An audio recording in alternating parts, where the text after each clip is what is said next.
Rebirth, my daily life cultivating immortality. This video is purely for entertainment and does not infringe on copyrights or laws. The rights to the novel and image belong to the original author. We do not claim ownership. Don't like waiting and want to listen to this fanfic in full now? Subscribe to our Patreon, where you'll find the best fanfics. Chapter 701, all parties are targeting. 8. Southwest corner. Chen Xiao was mysterious. She always managed to get some gossip. It's confirmed. The exam will be next Thursday, and the head teacher will rearrange the seats after the exam. Bayuxia, her deskmate, didn't show any expression. She looked tired.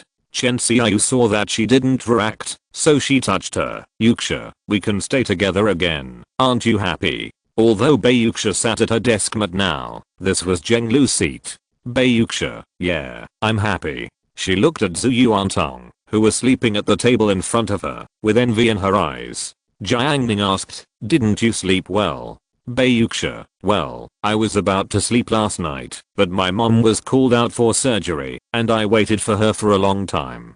Jiang Ning, doctors are indeed hardworking. Chen Xiao, may God strike you down, if you persuade people to study medicine. Zhu Yuantong woke up with a start. She looked for Jiang Ning, turned around, and rubbed her eyes. Did it thunder?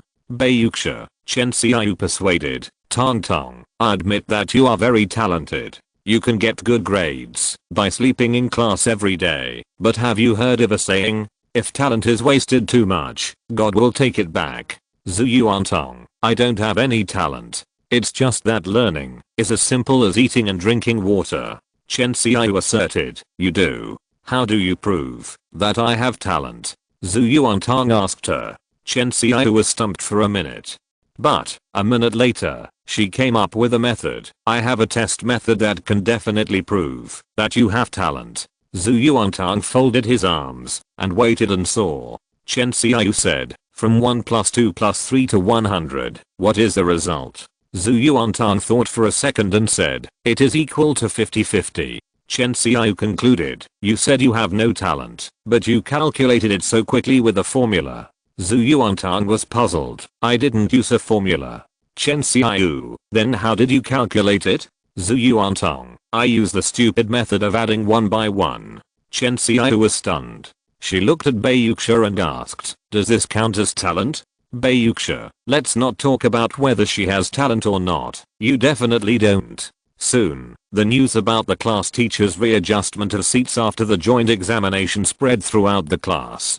Liu Chuandao returned from the back row. He had just visited Wu Zhaoqi, Duan Shigang, and Ma Shicheng, and learned that they had a disdain for latitude towards learning. Liu Chuandao shouted, it's stable. He is different from other fakes. He relied on real talent and knowledge to break through many obstacles, and was admitted to Yuzhou No. 4 middle school. According to Wang Yanan's oral language, Liu Chuandao has a good foundation. In addition, he has been working hard recently and feels that his grades have improved a lot. This exam will definitely be a big hit. He is no longer at the bottom, and he will definitely be able to get rid of the blockade of the 4 golden flowers and get out of the hard days. If the grades are better, his eyes swept over Jiang Yanan, Shen Qinj, Yang Sheng, and Bayuxia. Ambition brewed in his heart, which made Liu Chuandao's eyes sharper. If one day the same wind rises, it will soar up to 90,000 miles. Good days are still to come. Pang Jiao wore a skirt today, and Wang Yanan and several other little sisters praised her crazily, and a quacking morning glory bloomed on Pang Jiao's face. Liu Chuandao was particularly happy when he thought that he was about to get out of trouble. Once people are happy, the world in their eyes is full of love and peace. Liu Chuandao praised, Pang Jiao, you look pretty good in this dress. As soon as this was said, Song Sheng and Wang Yang, who were gathered nearby, cast their eyes. Song Sheng said bluntly, brother, is your aesthetic distorted? Wang Yang smiled and said nothing. Jiang Yanan was surprised. Her eyes were strange. In order to seek recognition, she confronted Dong Qingfeng. Dong Qingfeng was so intelligent, he gave an explanation, saying, when a man is about to die, his words are also good. Liu Chuandao was angry. He gave a kind comment with the idea of escaping from the sea of suffering and wanted to part ways in peace, but as a result, He attracted a group of people's strange attitude. In anger, Liu Chuandao raised the banner of morality. He stood there, and behind him seemed to appear the phantom of the sages standing, which was the top moral quality forged by countless saints since ancient times. Liu Chuandao said, "Yes, I think Pang Jiao looks good in this dress. What's wrong? Do you think she is ugly? Huh? Are you the kind of villain who likes to comment on other people's appearance and belittle others behind their backs?" As soon as these words came out, Liu Chuandao felt that his soul was cleansed and his personality became noble. Liu Chuandao, teaching and imparting knowledge is the origin of my name. Liu Chuandao looked generous. At this time, Pang Jiao said mercilessly, "Preacher Liu, even if you praise me, I still don't like you.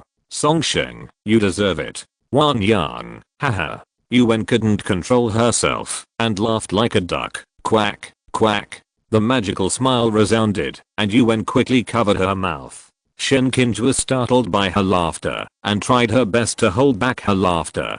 Jiang Yanan didn't want to comment. Everyone else was laughing, but only Preacher Liu looked unhappy. He finally showed kindness once, but was ruthlessly ridiculed. One kindness was exchanged for a lifetime of malice. Preacher Liu's face was cold. "I'm laughing to death. I need you to like me. Do you think I like you? Do you really think you are praised by me? I think you are really floating. Songsheng, I'm anxious." The third class in the morning.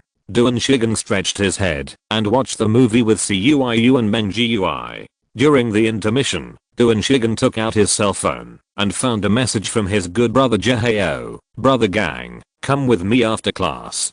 Duan Shigen immediately understood what he meant, and he replied immediately, "Hey Ozzy, are you crazy? Someone was expelled the day before yesterday. How dare you go against the will of heaven now?" "Jehao, there is a student in the first year of high school who is too arrogant. We warned him, and absolutely did nothing." Duan Shigen thought of the school-wide notice the day before yesterday. If he was expelled, the only way out for him would be to work. Duan Shigen, if it was junior high school, I would definitely go without saying a word, but I'm in high school now, and I'm clean.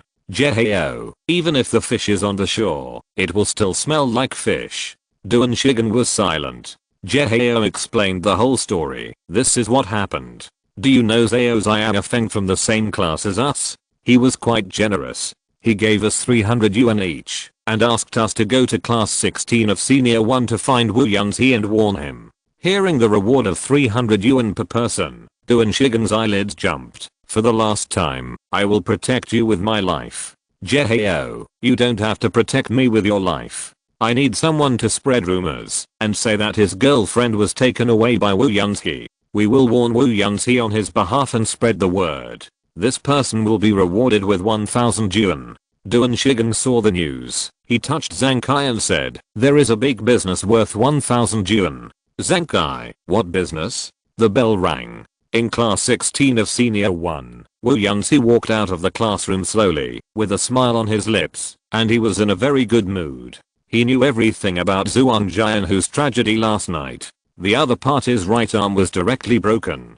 "Haha, aren't you very good at playing basketball?" Wu Yunzi's mouth corners rose more and more. "Then I will break your hand." In this way, how many people in the whole school can be compared with him? Unfortunately, an uncle was kicked when he took action and is still in a coma, which adds some haste to Wu Yunzi. Otherwise, Wu Yunzi can still use this sharp weapon to eliminate dissidents. For example, the extremely hateful Qishan Heng and his lackeys. Suddenly, a girl's voice came to his ears. "Wu Yunzi, here you go." Wu Yunzi turned his head and saw a girl about 1.6 meters tall in front of him. She looked ordinary. She blushed and handed him a bottle of milk. Not far away, several other sisters were laughing and watching this scene. Wu Yunzi took the milk. "Thank you." When the girl saw him accept it, she ran away quickly. Wu Yunzi had a smile on his face, but he knew in his heart that these vulgar women were just after his looks.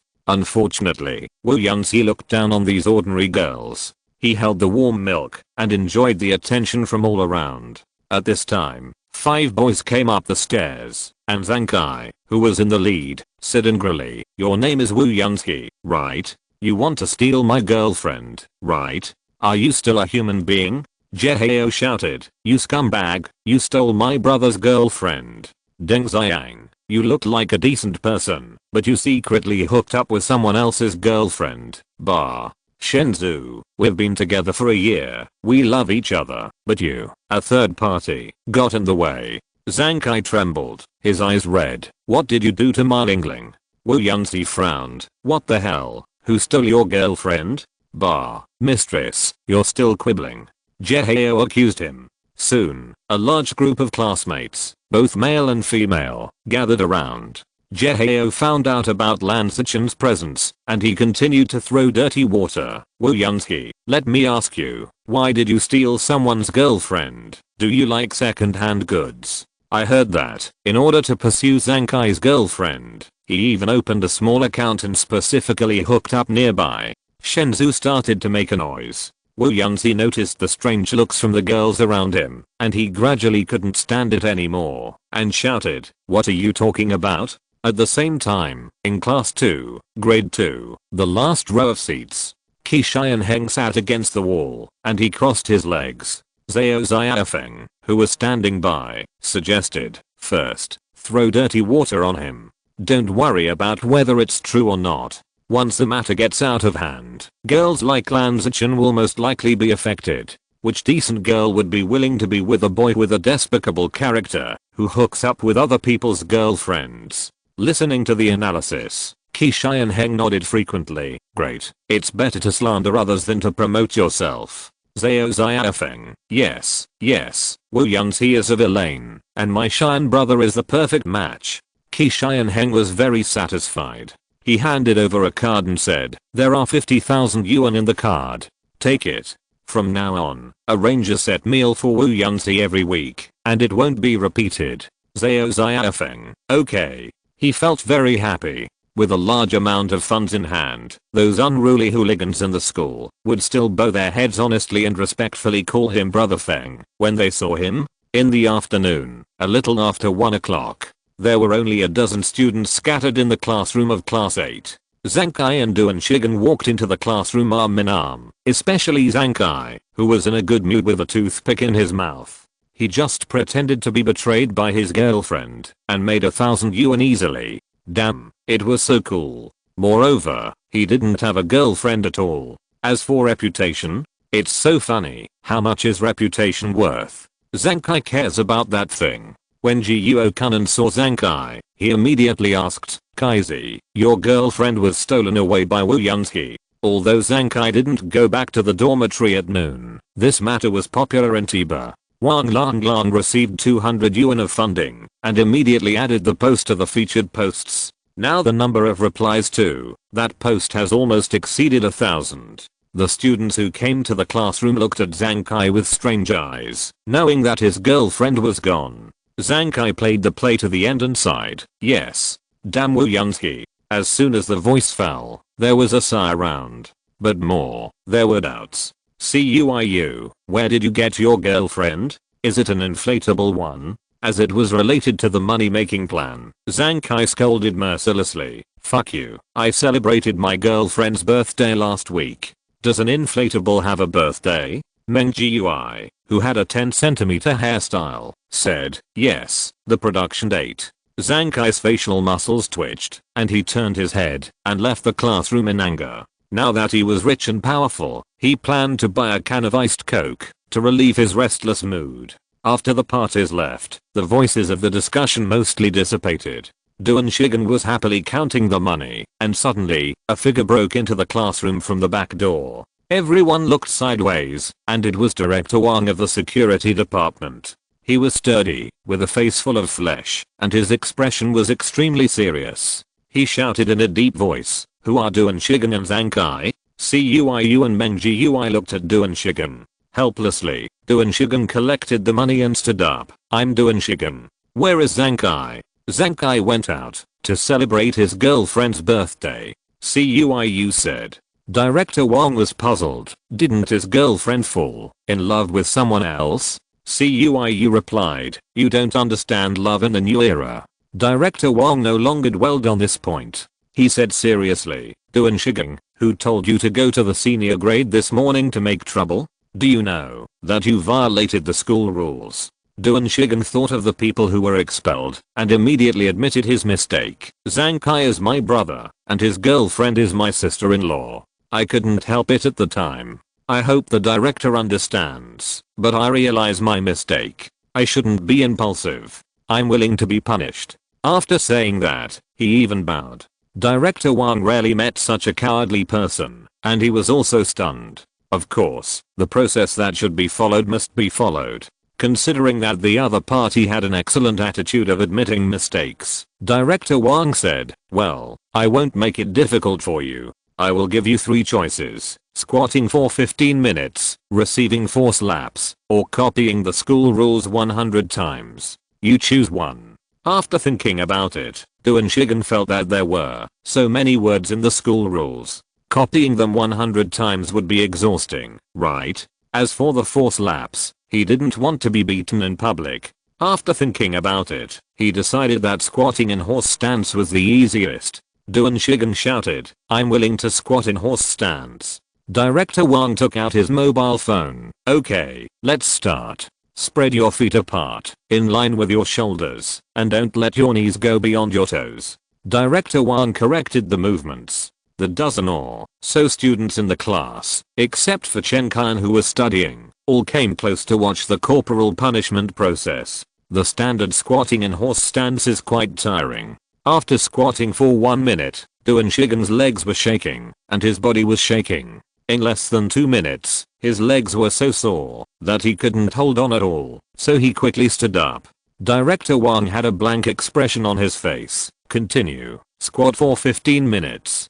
Duan Shigen squatted again, but this time he couldn't hold on for a minute and collapsed again. After holding on for several times, he couldn't bear it anymore. His face was painful. Director, can I change the punishment? It's too torturous. Director Wang, sure, which one do you choose? Duan Shigen thought that the sooner he died, the sooner he would be reborn, so he said, hit me 4 times. Director Wang strode forward, slapped Duan Shigen left and right, and slapped him twice, making his head dizzy. His legs were weak and his body swayed. If Cuiu hadn't supported him, he would have knelt down. Duan Shigen gritted his teeth, stretched his face, and was slapped again. Just as he was about to take the last slap to end the pain, at the back door of the classroom, Bei Yuxia and the twins, Shen Qinj and other prettiest girls in the class came in together. After seeing this, Duan Shigen didn't want to be slapped in front of beautiful girls. It was so embarrassing. He quickly said, Director Wang, stop fighting. I'll choose the last one. Director Wang nodded. Okay, copy the school rules 100 times. I'll collect them tomorrow. Duan Shigen covered his face. Okay. After Director Wang left, Cuiu couldn't stand it anymore and wondered, Gangzi, what do you want? Chapter 702 Lend a helping hand. Yeah, what do I want?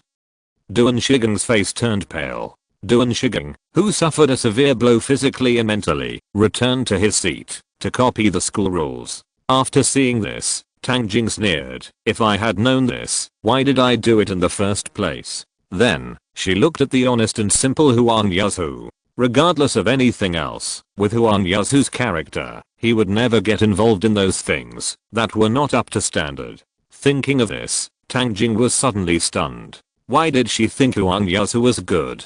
Damn, Huang Yazhu, this country bumpkin, what other advantages does he have besides being honest? Tang Jing, I must use him to retaliate against Pang Zhao to relieve the hatred in my heart. After making sure that her belief was not shaken, Tang Jing forced a smile. Yazhu, I will treat you to eat spicy hot pot outside after school this afternoon. Huang Yazhu's face was serious and serious. You are in training now, and you must strictly control your diet. Tang Jing sweated. She felt helpless, but still maintained a good expression on her face. Fitness and exercise are anti-human. We can combine work and rest occasionally, and I will treat you. Huang Yazhu didn't want her to spend money. However, Tang Jing insisted, claiming that it was his hard work fee, so Huang Yazhu had to agree. Chen Xiaoyu informed everyone that she had heard the gossip that Duan Shigen was punished because he went to the lower grades and threatened others. Zhu Yuantong, he used to be the boss. She studied in Jiang Junior High School. It was 2010. Various spiritual cultures were still popular at that time, and many students were addicted to them, including Qiu Dai in Zhu Yuantang's class. As a woman, she suppressed countless people. Above Qiu Dai's level, there are various spirited guys who are in charge of the class, such as Deng Xiang, who brought a bunch of people into class 8 to cause trouble at the beginning of the school. It seems very unique in number 4 middle school, but there were many similar cases in Tizhang at that time. Above Deng Xiang and them is Duan Shigan, Chen Xiaoyu. He doesn't dare to do that now. The management of number 4 middle school is super strict. Zhu Yuantong, yeah. Chen Xiaoyu asked, Yuxia, have you encountered this before in junior high school? Bei Yuxia, no, I went to the number 1 experimental middle school in junior high school. It was the best junior high school in the 3 counties and 1 city of Yazhou, bar none. Many students went directly to the provincial capital Ansheng after the junior high school entrance examination and never stayed in Yazhou. In Chen Xiaoyu's mind, all the students of the former number 1 experimental middle school in Yazhou were top students. TSK, I didn't expect that Bei Yuxia, who studied in that school, would end up sitting at the same table with her. Exciting. Chen Xiaoyu felt a dark and refreshing feeling of a fairy descending to the mortal world. Zhu Yuantang saw that Chen Xiaoyu was excited and trembling, and she guessed that Chen Xiaoyu might have experienced a chaotic period similar to her own. Zhu Yuantang was concerned. Xiaoyu, if you are bullied outside in the future, just tell Jiang Ning's name. Chen Xiaoyu was puzzled. Is Jiang Ning's power so great? Has it reached the point where others will be intimidated by just hearing his name? Zhu Yuantong, no, you can delay for 5 seconds if you tell his name. What about after 5 seconds? She asked. Zhu Yuantong, isn't 5 seconds enough for you to escape? Chen Xiaoyu was speechless. She took a closer look at Zhu Yuantong and found that Tang Tang's face looked particularly carefree. Why was she so carefree?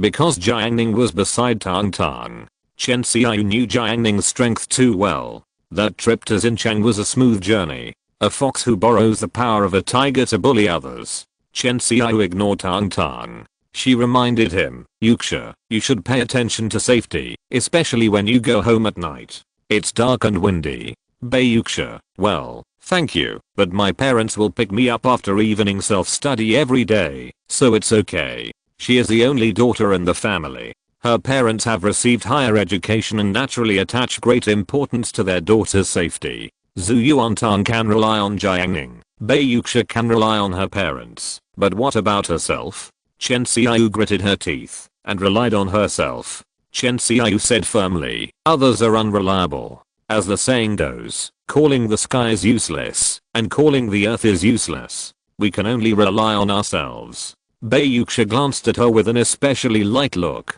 It was this look that seemed to have seen through Chen Xiaoyu's dark thoughts at once, making her furious. Bei Yuxia was very rational, except for athletes and other professions. Most girls have weak physiques, whether in strength or resistance to blows. Chen Xiaoyu clenched her fists and decided to show her own strength, proving, I have a very strong resistance to blows. Oh, really? Bei Yuxia didn't believe it. Chen Xiaoyu, I'm sure. After thinking about it, Bei Yuxia decided to take Chen Xiaoyu for a walk. She said, I don't believe you have a good resistance to blows. How about this? I pinch you first, and then you pinch me, to see who has better endurance. Chen Xiaoyu, okay. So Bei Yuxia reached out her hand, and her slender white fingers pinched Chen Xiaoyu's arm, and exerted a little force. She asked, does it hurt? Chen Xiaoyu, no. Bei Yuxia added some strength, but Chen Xiaoyu held back and said it didn't hurt. How could she lose? Bei Yuxia started to exert force. She had a good dance foundation, so her strength was relatively strong among girls, and her skin was pinched red. Chen Xiaoyu finally couldn't bear it anymore and cried for mercy. It hurts. Bei Yuxia rubbed her hands and praised, it's really amazing. Chen Xiaoyu was proud and couldn't hide her smile. She was proud of it. I told you before that I have a pretty good ability to withstand blows. You still don't believe it? Well, now it's your turn. As a result, Chen Xiaoyu just put her hand on Bei Yuxia and didn't start to use force. Bayuxia frowned and said softly, "It hurts. Be gentle." Chen Xiaoyu. After school in the afternoon, Jiang Ning and others went to the cafeteria to eat, while Tang Jing and Huang Yasu went in the opposite direction. The two left the school gate and came to the spicy hot pot restaurant outside. Tang Jing is from the city, the community where her family lives has a good green environment. She usually takes a taxi when she goes out. Her family is in class 8, which is above the middle level, and is a level better than Yuan, Jiang Yanan, Lukaki and others. So Tang Jing was quite generous when eating. She not only ordered 2 bowls of spicy hot pot, but also a plate of fried skewers with meat and vegetables, and 2 cups of warm iced wine. This dinner is definitely the best dinner for middle school students. Huang Yasu waved his hand quickly. Too much. Tang Jing, can't you, a grown man, finish it? Huang Yasu didn't want to owe such a big favor, but he ordered everything. The spicy hot pot restaurant guided by Jiang Ning has very good business and is full. Tang Jing and Huang Yasu are at a table for 4. It is normal to share tables in middle school. There are also students sitting next to them, Lan Zichen and her classmates. What kind of person is Tang Jing? She has a strong ability to adapt to the environment. She directly ignores Lan Zichen and others. In Tang Jing's eyes, this is now her and Yasu's private space. Taking this opportunity, Tang Jing decided to deepen their relationship. She removed the fried skewers from the bamboo sticks to make it easier to pick them up with chopsticks. Soon, various fried foods were scattered on the iron plate. Tang Jing took a sip of rice wine and gently picked up the fried quail egg. Then her hand shook deliberately, and the quail egg immediately slipped into the plate. Tang Jing said, "Hey, I can't pick it up." Her voice was neither too loud nor too soft, so Lan Zichen heard it. She didn't care and ate the spicy hot pot quietly. Tang Jing tried again, but failed again. She looked across. Huang Yasu's strength was unquestionable. He picked up the chopsticks and picked up a quail egg like lightning, explaining, "You can't be impatient. You pick it up from the side, and then the force is even. See, isn't it rising?" Tang Jing picked up the chopsticks and did what he said. As a result, halfway through, she deliberately dropped the quail egg again. Tang Jing was angry. "I don't want to eat it anymore." She was about to ask Huang Yasu to help her. As a result, Huang Yasu picked up the chopsticks and chiseled the quail egg in half. "You do this." Tang Jing's eyes went dark. No, I eat quail eggs. I must eat a whole one." Huang Yasu was worried. Tang Jing said, "How about you help me pick one up?" Huang Yasu took out a pair of chopsticks from the side, picked up the quail egg easily, and put it in Tang Jing's bowl. Tang Jing picked up the bowl and ate it happily. Lan Zichen, who was sitting at the same table, saw this scene and felt a little embarrassed. When she went out to eat and met the young couple at the same table, she just wanted to finish her meal quickly and leave. Tang Jing successfully unlocked Huang Yasu's first time picking up food. She began to be sentimental, and her tone was deep. "Besides my parents, you are the first person to pick up food for me." Huang Yasu laughed innocently. It's nothing. Tang Jing, what about you? Besides me, who else have you picked up food for? Huang Yasu thought about it and said, "For my brother and sister." Tang Jing asked, "Besides relatives, who else?" Huang Yasu thought carefully and said, "And Xiaomi." Tang Jing's face suddenly changed, and murderous intent burst out. This Yasu with thick eyebrows and big eyes actually picked up food for others besides me. Anger burned in her heart. Lan Zichen, the narrator, sensed this evil spirit, and she ate faster and prepared to evacuate. Tang Jing's voice was cold. "Who is Xiaomi?" Huang Yasu said frankly, "My dog." Lan Zichen and her classmates suddenly choked. Cough cough cough. After dinner, many students left the cafeteria. When the cold wind blew in their faces, everyone couldn't help but tighten their coats. Jiang Ning walked to the location of the number 3 teaching building, and Zhu Yuantang waved his hand. "Don't leave yet." He looked down at Tang Tong, who was blinking and looking at him seriously. Jiang Ning said, "Want to eat ice cream cones? Let's buy 2. Zhu Yuantang's eyes lit up. There was ice cream in her refrigerator, but her mother rarely let her eat it. "Since you want to eat it, okay, I'll accompany you for a walk." Zhu Yuantang said this, but she took small steps very quickly and led directly in front. After taking 2 steps, she realized that Jiang Ning was still behind her and slowed down again. The wide main road of the campus spreads to the south, with small gardens on both sides. In the winter season, many flowers withered, only the green pines stood. Zhu Yuantang and Jiang Ning were close to each other. Not only were they not squeezed, but they walked very comfortably. Let me tell you, the business of that milk tea shop is getting better and better. Their boss also bought an ice cream machine. Ice cream cones, 1 yuan each. The ice cream machines that can be seen everywhere in milk tea shops and later generations have not yet been popularized in this era, and are often only available in large stores like KFC. Zhu Yuantang, I want to eat yogurt flavor. What about you? Jiang Ning, I want the original flavor. Zhu Yuantang, by the way, Chen Xiao likes it too. Should we bring it to her? She said to herself again, it's not easy to carry ice cream cones. It's not suitable to put them in the bag. After all, the ice cream is piled up so high. Jiang Ning said, ask the clerk to make less ice cream.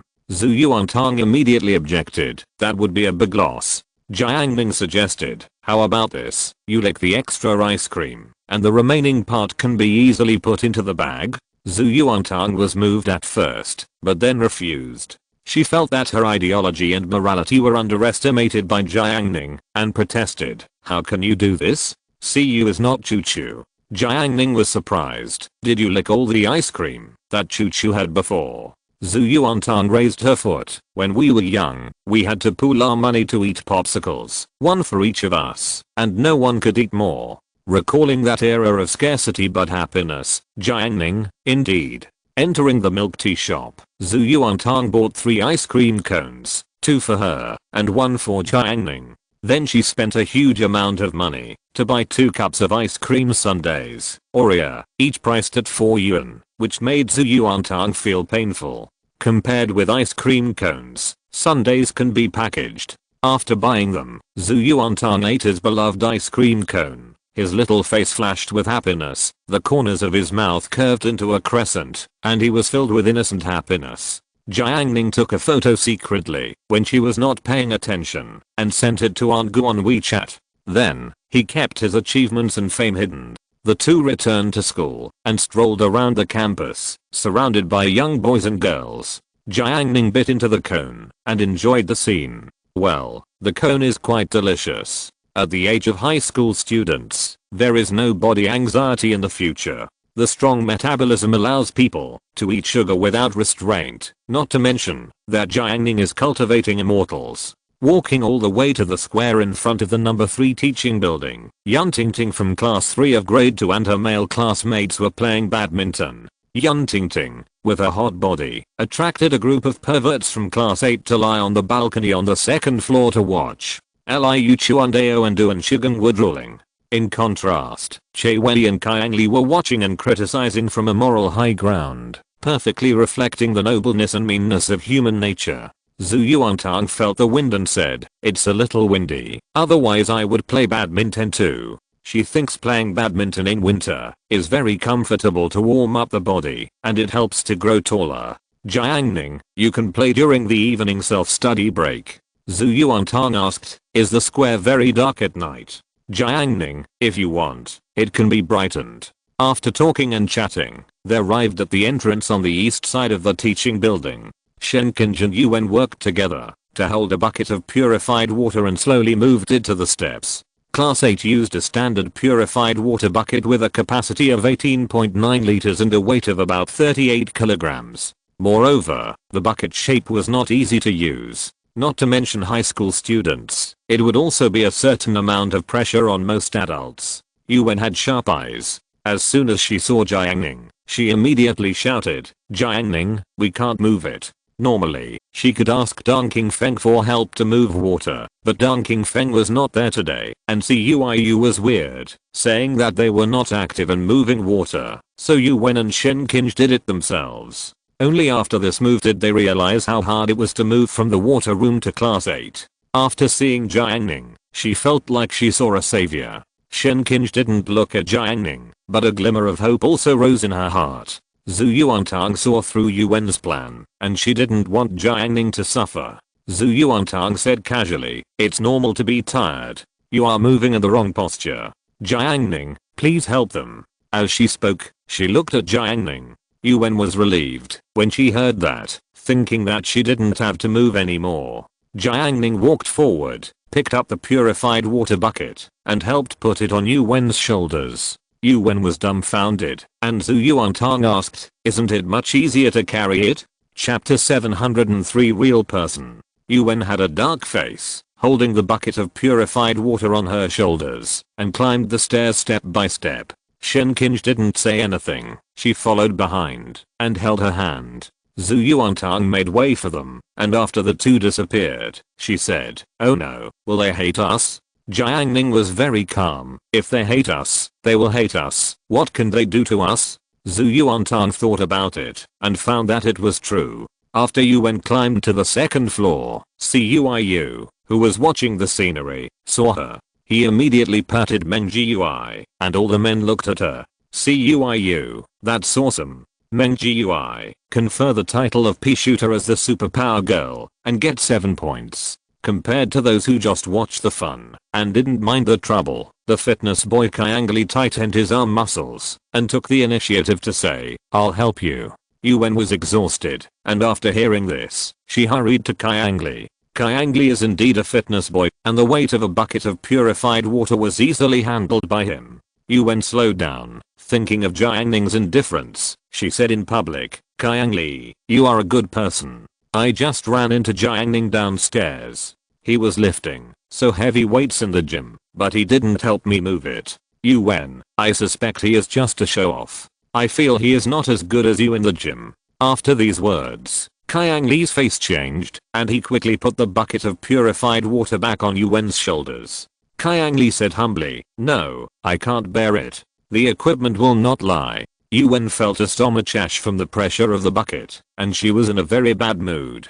At the same time, in the calligraphy room of building 4, Jiuo Kunan sneaked here. Well, he wanted to observe the beauty of the female classmate that Chen Qian bought. Damn it. Jiuo Kunan cursed. The girl's appearance was above average. The overall evaluation was between Yuwen and Jiang Yanan. She was a more popular girl. Compared to Jiuo Kunan's indignation, Kao-kun, who had seen the prosperity, was much more stable. He said, not bad. Recently, Anan and A-kun, two frustrated people, have been very close and warm each other. Jiuo Kunan sighed, not bad. Kao-kun raised his head and said proudly, it's far worse than Meng Xian, who I'm pursuing. At this point, Jiuo Kunan was no longer sleepy. That's right, it's far worse than Xin Yaoling, who I'm pursuing. Kao-kun, Jiuo Kunan was eager to try. If it was a competition of who pursued the girl, he still had Zhu Yan and Lu Ye. Compared with these, he would never lose to anyone. After a brief spiritual victory, Jiuo Kunan glimpsed the intimate atmosphere between Chen Qian and his schoolmate, and he felt sour in his heart. Jiuo Kunan's eyes wandered around the calligraphy room. There were many female classmates in the room. I don't know if it was an illusion, but Jiuo Kunan always felt that those girls had a scent of books. He searched for the target with his eyes. Then he said to Kao-kun, do you have any method to pursue girls? Kao-kun, be bold and careful. So simple. Jiuo Kunan didn't believe it. Kao-kun, that's probably the case, but there are many subtle operations involved, which vary from person to person. Jiuo Kunan seemed to understand what he said, and he was very polite. Thank you. Kao-kun, you're welcome.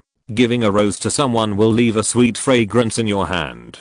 Kao-kun taught his friend the skills to seduce girls, and he was quite pleased with himself. At this time, Kao-kun's mobile phone vibrated, and he took it out, and saw that Meng Xian had sent a message. Ever since Meng Xian got close to Dong Qingfeng, Kao-kun, who was in great pain, cancelled Meng Xian's special attention in anger, and moved her to the group of ordinary classmates with the largest number of people, just to forget her. However, the moment he received Meng Xian's message, his mood was still turbulent. Kao-kun, do you have a Tencent video membership? Kao-kun, Meng Xian, you are so cold. She continued to reply, I'm sorry for not considering your feelings before. Kao-kun, yes. Meng Xian, thank you. Kao-kun, well, password 7178. Kao-kun looked back at the chat history and felt that he was too cold. Saturday, morning break. CUIU was ready to hang out with Meng Jiui on the street as usual, but was rejected because Meng Jiui planned to study. CUIU was a little panicked when he saw this. My good brother started to work hard, but what about me? Suddenly I couldn't find the direction of the future. Where is my life going? He ran to the back row and confided his worries to Wang Longlong, seeking warmth. Wang Longlong comforted him. Don't worry, he must have been pumped up. He will be fine in 2 days. Hujun, indeed, intermittent efforts. Haven't you ever done that? Duan Shigang, chewing gum in his mouth, said with disdain. Never. Wang Longlong, brother Gang wants to keep Jiao Jiao company? Duan Shigang felt a sense of pressure. He went back to his seat and read a book. At this time, Director Wang appeared at the back door of class 8 with a swift step and asked, Duan Shigang, have you copied the school rules 100 times? As soon as these words came out, the classmates thought of the punishment Duan Shigang suffered yesterday, and they couldn't help laughing. Bathed in the laughter, Duan Shigang's face sank. He didn't even copy half of the school rules 100 times. Duan Shigang used the secret book from elementary school. He laughed. I copied it yesterday, but I forgot it at home. When I came to school today, hey, I forgot to bring it. Director Wang saw through the excuses full of mistakes and omissions at a glance. He acted very kindly, walked up and patted Duan Shigang on the shoulder. Not bad, not bad, I believe you. Duan Shigang thought to himself, fuck, so easy to fool. Who knew that Director Wang's next sentence? How about this? I'm in a hurry to collect it here. You write 100 more times and hand it in before school at noon, and bring the 100 reprints back home in the afternoon. He patted hard, which made Duan Shigang's bones ache. Duan Shigang's expression was extremely ugly. Okay. In the southwest corner, the sun was shining. Chen Xiao complained. The Chinese teacher has a serious stutter recently. Today, Wu Zhaoqi was sleeping in class, and he pointed at Wu Zhaoqi and scolded him, repeating a word 7 or 8 times, but couldn't say it out loud. Bei Yuxia thought of the scene in the classroom where the Chinese teacher's face turned blue, and he couldn't utter a word, and suddenly felt particularly funny. Doesn't it mean that you can't even win an argument with others? Chen Xiao sympathized. Too miserable. Immediately, she asked, can't stuttering be corrected? Zhu Yuantang suddenly said, it's related to the education she received when she was a child. Bei Yuxia, it may be congenital. Jiang Ning, I know someone who also stuttered when she was a child. Later, her mother took her to the hospital for a checkup. The doctor said it was a cerebral infarction, and her mother was very worried. Zhu Yuantang, shut up. Bei Yuxia, what happened next? Jiang Ning, later, on the way home, I met the village doctor. The doctor said that she learned it from the stutterer in the village. Zhu Yuantang lowered his head. Chen Xiao covered her mouth with her hands and laughed. This person is so stupid. How can there be such a stupid person? Zhu Yuantang secretly clenched his fists, trying to hold it in. Bei Yuxia noticed her abnormality. She raised her chin and asked with a smile, the person you are talking about could not be Tong Tong, right? A little shorter today. Chapter 704, The Great Array. It was 3:50 in the afternoon. The sun was like a soft brush stroke, gently painting a layer of golden light and shadow on the campus, rendering the campus peaceful and beautiful. Suddenly, a melodious bell rang, echoing endlessly, reaching the ears of the restless students. This bell sounded as beautiful as fairy music, refreshing, and like a tonic, injected into the body, making people tremble suddenly. Many students who live on campus, such as Shan Kaikun and Hujun, have packed their bags and can't wait to rush home. Urban students like Ma Shicheng and Ciyu are not in a hurry. Brother Ma, do you have an order? Let's go play games until 7 or 8 in the evening, and then make some hot pot. Ciyu said, and Meng Jiui next to him was also full of expectations. Yes, let's go. Ma Shicheng took the lead. Zhang Kai looked at the backs of several people and knew that they were making a lot of money again. He was jealous and uttered a vicious curse. Crap game. Shut down quickly. Die die die. Exclamation mark. Zhang Kai had thought about joining them. With his thick skin, he had lowered his head to find Ma Shicheng, and Ma Shicheng agreed to let him have a try. However, Zhang Kai could not concentrate on playing League of Legends. He had a bad temper and would explode if he was slightly ridiculed. He fought 5 people bravely and was killed in seconds, so he could not participate in the crazy money making. After cursing, Zhang Kai left the classroom in a sullen mood. Zhang Kai was very ambitious, had a sharp personality, and only wanted to take advantage, so few people were willing to make friends with him. In the entire class 8, only Duan Shigen could talk to him. After all, Duan Shigen had been a big brother, had a broad mind, was not particular about trivial matters, and was born with the demeanor of a king. However, Zhang Kai was Duan Shigen's friend, but not Duan Shigen's only friend. Duan Shigen's better friends were Shinzu, Jeheo, and Deng Xiang from other classes in the grade. This is what is called, I have a few friends, but my friends have other friends with whom I have better relationships. It hurts. Thinking of these things, Zhang Kai felt depressed, but he didn't get entangled. The only thing in his heart was making money. As long as he made enough money, he could fill all the sorrows. Just as he was running towards the next goal of making money, Yan Xianpeng, who was as majestic as a bear, said in a thunderous voice in the corridor outside the classroom, "Chizzy, let's go shopping together." As soon as the voice fell, Yan Xianpeng took a huge step and crossed to Zhang Kai's side. His huge palm patted his shoulder. "I heard that a Muchangking experience store has opened in the city. You can experience the lottery for free. Let's go and try your luck." Zhang Kai heard this. He turned around, still expressionless, and said indifferently, "Okay." Yan Xianpeng didn't care about his indifference, but laughed and said confidently, "With your luck, you will win." Zhang Kai's mouth corners slightly raised. Not bad. His mood, which had seen through the secular and materialistic world, inexplicably warmed up a lot. 2 minutes later, Yan Xianpeng randomly picked up an unlucky bicycle from the carport downstairs. He took Zhang Kai and pedaled hard, speeding towards Wanda Plaza in the city. Their backs were unruly and unrestrained in the sunset, full of youthful willfulness and inexhaustible vitality. 10 minutes later, Wu Yunsky, who was handsome in a white sportswear and had a youthful spirit, appeared in front of the carport. He did not go to play basketball, because all his teammates were expelled. People are not plants, who can be ruthless. Perhaps those classmates, in the eyes of outsiders, helped Wu Yunsky to beat up Zhuang Jianhu. However, for Wu Yunsky himself, no one would be unhappy to have such a group of buddies who still leaned towards him, even though they knew it was wrong. You have to know that in this era, many people's lovers may not be brave and unhesitating to stand on their side when they make mistakes. What's more, these classmates were teammates organized and maintained by Wu Yunsky, but they were gone just like that. It would be a lie to say that you are not disappointed. People always know how to cherish things, only after they lose them. Wu Yunsky sighed. He looked up at the position of class 1, grade 2, and thought to himself, "Zhuang Jianhu, you are really damned." He did not stay in depression for long. Wu Yunsky stepped into the parking shed to find his car, ready to return to the house in the city, to play with other friends. Wu Yunsky went back and forth in the carport twice, but he couldn't find his bicycle. He stood in the aisle of the carport, wondering, "Where is my bike?"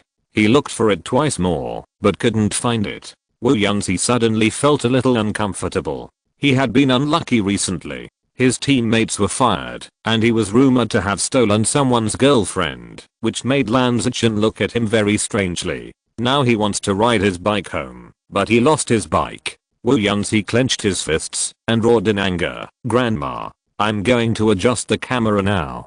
Wu Yunsky rushed to the security office. Just halfway there, the phone in his pocket vibrated, and he took out his phone to answer the call. His father's low and tired voice came from the receiver. "Yunsky, remember, you know nothing about our family's affairs." Wu Yunsky's face changed suddenly. On the Long River Dam, Zhu Yuantang was very arrogant today. She sat horizontally on the back seat of the battery car. The setting sun covered the earth, and the trees in the forest on the north bank had lost their leaves, leaving only bare branches, which made the view wider. In the fields below, the wheat showed a vibrant green, and in the distance, the river flowed quietly. Under the setting sun, Zhu Yuantang stared at the river. Her little face was half bright and half grey, smart, and weird. Her crisp voice sounded, "Jiang Ning, have you ever walked on the frozen river in winter?" Jiang Ning, no, the river surface usually doesn't freeze in winter, and even if it does, it's very thin. Yuzhou City is located at the junction of the north and the south. When it is the coldest in winter, it is about -10 degrees Celsius, and it is often not so cold that it is not enough to freeze the flowing river water. Zuyuantong, I haven't been there either. She looked at the Hushu River over there. It would be nice if I could skate on the river, sliding from one end to the other in one go. Jiang Ning, haha, your mom will beat you to tears. Speaking of being beaten, Zuyuantong complained. Yesterday my mom asked me what I had eaten, and she cheated on me. Jiang Ning was silent. Yesterday he sent the photo of Zuyuantong eating an ice cream cone to Aunt Gu. After getting the answer, Aunt Gu asked some tricks and easily gave Tong Tong a good beating. He watched the show happily on the side. Zuyuantong, but it's very dangerous to skate on the river. If the ice suddenly cracks and you fall into the ice hole, it's very difficult to rescue you. I see that in northern cities, many citizens play on the ice in winter, and there are snowmobiles. She yearned for it. Jiang Ning, that's when the ice is very thick, at least 15 centimeters, and there are professionals to help test the thickness before you are allowed to go on the ice. It's generally impossible in Yuzhou. Zuyuantong regretted. The same is true for Jiang Ning. One of his childhood fantasies was to skate happily on the ice, but it was a pity that it never came true. Jiang Ning cast his eyes towards the slowly flowing Hushu River. Facing this river, that is 100 meters wide, with his current cultivation level, if he wants to freeze the river surface, his magic power is almost powerless. Even for a foundation building cultivator, relying only on magic power, it is still not enough in front of this big river, unless he breaks through the giant stage. By the way, whether the river surface can freeze is not more important than the temperature on a certain day. As the saying goes, 3 feet of ice is not formed in one day. The low temperature lasts long enough to create conditions for the ice layer to thicken. The Dinglan formation can do this, but the formation requires a lot of materials. Jiang Ning thought, it's time to urge Xuangshan to work harder. P.S. Today can be a little shorter, and tomorrow we will definitely return to the state of greater perfection. Wait and see. Chapter 705. Take it for free. Jiang Ning did not go home directly. It was still early and the sun was shining brightly. The asphalt road of the river dam was filled with various small stalls. The stall owners were either standing or sitting, busy greeting passers-by. There were stalls selling fish, fruits, sheets, blankets, and rabbits. Today was Saturday, a day off. Many people took a leisurely walk on the river dam, enjoying the scenery under the sunset and often buying something. Zuyuantong jumped off the battery car and strolled along the road, while Jiang Ning continued to ride. While strolling, Zuyuantong bought 2 candied haws in the envious eyes of the 2 children. Jiang Ning paid for it, because all her money was on Jiang Ning. Zuyuantong showed off the candied haws, and was very proud.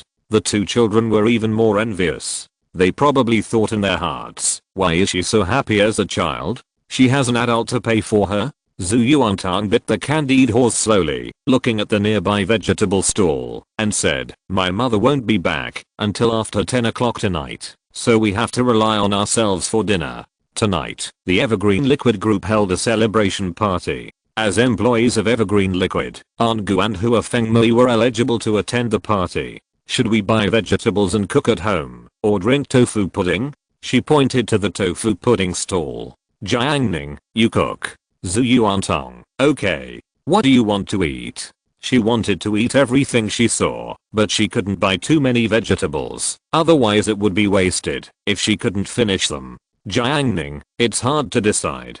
He thought for a while and said, let's call Chachu over and let her decide. Zuyuantong agreed with this method very much. With Chachu's sobriety, she would definitely not have difficulty making choices because of what to eat.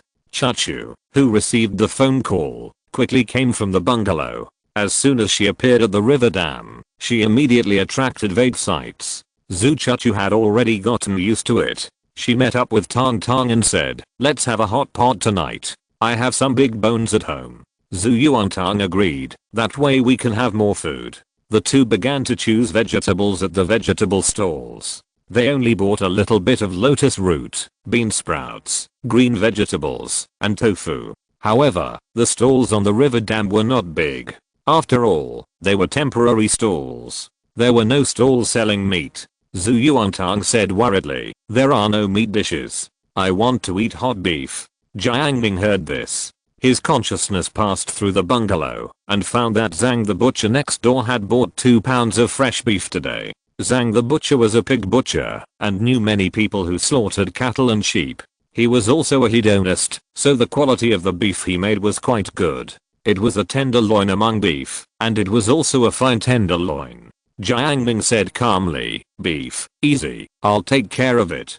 Zhu Yuantang was puzzled. "Are you going to the street to buy it?" Jiang Ning, "No." Zhu Chuchu also looked puzzled, but Jiang Ning was a man she couldn't see through. Maybe he really had a way. After Zhu Yuantang selected some vegetables, he slipped to the rabbits and chicks. The chicks were small, with golden fur, moving around like a yellow ball of fur. Quite cute.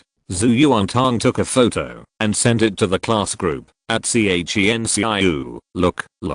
Chen-ciu, wow, I really want to raise one. Jiuo Kunan replied online, "Forget it, they are cute when they are young, but they are not good looking when they grow up." Those who raise chickens in rural families know how difficult they are to take care of. Chen-ciu, well, no wonder I haven't heard of anyone raising chickens as pets. Jiang Yanan said, "Little rabbits are good. I have seen people raise them and spend hundreds of yuan to treat rabbits." Zenkai, so much money, are you crazy? Yuan, what do you know? Some people's pets are sick, and they spend thousands of yuan to treat them. Zankai laughed, "I'm so happy, they treat their pets better than their parents." Dong Qingfeng, you can't generalize. For some people, pets accompany them every day and are a kind of spiritual sustenance. Some people are even willing to spend all their savings. Liu Chuandao is rude and directly commented, "Stupid. CUIU, in order to save it, you spend all your money and burn all the money that might be used to save your family in the future. Are you crazy?" Meng GUI, but it cannot be denied that there are such people. There are many people who keep dogs in society. Don't they all treat their dogs as their sons? Watching a debate about pets is about to break out in the class group.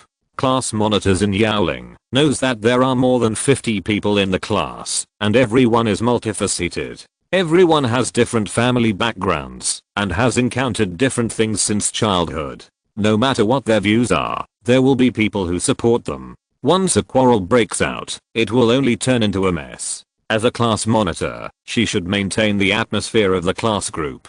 Xin Yaoling stepped forward to change the topic. She took the initiative to at Xue Yuantong, "Do you like small animals?" Zhu Yuantong, "Of course I like them." Xin Yaoling, "To what extent do you like them?" Zhu Yuantang said frankly, "What can I say, I have them for every meal." Xin Yaoling, "In winter, it gets dark very early. The sun sets in the west, the sky gradually darkens, and the number of pedestrians on the asphalt road of the river dam increases instead of decreasing." Zhu Chuchu thought that she had to use big bones to make soup for hot pot in the evening, which was a time-consuming job. Tong Tong and Jiang Ning squatted in front of the fish stall, watching the fish swimming in the big basin.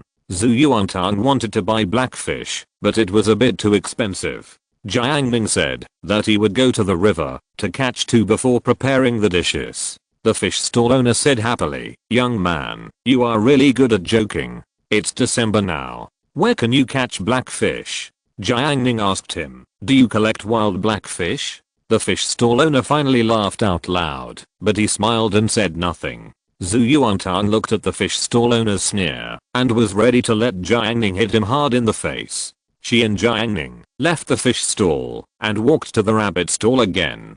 Zhu Chuchu said, "Let's go home. It's getting late and it's getting dark."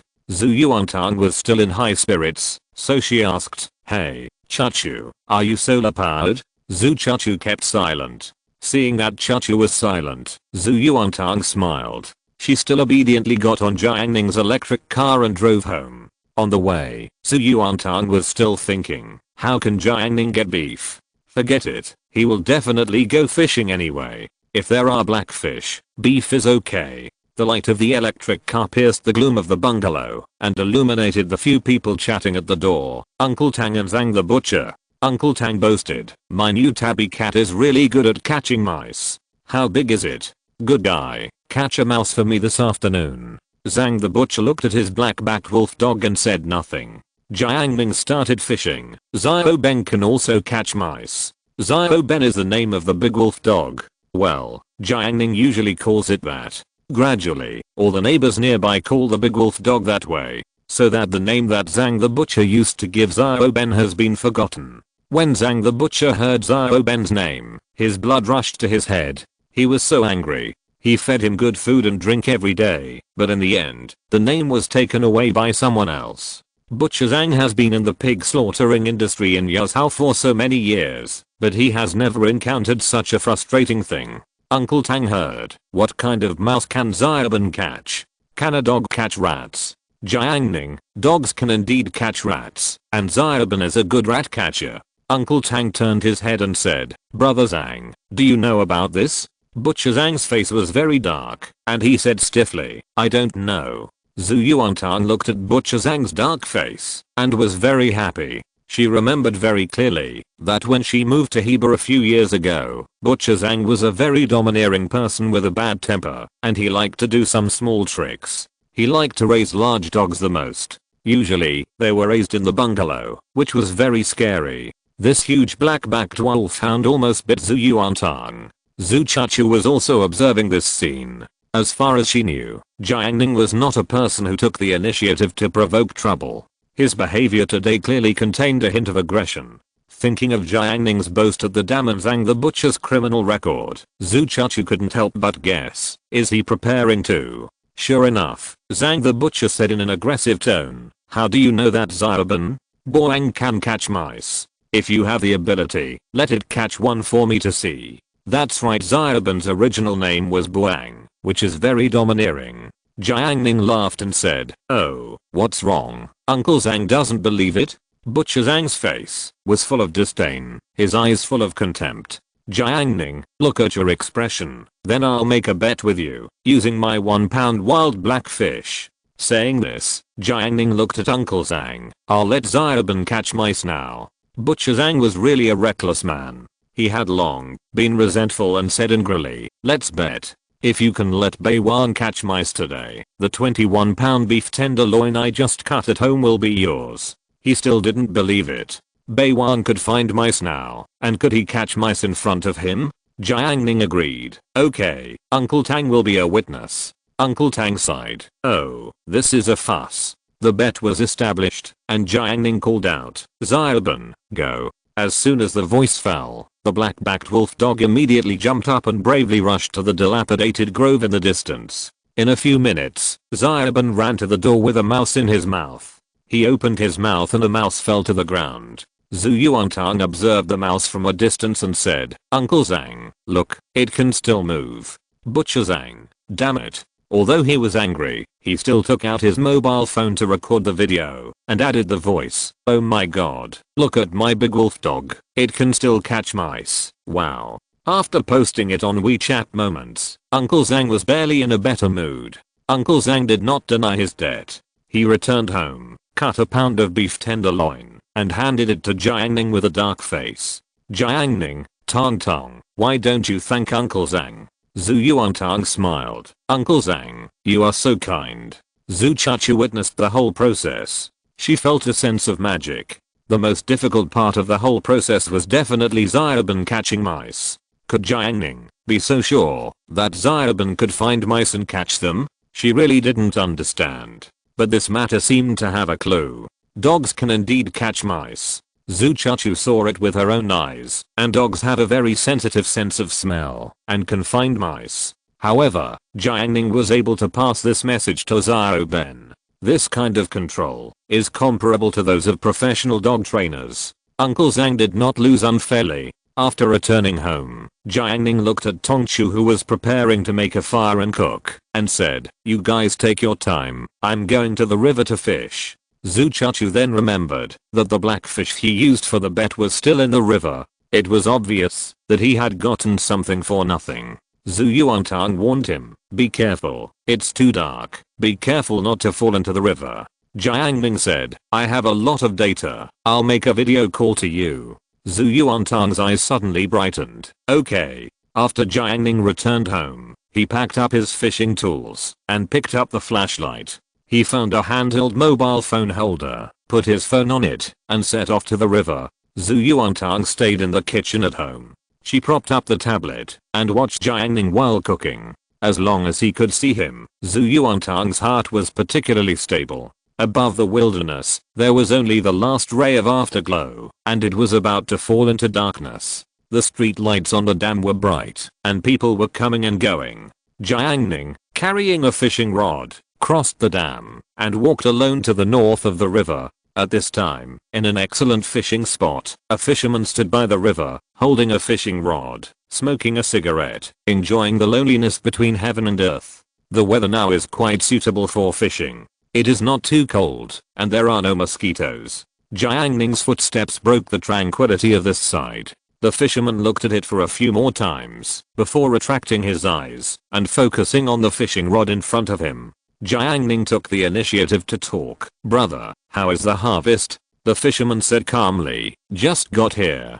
Jiang Ning swept a few cigarette butts on the ground and said nothing. Jiang Ning directly cast the hook. He used fake bait. The fisherman next to him was surprised. He said, if you don't make a nest when fishing, you won't catch much. Jiang Ning, it's okay, one is enough to eat. The fisherman shook his head and said no more. A minute later, the float sank. It's bitten. Jiang Ning said. He lifted the rod, and a big black fish was lifted up in the air, splashing water. Jiang Ning took off the black fish, threw it into the bucket, and said goodbye, go home. He picked up the bucket and left. The fisherman was stunned for a long time, until the cigarette butt burned his hand. He shook it off in shock.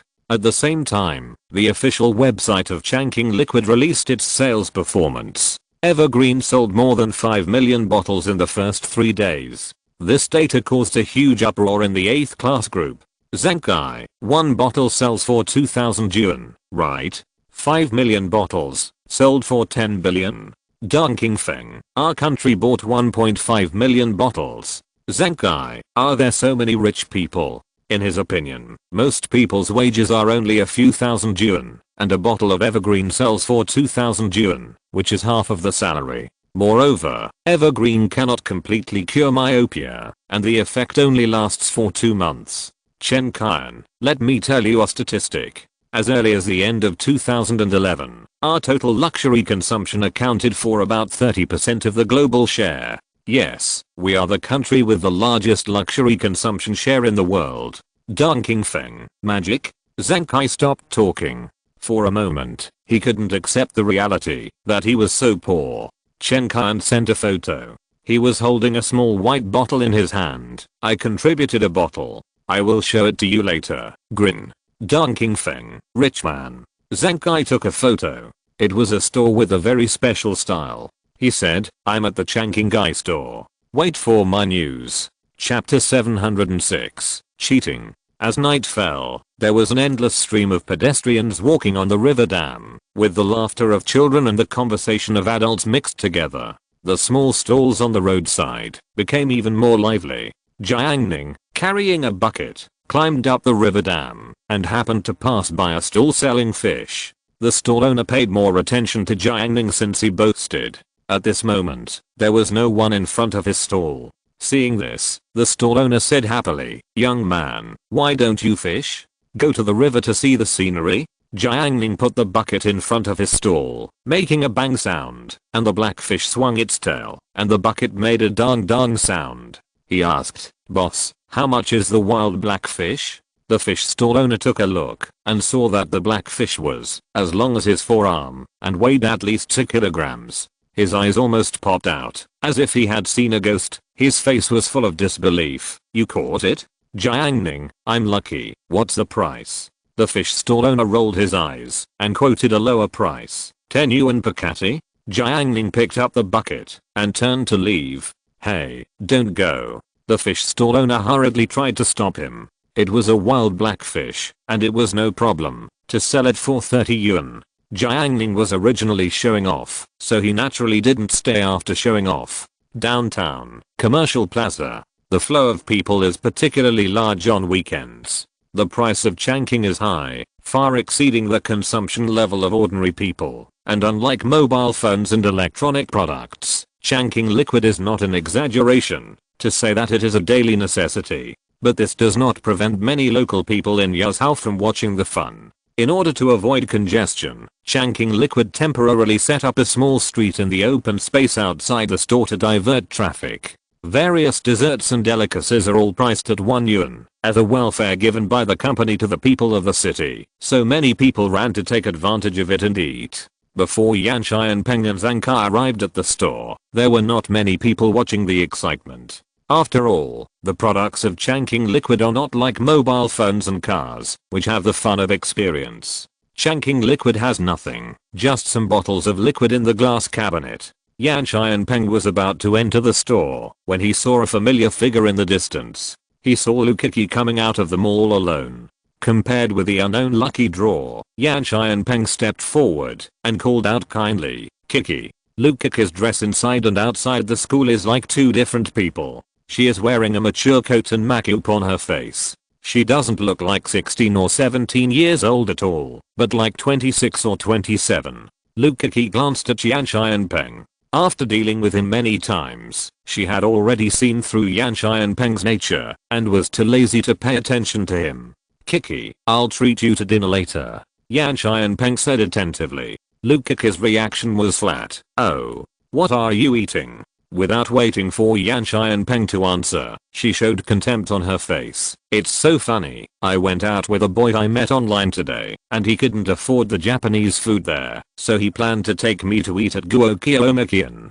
Zhang Kai couldn't stand the vain Lu Kiki the most. He said coldly, "Then why don't you take him to eat something good?"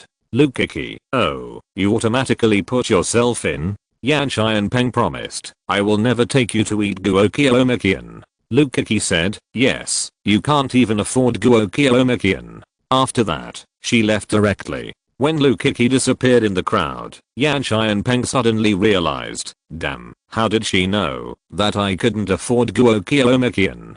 Zhang Kai urged, "Let's go into the store and take a look. Buddy is itching to buy it." In order to get a chance to win the lottery, Zhang Kai specially prepared a pair of glasses. 5 minutes later, Zhang Kai carried the bag and walked out of the door with light steps. Yan Xianpeng bent over like a lackey and said flatteringly, "Kaizi." Zhang Kai looked up. "Hi, Kaije, Kaije." Yan Xianpeng was respectful and his attitude was very good.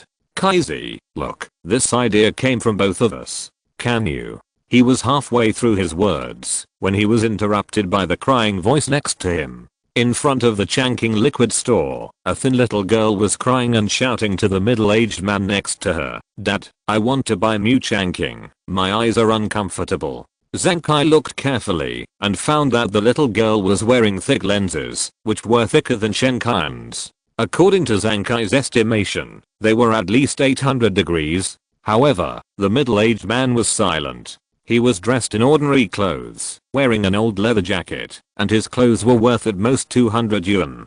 Faced with his little daughter's begging, as a father, he really couldn't say no. However, Mu Changqing was too expensive, 2,000 yuan per bottle, and the effect lasted for 2 months, so he spent a total of 12,000 yuan in a year. 12,000 a year. How can an ordinary family afford it? But as a father, he knew that his little daughter had poor eyesight since childhood. At such a young age, she wore thick glasses, which made him dizzy. One day, his little daughter came back from school and cried about being nicknamed Little Four Eyes. She was so sad. Next to the Changqing Liquid store, the little girl cried and made a fuss. The father was helpless because of the money and smoked sadly. Zhang Kai listened to the little girl's crying. He suddenly stopped, and then, holding the handbag containing Mu Changqing, he walked towards the father and daughter without hesitation. Yan Xianpeng was stunned, his expression shocked. Was he going to? Immediately, he shouted anxiously, "Kaizi, are you crazy? That was a whole bottle of Mu Changqing. It was worth 2,000 yuan. Even if it was sold to a scalper, it would definitely be no problem to sell it for more than 1,500. Yan Xianpeng felt panic and strange, as if he had met Zhang Kai all over again. He never expected that Zhang Kai would be such a person. This noble soul made Yan Xianpeng dazed.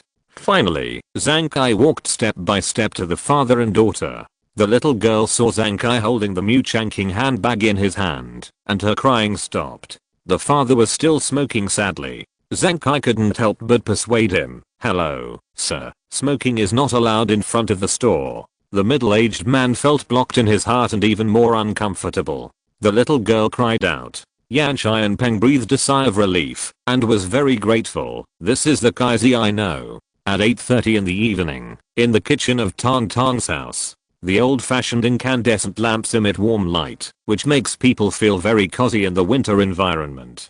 The pot on the induction cooker is boiling with soup, and the refreshing fragrance is wafting. 3 people are sitting around the table. It's time to eat. Zhu Yuantang picked up a piece of beef tenderloin and put it in the soup pot. When the beef changed color, she quickly took it out and dipped it in the carefully prepared dipping sauce. One bite, the smooth meat and rich spices blended together. Very satisfying. Delicious. Delicious.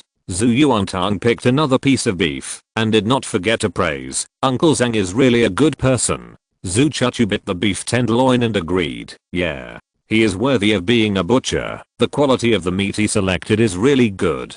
She helped to make plans. "However, we can't bet too often, otherwise Uncle Zhang will easily become alert." Zhu Yuantang, indeed, proceed step by step.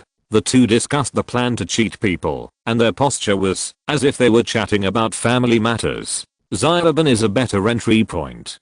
After Zhu Chuchu spoke for several sentences, she realized that Jiang Ning was listening. She pursed her lips and blamed herself in her heart for being too indulgent for a while. "Jiang Ning, why don't you talk? I think it's good." Zhu Yuantang happily ate black fish fillets and beef tenderloin. These two foods pay more attention to the timing of shabu shabu. If they are shabu shabu for too long, it will affect the taste. Zhu Yuantang is a very good cook, and she must ensure that she eats the most tender and delicious beef slices. To the extent that she was addicted to shabu shabu meat, Jiang Ning took the opportunity to steal a small half cup of ice cola. Zhu Yuantang was furious when he found out. "Don't even think about me picking up food for you." Jiang Ning didn't care. "I'll cook it myself. Your cook is not as good as mine." Zhu Yuantang was proud, and she decided to improve the quality to occupy an absolute position. Jiang Ning picked up a piece of beef, dipped it in spices, tasted it, and said, "I'm not bad either." Zhu Yuantang said in a very arrogant tone, "Humph, I'm not bragging. I'm the best cook in Yazhou, no one else." Jiang Ning, "I'm the best cook in Anhu province." Zhu Yuantang, "I'm the best cook in the whole country." Jiang Ning, "I'm the best cook in the whole world." Zhu Yuantang raised his voice, "The whole universe." Zhu Chuchu was eating the fish fillet happily, and she was enjoying the childish competition between the two people. Suddenly, Jiang Ning asked, "What about you, Chuchu? Is your cook delicious?" Zhu Chuchu was naturally not as childish as them. She was intelligent and sensible, since she was a child, and she answered calmly, "I'm the best cook in this room." As soon as she said it, it was clear that she was extraordinary. Zhu Yuantang immediately picked up the small bowl. Okay, those who are capable should do more work. Chuchu, the job of making hot pot tonight is up to you." Zhu Chuchu was stunned. She turned her eyes to Jiang Ning and found that he also held up a small bowl, holding chopsticks in his hand, as if waiting to be fed. Jiang Ning and Tang Tang urged, "Why are you standing there, chef? Hurry up and make hot pot." The warm little house and the delicious food made Zhu Chuchu suddenly feel chilled. Chapter 707, The Outliers Outside the Law. On Sunday evening, the number 4 middle school campus. As the sun sets, Wu Yunzi stands in front of the number 1 teaching building. Yan Xianpeng rushed into the spacious campus avenue with great enthusiasm. He was originally going to rush straight to class 8 to discuss a big business with Zhang Kai. On the way, he passed by the security department and was immediately identified. Wu Yunzi's eyes were filled with hatred. "Director Wang, he was the one who stole my bicycle. Yesterday, his father called." Wu Yunzi was shocked and wanted to ask for details, but the phone could no longer be reached. He quickly contacted his mother and just learned that several uncles were taken away by the authorities. Only one of the Wu brothers who was abroad survived. His world collapsed. Wu Yunsky, who had suffered a series of heavy blows, lost his bicycle again. He vented all his anger. "I bought my bicycle for 5,000 yuan. Director Wang, you can handle it." Yan Xianpeng was stunned at first, and then asked, "Which bicycle?" Wu Yunsky was shaking with anger. "It's the bicycle you pushed out of the garage yesterday afternoon." Yan Xianpeng's face was full of disbelief. "Don't spit blood. When did I push your bicycle? Isn't it my bicycle? And I returned it to the garage after riding it yesterday." Director Wang frowned and emphasized, "I checked the surveillance. The bicycle you pushed away yesterday was Wu Yunsky's bicycle. You rode his bicycle without permission." Wu Yunsky accused, "This is theft. I strongly demand that the school expel him." Yan Xianpeng was shocked. What a joke. The two argued endlessly, and neither could convince the other. Director Wang was caught in the middle. According to Yan Xianpeng's excuse, he seemed to have recognized the wrong bicycle, rode it away by mistake, and then pushed it back to the shed. Well, it was mainly because he pushed it back. Otherwise, Director Wang could have directly concluded that he was suspected of theft. But now, it is still impossible to rule out the possibility that Yan Xianpeng pushed the wrong car. Director Wang took Yan Xianpeng to the office of Building 3 and asked Gao Hishui to be in charge of the custody. Then, he took Wu Yunsky and walked to the second floor. Wu Yunsky is a freshman in the first year of high school. He usually stays in Teaching Building 2. This is his first time to come to the teaching building where the second year of high school is located. Wu Yunsky is 1.85 meters tall. Standing in the corridor, there are almost no students taller than him. Looking at people with this condescending mentality, Wu Yunsky is proud in his heart. Senior students are just like this. During this period, there were many senior girls who cast their eyes on him, and Wu Yunsky saw them all. However, he came here this time to catch Zhang Kai, so he could not be distracted. Soon, Director Wang arrived at class 8, which he remembered vividly. When Wu Yunsky passed the window, he saw the familiar beautiful girls in the previous physical education class, which made him dazzled. Director Wang stood at the back door of the classroom and waved, "Zhang Kai, come out for a moment." Zhang Kai was bragging to Wang Lang about the Mu Changqing he had drawn and sold for 1,600 yuan. When he saw Director Wang, Zhang Kai was confused. "Duan Shigen is not here." Director Wang said seriously, "I'm looking for you." Zhang Kai was puzzled. What did he want to do? He walked to the corridor outside in confusion. Director Wang's expression was extremely serious. He whispered. Yan Xianpeng admitted that the bicycle he rode yesterday was stolen from Wu Yunsky. "Are you his accomplice?" Zhang Kai was shocked and said, "What a joke. How could Yan Xianpeng steal a bicycle? He must have pushed the wrong bicycle." Director Wang, "He has admitted it." Zhang Kai sneered. "How is it possible? If he is a bicycle thief, would he send the bicycle back?" Director Wang looked at Wu Yunsky, and his expression seemed to say, "See, it didn't work." Wu Yunsky felt aggrieved. He couldn't help feeling sick when he thought about his beloved bicycle being ridden by two big men in turn. He had misophobia and usually wore white clothes. How could he tolerate his beloved bicycle being defiled? Wu Yunsky said in a cold tone, "Who knows if you rode it on purpose?" Zhang Kai directly retorted, "Who cares about your broken bike?" Seeing that another quarrel was about to break out, Director Wang decided, "How about this? You and Yan Xianpeng pay money to help him wash the bike." Finally, it was decided through negotiation that Zhang Kai and Yan Xianpeng compensate Wu Yunsky 50 yuan for the car wash fee. Wu Yunsky felt very uncomfortable. Did he need this 50 yuan? On the way back to the classroom alone, Wu Yunsky had a gloomy look in his eyes and wished he could find someone to deal with Zhang Kai and Yan Xianpeng. However, thinking of Yan Xianpeng's bear-like body, it was estimated that if 3 or 5 people went there, they would definitely be sent to deliver food. Now that something happened at home, he had to endure it. Wu Yunsky clenched his fists and injured emotions that rarely appeared in his life. "I will endure it." Class 8 classroom. Class monitors in Yaoling wore a lambskin jacket today. The soft appearance weakened her dignity as class monitor. She passed the river and was grabbed by Chen Xiaoyu. Xin Yaoling's charming goose face was covered with a bright smile, especially her eyes under a pair of slender eyebrows, which looked even deeper and brighter. Chen Xiaoyu praised, "Class monitor, your eyes are so beautiful." Xin Yaoling accepted the compliment generously. "Thank you, you are as cute as your sister." As she said that, she walked to her seat and took out a piece of paper to wipe the dust off the table. Jiuo Kanan thought that the joint exam would be held this Thursday, and after the exam, the class teacher would rearrange the seats. Jiuo Kanan will eventually return to his hometown in the back row. The countdown has begun. How many days can he and Xin Yaoling spend together?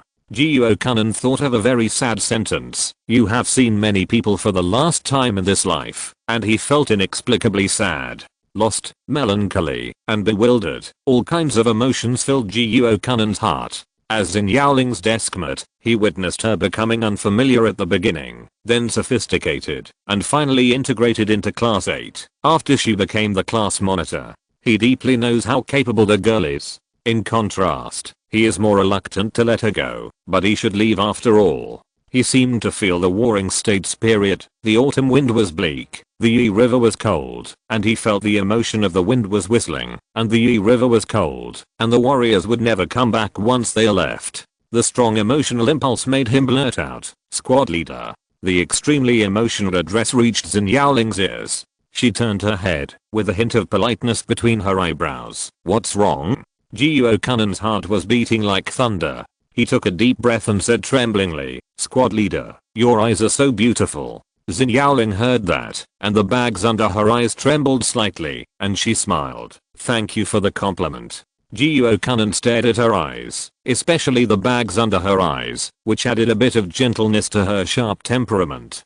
Jiuo Kanan bravely praised, "Your bags under your eyes are very beautiful." On the other side of the river, Chen Xiao continued, "What's the difference between bags under the eyes and eye bags?" While speaking, she stared at Xin Yaoling's eyes without blinking. Xin Yaoling said openly, "I have eye bags, other women have eye bags." Chen Xiao pursed her lips, her face full of teasing. "Yo yo yo." Xin Yaoling sat down calmly. She didn't care. Anyway, she had eye bags. December 15th. Monday morning self-study get out of class ended. During the break, Yanchai and Peng found class 8. Zankai cursed, "We didn't catch that grandson last night. We'll continue tonight." Wang Lang was curious. "What's wrong?" Zankai immediately shut up, looking mysterious. A discussion was going on in the front row. Chen Kan found Bei Yuxia and claimed that he had nothing to do recently, so he learned some medical knowledge to enrich his knowledge. Oh, Bei Yuxia's reaction was flat. Although Chen Kan was usually obsessed with studying and looked like a god of learning, don't forget that when the first year of high school started, Bei Yuxia, Chen Kan, Dong Qingfeng and others were in a study group. With Bei Yuxia's intelligence, she could analyze Chen Kan's personality model roughly and knew that he did love learning, but he was not just a nerd who was obsessed with studying. Chen Kan said, "I heard that you are from a medical family. I wonder how much medical knowledge you have. Using the knowledge you have learned to defeat others in the field they are good at is a very fulfilling thing." Bei Yuxia was very modest, just so. Chen Xiao said beside her, "Yuxia's medical knowledge is very profound. I usually go to her for treatment when I'm sick. It is more effective than Beidou." Chen Kan ignited the desire to fight. "Oh, so capable?" Seeing this, Chen Xiao took the initiative to propose, "I will be the referee. Let's see who is better." Bei Yuxia, boring. Chen Kan was about to agree, but suddenly thought of Chen Xiao's past. He said, "You can't talk about capsules." Chen Xiao, "I promise not to tell." Chen Xiao asked a question. "Under what circumstances will humans have symptoms of foaming at the mouth?" Chen Kan immediately answered, "Epilepsy, poisoning, rabies." Chen Xiao, "What else?" Bei Yuxia clearly said it was boring just now, but when she was challenged, she still accepted the challenge. Acute gastroenteritis, high fever convulsions, lung disease. Chen Kan, also acute cerebral infarction, cerebral hemorrhage. Bei Yuxia, Alzheimer's disease. Chen Xiao blinked. "What else?" The two thought for a while, and felt that it should be almost the same. Chen Xiaoyu said proudly. There is still time to brush teeth. After this, Bai Yuxia and Shin Kan felt that she should not be asked to ask questions. Zhu Yuantong, what else? Chen Xiaoyu fell into thought.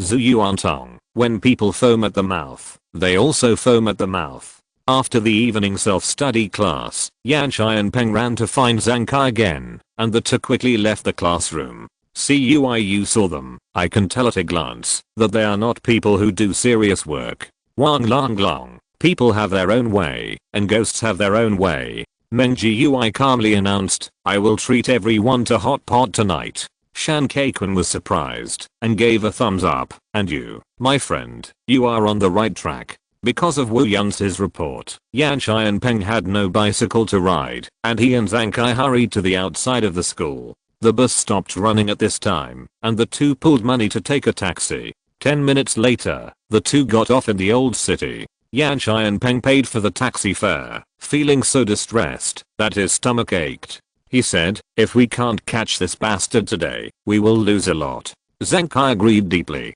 Previously, Yan Shai and Peng took a job on the local forum to help drive away the square dansantes, and he solved the job very well. Recently, he found a small boss on the forum. The small boss opened a small supermarket. There are several small supermarkets in Yuzhou City, which are open 24 hours a day. But recently, in the middle of the night, there are always half-grown children in a small supermarket who come into the store to take some cigarettes and alcohol. After taking them, they don't pay all and run away. The clerk went out to chase them, but couldn't catch up at all. For several days in a row, the small boss called the police, but the child in his early teens, his parents didn't discipline him, and the authorities couldn't do anything about him. He went out to steal cigarettes, and continued to steal cigarettes. But the boss was so embarrassed.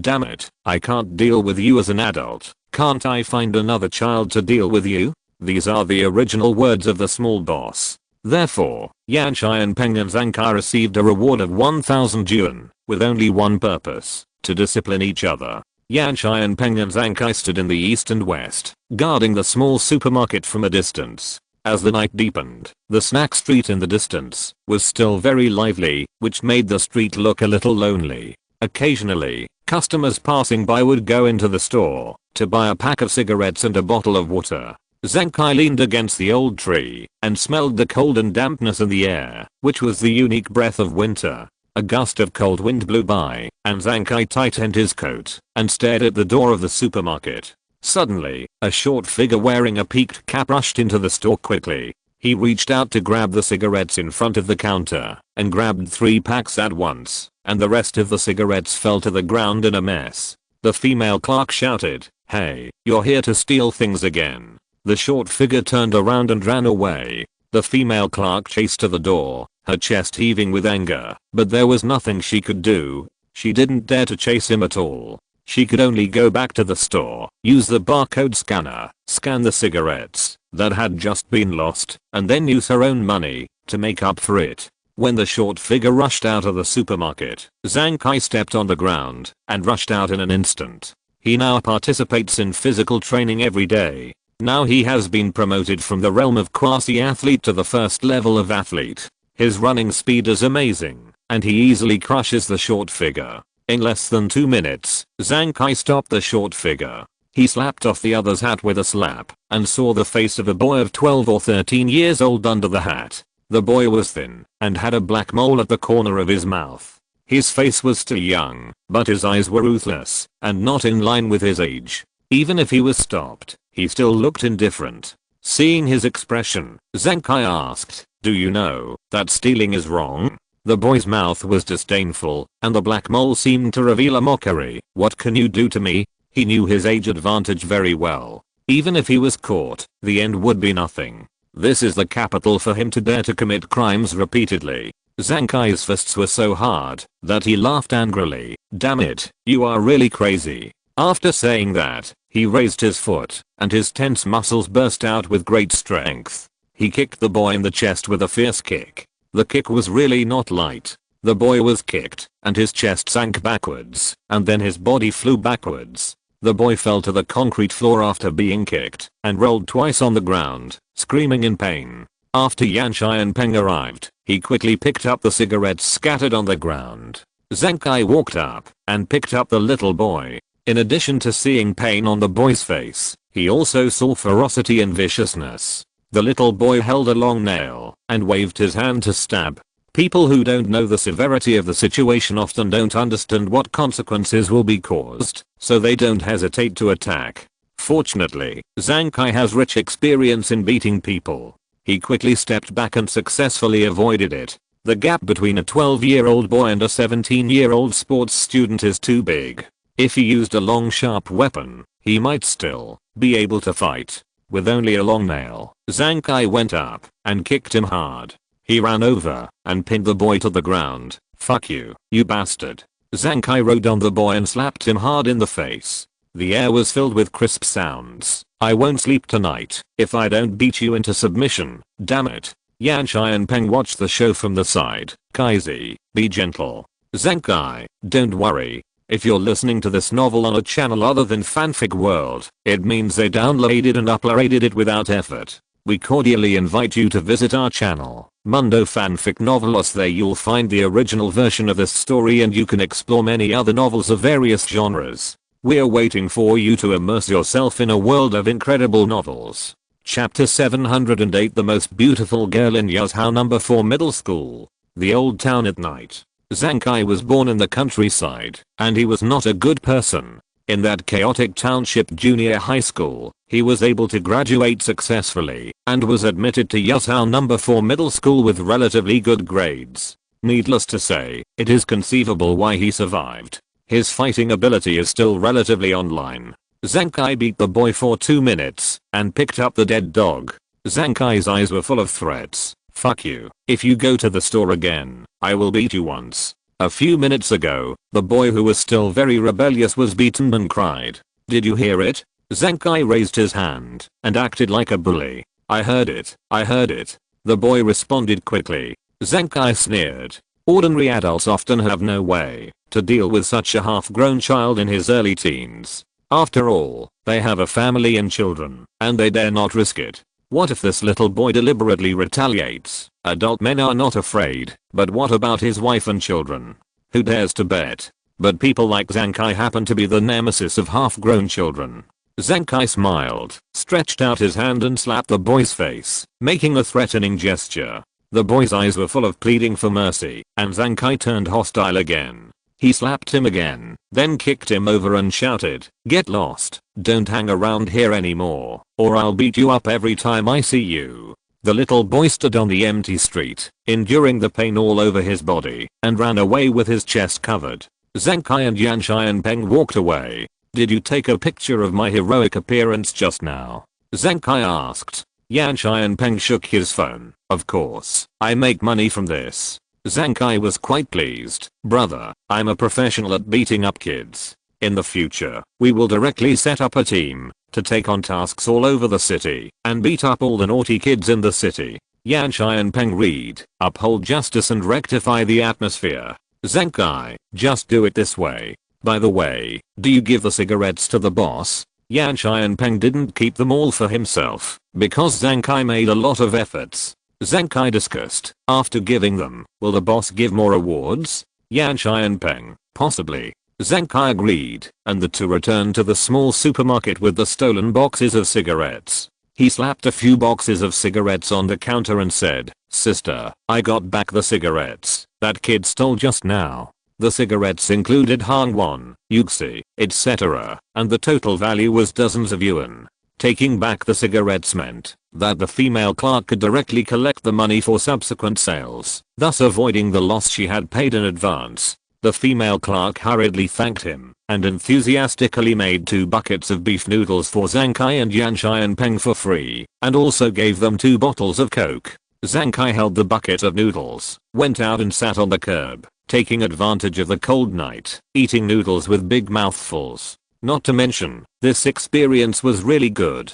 Tuesday. You have an exam the day after tomorrow, so read a book, Brother Ma. Wang Lang Lang advised earnestly. Ma Shichen played games calmly, and even took the time to give him a Zuan Mei chewing gum. "Don't worry, I will counterattack." Wang Lang Lang sighed. Brother Ma is deeply involved in the counter-attack posts on Tiba. As a deep player of Tiba, Wang Lang knew very well that it was a pipe dream to want to make a comeback to a 985 university in the third year of high school. Ma Shichen asked back, "You haven't been doing something to liven up number 4 middle school recently, so why are you voting for the school beauties?" Jiuo Kunan instantly became excited and asked with concern, "School beauties ranking? This thing is quite popular in today's era. There are often rumors that a certain very beautiful girl is the school beauties of a certain school. Everyone thinks that there will be various rankings of school beauties in universities, but in fact, there are almost no such things." Wang Lang said, "Hey, just for fun, I have collected photos of girls in our school through various methods, and I will post a few voting posts later." Jiuo Kunan, okay. Wednesday, 10 AM. Yuzhou Third People's Hospital, Orthopedic Inpatient Department. The young man recovered very quickly. Zhuang Jian, who walked out of the hospital gate with a bandage on his right hand. Behind him were Linzida carrying sundries, Zhuang's mother carrying a file bag, and the vice president who came to see him off. At the back, there were 7 or 8 intern nurses chattering, making it very lively. It's just that the expressions of those young nurses were a little sad and reluctant. Zhuang Jian, who is handsome, well, handsome beyond ordinary handsomeness. He has extraordinary knowledge and a prominent family. During the time he was in the hospital, all kinds of experts who are rarely seen on weekdays appeared in the inpatient department, even the biggest dean. During the hospitalization, Linzida sent milk tea, fruits, small cakes and flowers to the young nurses every day in the name of Zhuang Jianhu to make life more comfortable. The identity of this prince in distress can fascinate these young nurses. He is simply a perfect lover. This kind of man is definitely the top male in the food chain. As a result, when giving injections, the young nurses often deliberately give injections twice to leave a deep impression, causing Zhuang Jianhu's hands to be full of needle holes. He couldn't stand it anymore, so he reinstalled the indwelling needle. He stood at the door. Because the sunlight outside was too dazzling, the stimulation made Zhuang Jianhu's eyes slightly uncomfortable, and he couldn't help squinting. He let out a long sigh and sighed, "Finally I'm discharged from the hospital." The pain of broken bones is almost the greatest disaster he has ever suffered in his life. If nothing unexpected happens, it will eventually follow him for the rest of his life and he will never forget it. And this period of hospitalization will also be engraved in the future and remembered clearly. Humans are always like this. The brain selectively remembers the most profound things. Lin Han, who was waiting at the door, said, "It doesn't matter. We will come to remove the steel plate next year." Zhuang Jianhu's mouth twitched, and his mood sank instantly. After hearing this, the group of intern nurses felt hope in their hearts. She came closer and chattered, presenting various gifts, watches, wallets, pendants, and even shoes. With Linzida's eyes, he could see at a glance that, although these small gifts were simple, the prices were definitely beyond the consumption level of these unpaid nurses. KCO watches, CK wallets, and Nuad shoes are all in the thousands of yuan level. "Grandma, you really are willing to spend money." Linzida was amazed. Facing the hopeful eyes of the young nurses, Zhuang Jianhu accepted all of them and expressed his gratitude to them. During this period, the vice president told Zhuang's mother that, if there were any follow-up questions, she could call him directly, especially in terms of rehabilitation training, and he could come to her home every day to help with the training. In the end, Zhuang Jianhu got on the business car driven by Lin Han and rushed to the Hukishan Villa district. Zhuang Jianhu sat in the car, silent. He looked at the scenery receding outside the window. After this hospitalization, he realized that health is the most important thing, and everything else is just a passing cloud. Without health, everything will cease to exist. Linzida next to him didn't know if it was an illusion, but felt that Jianhu seemed to be a little more mature. He didn't disturb Zhuang Jianhu. Linzida took out his mobile phone and browsed the 4th middle school post bar. He unexpectedly found that there were several popular posts, and the 4th middle school was evaluating the school beauties. Is there really a school beauties selection? Even if Linzida was in Ancheng, he had never heard of it. He clicked on it and saw Xuan's photo first. It was a photo of her standing alone in the corridor, holding onto the balcony, and was secretly photographed. This photo only showed her stunning profile and figure, not enough to show half of her appearance. Even so, the number of votes still ranked 4th. Linzada thought, is there another master? He scrolled down and saw Zhao Jinglin, a small internet celebrity on Tiba. She was wearing a light-colored school uniform and lying on the desk, revealing a face covered with filters.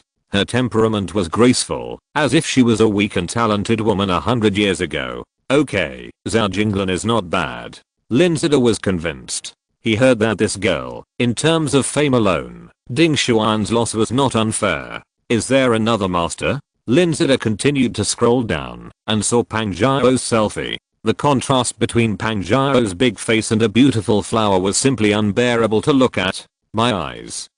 Linzada's mouth twitched. He finally understood that, after reaching the 2nd place, it was everyone who deliberately messed up.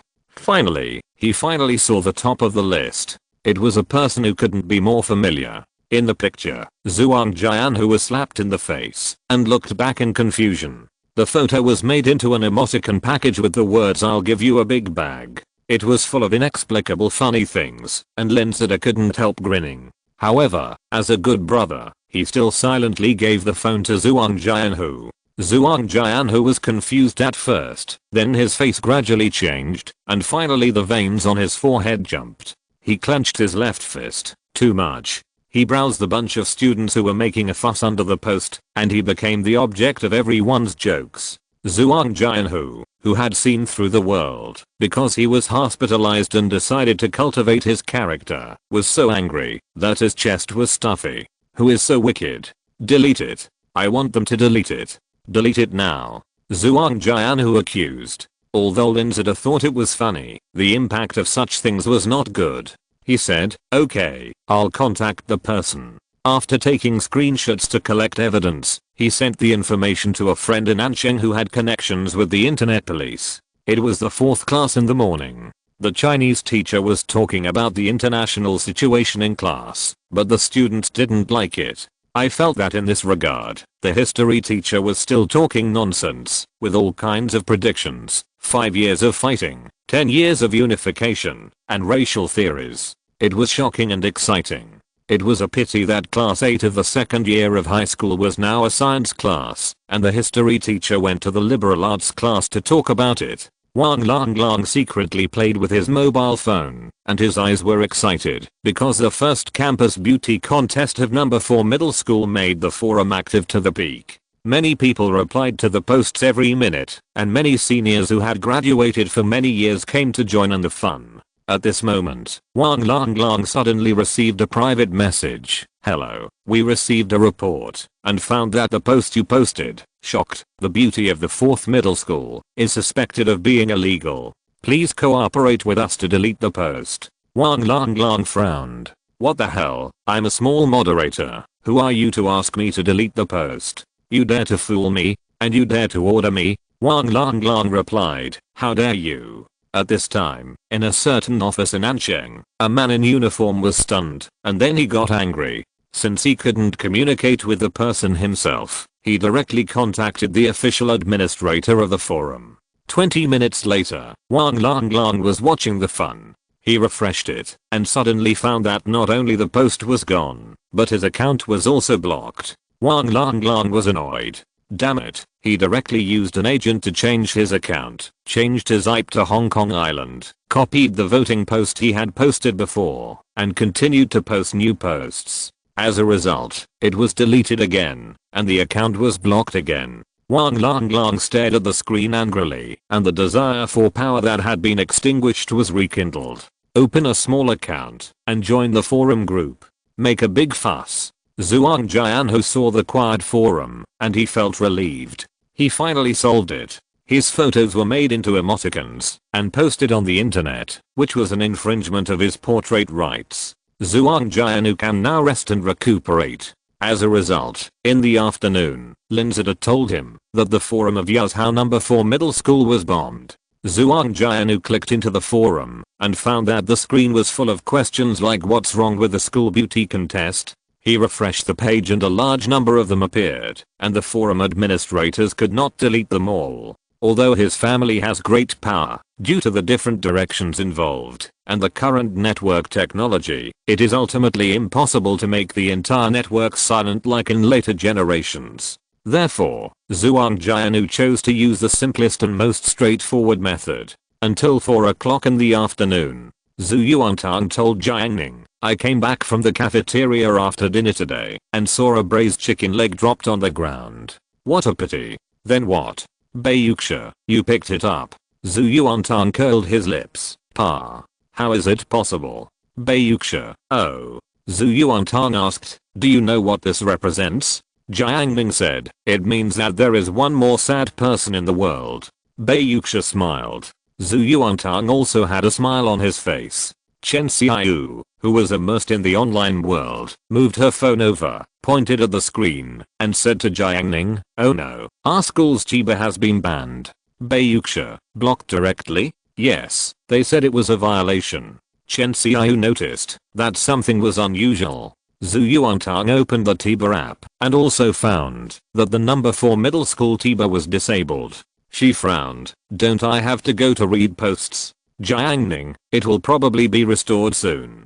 Chen Xiaoyu, "It's very difficult, right?" She is an old netizen, wandering around major resource holy places. She has witnessed many events in the past 2 years.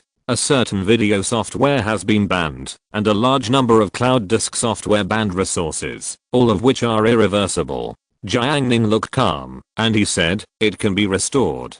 Bayuxia couldn't help but look at him one more time.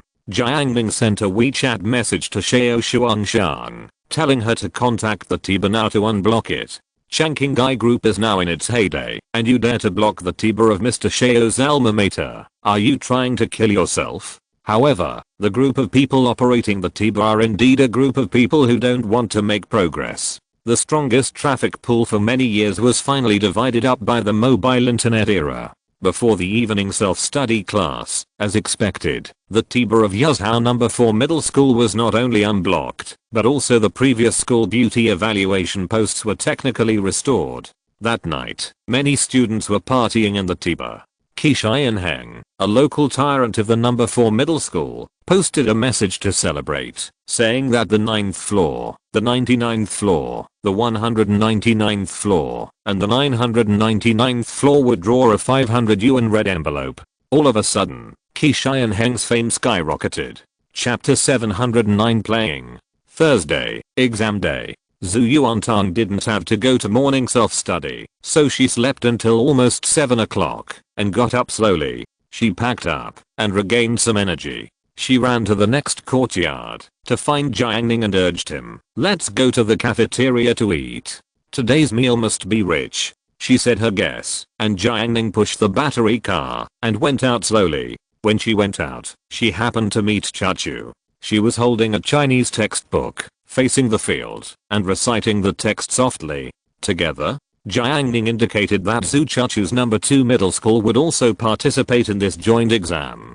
Zhu Chachu put away the book. "Wait for me for 2 minutes. Number 4 middle school, the main road of the campus." Wu Yunzi walked on the spacious avenue. His father and several uncles were all being interrogated. This process lasted for a long time. He couldn't help at all, and could only go to school as usual. Wu Yunzi thought of the school beauty contest, and he asked someone to help post the emoticon package of Zhuang Jianhu. The effect was so good that Zhuang Jianhu's image instantly spread throughout the school. Instead of promoting yourself, it is better to discredit others. This is the lesson Wu Yunzi learned from the incident in which he was slandered. Wu Yunzi has been making progress. He found someone to retaliate against Pang Zhao. After being guessed, he later found someone to retaliate against Zhuang Jianhu, leaving no handle in the whole process. Uncle Jia, who helped him, went to the northern part of the country of Bio overnight, where there was no one in charge. When the Wu brothers made a lot of money, the fourth uncle went there to buy property, and had a lot of power. This was a way to leave a way out for when he was desperate one day. Originally, in recent years, as his father became bigger and bigger, he had already won the honor of being a provincial moral model. Compared with the ruined country of Bio, how can life in China be as comfortable? The fourth uncle wanted to give up the career of Bio. After all, He didn't make much money wandering outside, and he was tired of playing with women. Wu's father and others stayed in Yazhou to sell minerals, and the family accumulated wealth in the billions. The fourth uncle was ready to enjoy his life, but just as he was about to withdraw, something happened at home. Unfortunately, the Wu brothers were arrested too quickly and had no time to escape. Only the fourth uncle was left abroad. It must be said that it was a coincidence. If they were arrested later, none of the 4 Wu brothers would have escaped. With the fourth uncle, there will always be a chance to make a comeback. Wu Yunzi thought. His fourth uncle was smart, since he was young, and was a college seedling in that era. Unfortunately, his family had no money and was delayed. Even so, after the economic conditions improved in recent years, his fourth uncle taught himself the languages of those countries. At the beginning, the fourth uncle also said that this is the era of mobile internet. Everyone has a mobile phone and everyone uses online banking. If you use Biobi as a base, cooperate with major forces, and get some talents from the inland to develop business, there will be great potential. But his father denied it. Now that his father has been arrested, the fourth uncle can finally do it. Wu Yunzi's eyes are strained. His current task is to study hard. If things don't go well, after graduating from university, I think by then, fourth uncle would have already become very successful. After all, fourth uncle is smart, rich, and has Uncle Jia's group of ruthless people to help him. Wu Yunzi glanced at the classmates passing by and thought to himself, even if my father is arrested and everything is lost, I still have a way. After all, a big family cannot be killed from the outside, and it can only be defeated by internal destruction. And his Wu family is the most united existence. The first subject in the morning was the Chinese test. Nothing happened. The second subject was biology. The 18th examination room. The invigilator was Gao Hishui. Cuiyu and Meng Jiui were in the same examination room, in front and behind, and the bond between the two was vividly reflected. Gao Hishui stared with his cow-like eyes, shocking the entire examination room. If anyone dared to cheat, they would face Gao Hishui's thundering blow, and the black hand would destroy everything. Lukaki couldn't do the questions, and she was very upset staying in her seat. As a high school student, grades can never be avoided. Lukaki knew very well that, if she were an excellent student, her status would definitely be improved, and the partner she found would be of a higher level. Unfortunately, she was really bad at studying. Many girls at the age of 16 or 17 face much more temptations than boys, and it is difficult for them to calm down and study, especially for vain girls like Lukaki. Well, although Cuiyu is a boy, he also faces many temptations. When he thinks of biology, he thinks of having children, and when he thinks of having children, he thinks of those charming tutors. Cuiyu was restless and looked around. As expected, his movements attracted Gao Hishui's attention. Gao Hishui's bull-like eyes were full of pressure. Cuiyu ignored him. I'm afraid of you in class, but how can you bully me in the examination room? He had long been resentful of Gao Hishui. After all, he didn't dare to watch movies in Gao Hishui's math class. Gao Hishui stared at Cuiyu. Cuiyu suddenly made eye contact with Lukaki across the river. He tore off a piece of draft paper and wrote something on it. Then, he raised his eyebrows to Lukaki. Lukaki's heart moved. Is he going to pass the answer to her? Although the two were in the same examination room, Lukaki yearned for foreign culture, so her English grades were good, and other subjects were relatively poor, so Cuiyu's biology must be better than hers. Lukaki was also tempted, so she and Cuiyu observed Gao Hishui together. The two sneaky communication was all seen by Gao Hishui. Gao Hishui knew what they meant, and Gao Hishui said angrily, you dare to cheat in the joint examination, you are looking for death. He has an explosive personality, hates evil, and can't tolerate any flaws. Because when he was a student, some classmates boasted complacently, it's better to copy than to study well. No, it's not like that. In order to practice his morality, Gao Hishui chose to become a bright people's teacher. I will definitely teach you a lesson. Gao Hishui locked onto Cuiyu and Lukaki. He used the fishing method and deliberately turned his back. Cuiyu aimed at the right moment and threw the small paper particles.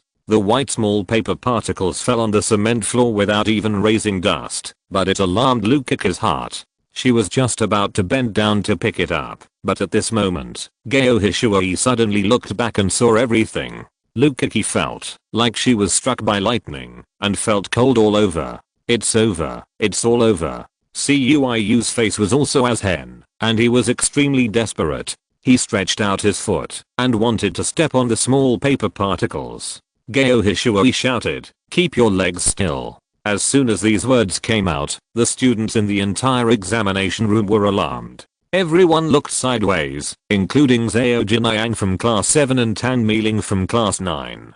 Geo Hishuoi took 2 steps at a time and walked quickly. He bent down and picked up a small paper particle. Zhao Jinliang saw Cuiu's horrified expression, and he almost laughed like crazy. In the previous sports meeting, the kind-hearted him was deceived by the shameless Cuiu, who lured 4 beauties to dance with their team, which directly blew up their team. Zhao Jinliang's prestige plummeted, and he woke up from his dreams countless times in the middle of the night, heartbroken. Now, Cuiu was caught by Geo Hishuoi, the strictest man in the grade. He was doomed. Everyone was waiting for the next moment.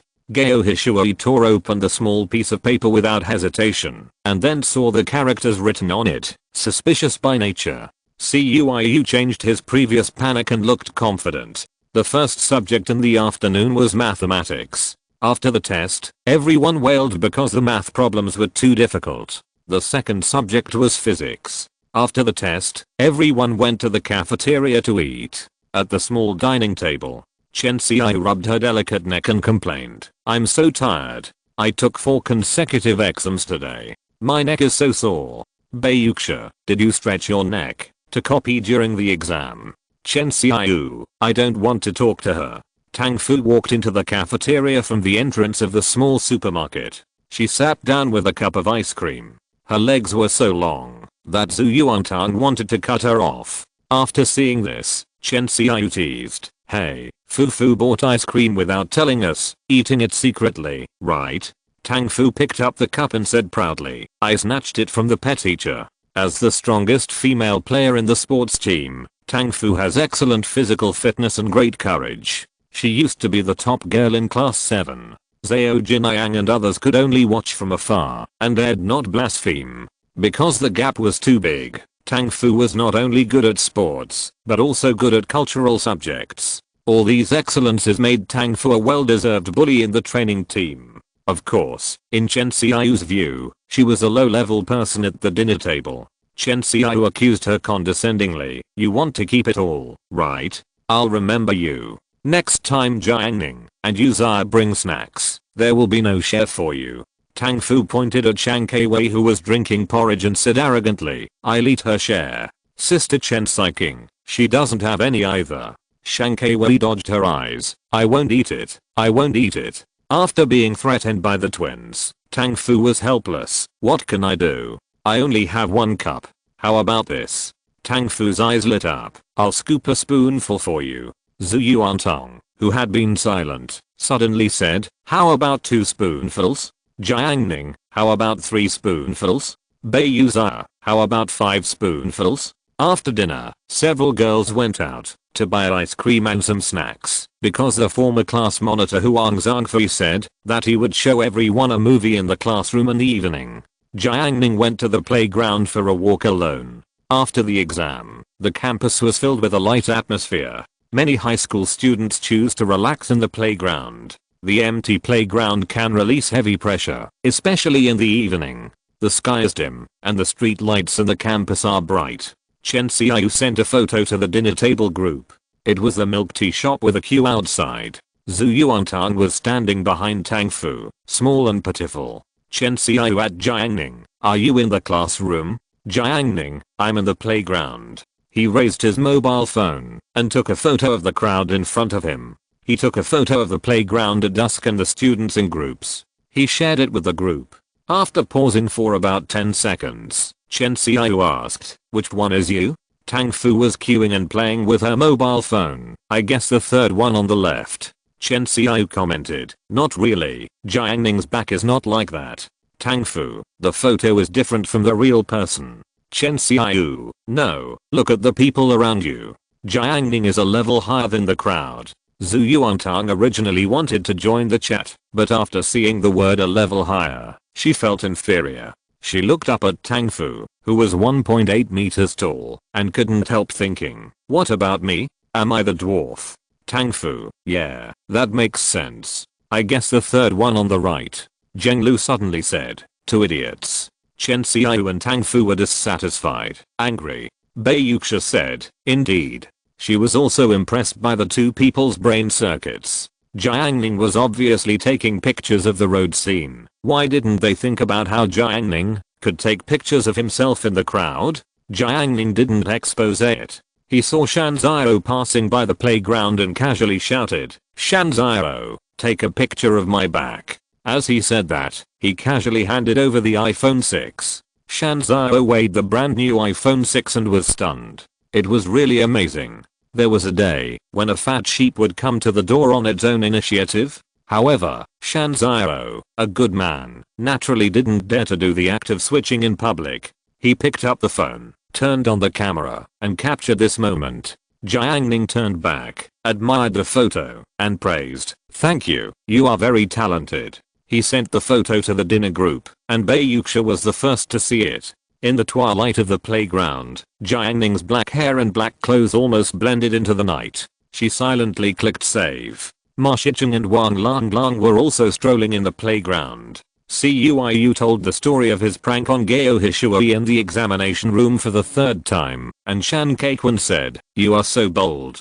Jiuo Kunan gave a perfunctory compliment, his eyes wandering, looking for the stunning beauty on the playground. Suddenly, Jiuo Kunan, oh my god, Zhao Jinglan. He pointed to the podium and saw two girls sitting on the edge. One of the girls was wearing a school uniform and had an outstanding temperament, which was unforgettable at first sight. Cuiyu's eyes bulged out, that's true. If she were my girlfriend, I would never watch movies again. Meng Jiui, just fool your brothers, but don't fool yourself. Ma Shicheng glanced at her and said, she's okay.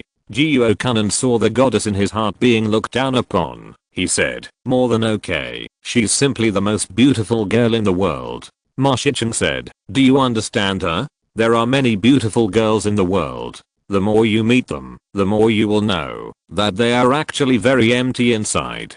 Jiuo Kunan was timid. I dare not. When he saw the beautiful girl, he was extremely nervous, afraid of making mistakes. Ma Shicheng, practice more. Look at Brother Quan. He dares to go up. Shan Kaikwan waved his hand, while look back on the past. Cuiyu, indeed, Brother Quan dared to go up and lick him. What about you, Brother Nan? You can only watch from afar. What do you call this? Meng Jiui, detection dog. Jiuo Kunan couldn't stand the ridicule. He said angrily, the pot calling the kettle black. Don't just watch the fun. I ask you, who dares to go up and get Zhao Jinglan's contact information? He looked at Quanzi, who didn't say anything. Zhao Jinglan was very beautiful, so it would be very difficult. Cuiyu didn't say anything either. Jiuo Kunan was about to speak, but Ma Shicheng said, Langlong, show him your skills. Wang Langlong, hey, I'll be back soon.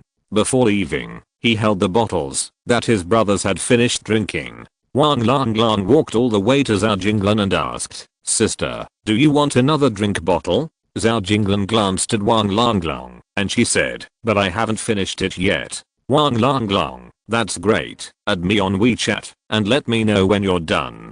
Zhao Jinglan. Chapter 710, Training a Girl. In the evening, on the playground, Wang Langlong returned with the water bottle, and Jiuo Kunan and Cuiyu immediately looked at him. How is it? Wang Langlong raised his face and said lightly, I got it. Jiuo Kunan looked at his appearance. To be honest, Wang Langlong was not tall, at most 1.7 meters, chubby, and looked ordinary. In comparison, Jiuo Kunan's height of 1.78 meters is definitely above average in this era. Except for his slightly dark skin, his facial features can be called handsome. Fuck, why? Jiuo Kunan was indignant. Brother Long is awesome. Cuiyu gave a thumbs up. Can I add Zhao Jinglan as well? Wang Langlong, sure. Cuiu was just having fun, but he didn't expect Wang Lang to be willing to give it to him. He was immediately excited. Does Zhao Jinglan agree? Being able to add a friend does not mean that you can agree. Many beautiful girls are very arrogant and directly refuse to add friends. Seeing this kind of girl, Cuiu was so angry that his teeth itched. Damn it, I'll let you be arrogant now, but when the world ends, I will exchange a piece of bread for a beauty. Of course, this is just imagination. After all, even in the end of the world, most ordinary people are often miserable. They are just resources and consumables. Wang Lang said, 80% chance. Cuiu, fuck, you will be my godfather from now on.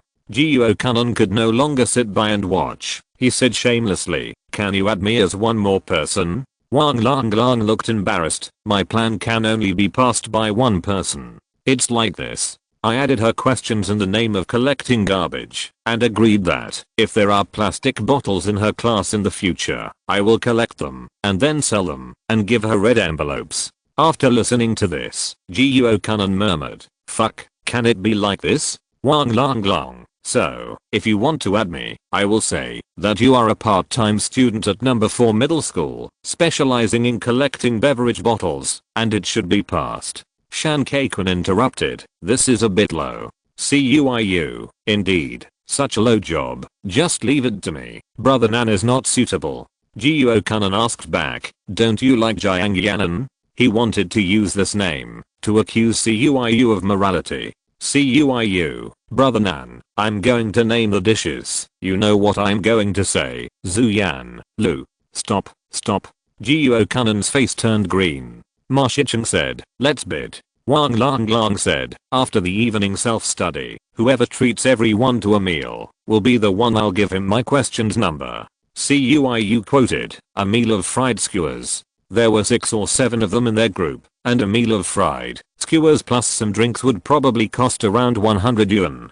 Jiuo Kanon gritted his teeth and bled a little. A barbecue meal. Wang Lang. Once a word is spoken, it cannot be reversed. I declare. He raised his arm and waved it down. Brother Nan wins. Cuiu's face changed and he celebrated with a smile. Brother Nan is righteous. I wish Brother Nan to get the beauty back.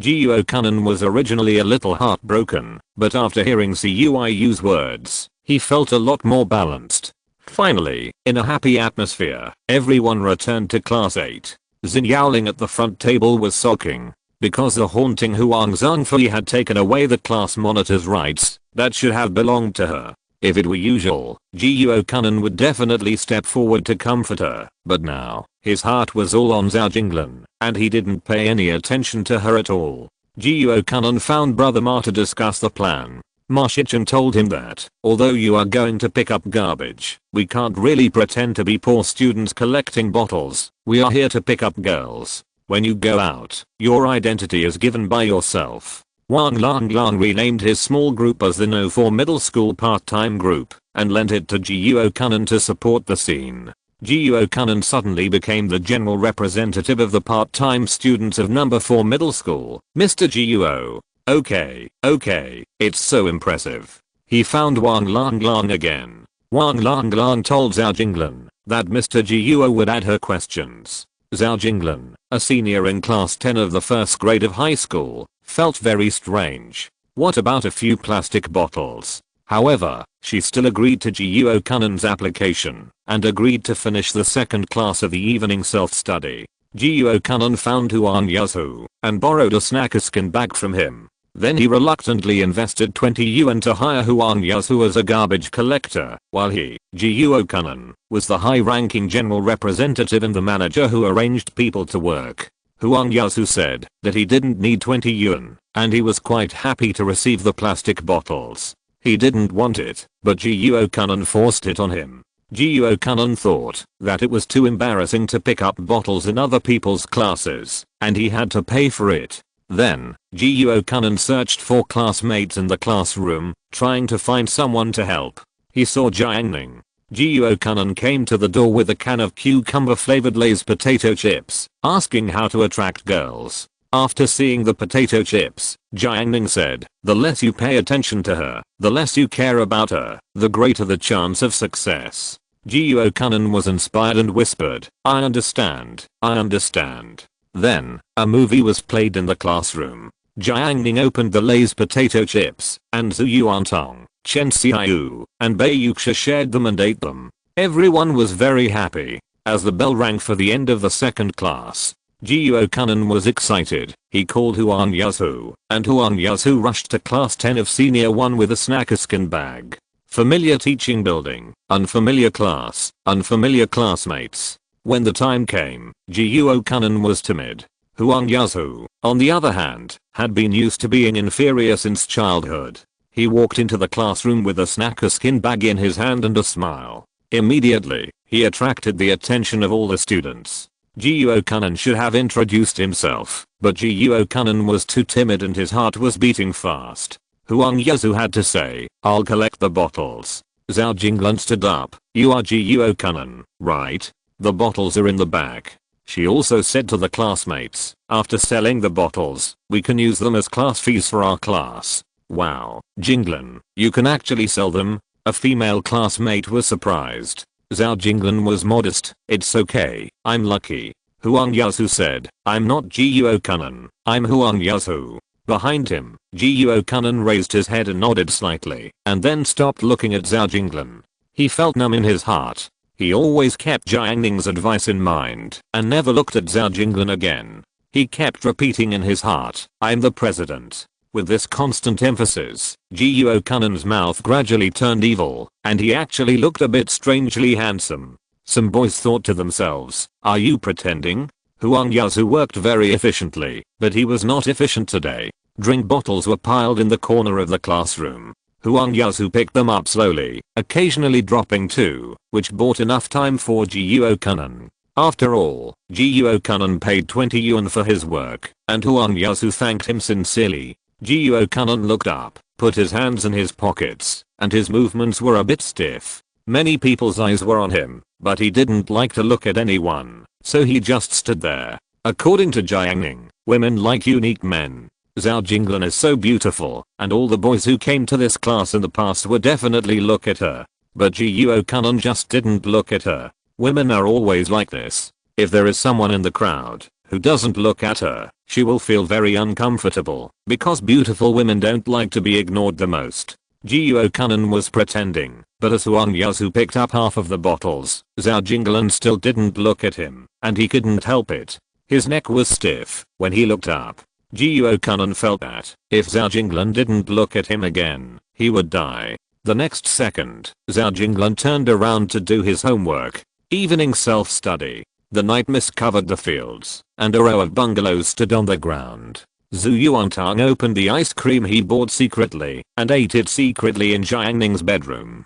Jiang Ning held a notebook with messages from the class group on it. We were watching a movie during the evening self-study, and no one discussed the grades. After returning home from school, a wave of discussion about grades blew up in the group, and many top students sent messages. For example, Song Sheng and Dong Qingfeng are the most active among them. They chat directly in the official class group, where there are class teachers and other teachers. There are also some students with above average grades, such as Jiang Yanan complaining, "The math test paper is so difficult, I feel I can't pass it. I guess I can only get more than 80 points. Yuan, cry, I may only get 60 points. Lukiki, I can't understand it at all, at most 50. Liu Chuandao, brother also 50.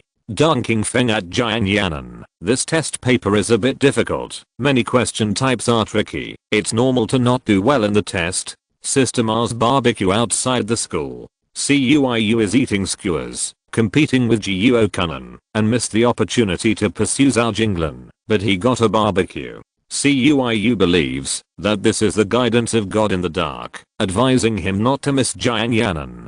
Now seeing that Jiang Yanan did poorly in the math test, Cuiu at Jiang Yanan in the chat box, it's not your fault, it's the math teacher's fault. It's all because the math teacher didn't teach well. He sent it casually. So, this sentence appeared in the group.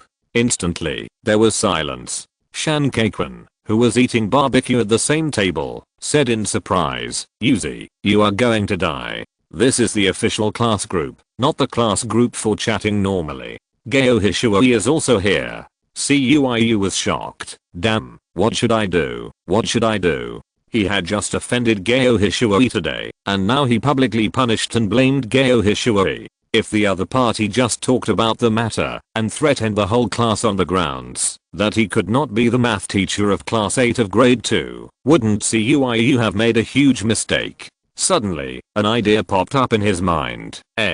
No, if Gayo Hishuoi really didn't want to be the math teacher of class 8, I believe 90% of the students would set off firecrackers to celebrate, but this wouldn't work. If the conflict reached that level, Cuiu would definitely be killed. He wanted to quickly swipe the message to replace this one, but before the message was sent out, he saw Gayo Hishuoi center in the group. Dead. Cuiu was anxious. Ma Shicheng said, "Give me your phone." Cuiu subconsciously handed over his phone. Ma Shicheng took the phone and typed quickly, his fingers almost forming a phantom. "This is a complaint I saw someone post on question space. I found that many people now complain all day long. Instead of studying hard, they complain about the teacher every day. This emotion is wrong, and they will definitely not get high scores. I suddenly felt it and want to share it with everyone." Wang Long. "Yes, I saw it too. Cuiu is really good. You directly criticized this classmate publicly." Ma Shicheng used his own account to send a message. "I learned a lesson." Meng Jiui and others hurried to support him, and a crisis was resolved. Cuiu was alarmed and broke out in a cold sweat. "Songsheng, yes, is there a possibility that the students who did poorly on the test did not study hard, so they found the questions difficult? I got about 125 points in math this time. Chen Qian, it was really difficult this time. I strongly recommend that teacher Gayo talk more. I estimate that I can only get 130 points. Che Wei, I didn't review at all. I might only get 110. It's over. Mathematics and chemistry are Che Wei's best subjects. Wan Yang, I almost didn't finish it. I guess I'll get 115 points. Oh, it's all over." For a moment, the class group became a scene of showing off scores. This behavior instantly made many students feel uncomfortable. After all, most students' scores were just average. Suddenly, Shan Qingrang at all students, there is only one step between modesty and hypocrisy. This degree is very important. Most people in society are not elites. Excellent students pretending that they didn't do well in the exam will only make people feel disgusted. Besides, you are not good enough. This is my advice to you as a class teacher. After this, the class group was silent for a while. The students who showed off their scores just now were all embarrassed. They were slapped in the face by the teacher. Cuiu, well done. Meng Jiui, fireworks. Zhu Yuantang didn't pay attention to the class group showing off their scores. She never cared about grades. After she finished eating the ice cream, she threw the packaging box into the trash can. To be cautious, she covered it with a tissue to cover it up. Then, she saw Jiang Ning holding a notebook and indulging in the game. She snorted. Jiang Ning was still playing games and ignored her. Zhu Yuantang was dissatisfied. She crossed her legs on the chair, deliberately covered her lower abdomen, and said weakly, "My stomach hurts." Jiang Ning freed one hand, took out a snow white sugar pill, threw it into his mouth, and continued to play games. Zhu Yuantang opened his eyes wide. "What did you take?" Jiang Ning, "Painkillers." Zhu Yuantang was surprised. "My stomach hurts. Shouldn't I take painkillers?" Jiang Ning, "My heart hurts when I hear that you have a stomachache." Zhu Yuantang, after finishing this game, Zhu Yuantang and Jiang Ning played in a double row. Well, using the account Ning Ning Steals Wild. Now the rank has reached the top of the national server. Just after the match was successfully made and entered the hero selection interface, someone recognized that the second floor was a professional player and sent 2 words of surprise. Zhu Yuantang didn't care and locked the jungler first. Jiang Ning played top lane. After entering the game, someone else said that the opponent was also a professional player. As expected, the opponent was very strong, and the jungler was evenly matched with Tang Tang. Zhu Yuantong, she is quite strong. Jiang Ning, indeed. After that, Jiang Ning plugged in the mouse. The two of them worked together to win the game. Jiang Ning looked at Tang Tang's record and suddenly felt that, if she played professionally, her achievements would probably be higher than those of studying. A strong and beautiful female LoL professional player, her commercial value must crush all male professional players, and it may be a multiple of the crushing level. As for why there were no female professional players in LoL in later generations, was the capital stupid? No, because esports does not distinguish between men and women, it is because of bad skills. While she was thinking like this, Aunt Gu suddenly burst in. When she saw her daughter squatting in front of the computer, she couldn't help but frowned. Look at you, you just play games all day long. Look at Chachu, does she play games? Zhu Yuantan shook her feet. Yes, she does. Without waiting for Aunt Gu to speak, Zhu Yuantan continued to cast a spell, and her grades are not as good as mine. She didn't play games before, and now she plays games. Her grades are still not as good as mine. She directly blocked what her mother wanted to say. Aunt Gu was stunned, and the words were obviously stuck at her lips. She thought about it, bent down and turned over the tissue on the trash can, revealing the packaging of ice cream. She reached out and twisted Tang Tang's little ear, scolding, "I told you to eat ice cream." Chapter 711 Encirclement and Suppression. Friday. The first subject, English, was uneventful. After the second subject, chemistry, the joint exam came to an end, and only the final results were left, but that would be next week. The warm winter sun shone through the sparse clouds, onto the campus, onto the students who had finished the joint exam, and reflected the silhouettes of their youth. The students were relaxed, and walked briskly to the cafeteria in groups of 2 or 3, carrying school bags or stationery. In the bustling cafeteria, Jiang Ning's dining table was like an independent little world. Chen Xiai held the bowl with a happy face, saying that she had done well in the exam, and was expected to regain Bayuxia's seat as her deskmate. Tang Fu's eyes were filled with doubts. Is it difficult? Chen Xiai saw Tang Fu's clear and foolish appearance, and she couldn't help but have lofty ambitions in her heart. She pretended to teach. If you want to sit at the same table with Bayuxia, you may need to have the grades of the experimental class to do it.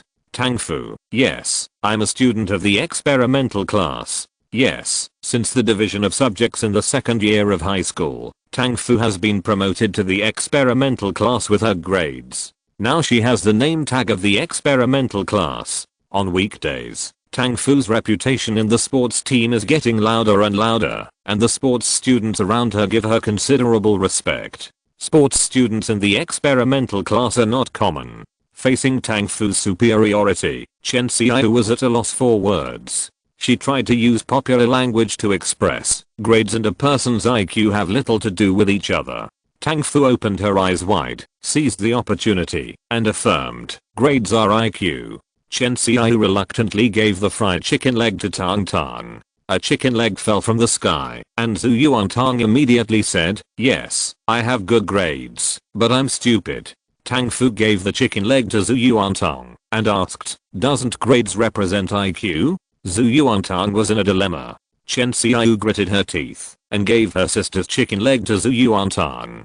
Tang Fu saw that the balance of victory was about to tilt, so she gave the absent Zhenglu's chicken leg to Zhu Yuantang.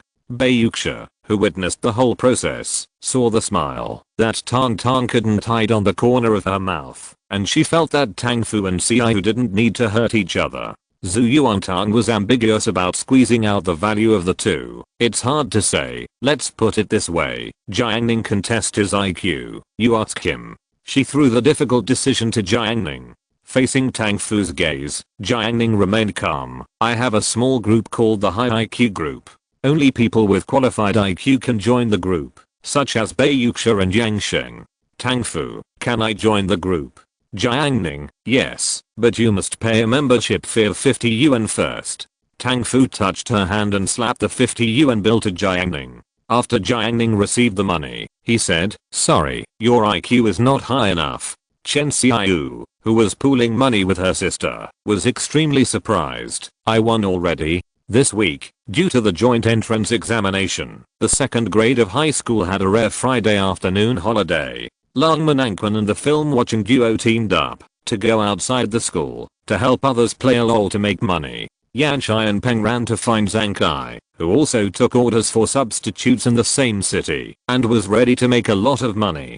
Passing by the carport, Yanshai and Peng regretted, since Wu Yunzi reported us, we have been put on Director Wang's key monitoring list and we have no car to ride. Zhang Kai was furious, beat Wu Yunzi. Yanshai and Peng shook his head, no, beating someone in school will get you expelled, it's too dangerous. Zhang Kai, beating him outside the school. Yanshai and Peng advised, Chizzy, you are too irritable. He added, as a person, you should not be too vengeful, and harmony brings wealth. Zhang Kai listened to the advice. Okay. Yanshai and Peng thought, how about this? We burst his tires. Zhu Yuantang returned to the bungalow safely in the light of the setting sun. As soon as she entered the small courtyard, she pulled out a crisp voice, Mom, I'm back. Aunt Gu's response came from the kitchen, I'm back. What are you arguing about? Zhu Yuantang ran to the kitchen and found her mother cooking. The delicious looking pork chops were lying in the vegetable bowl, and there were also meaty crabs.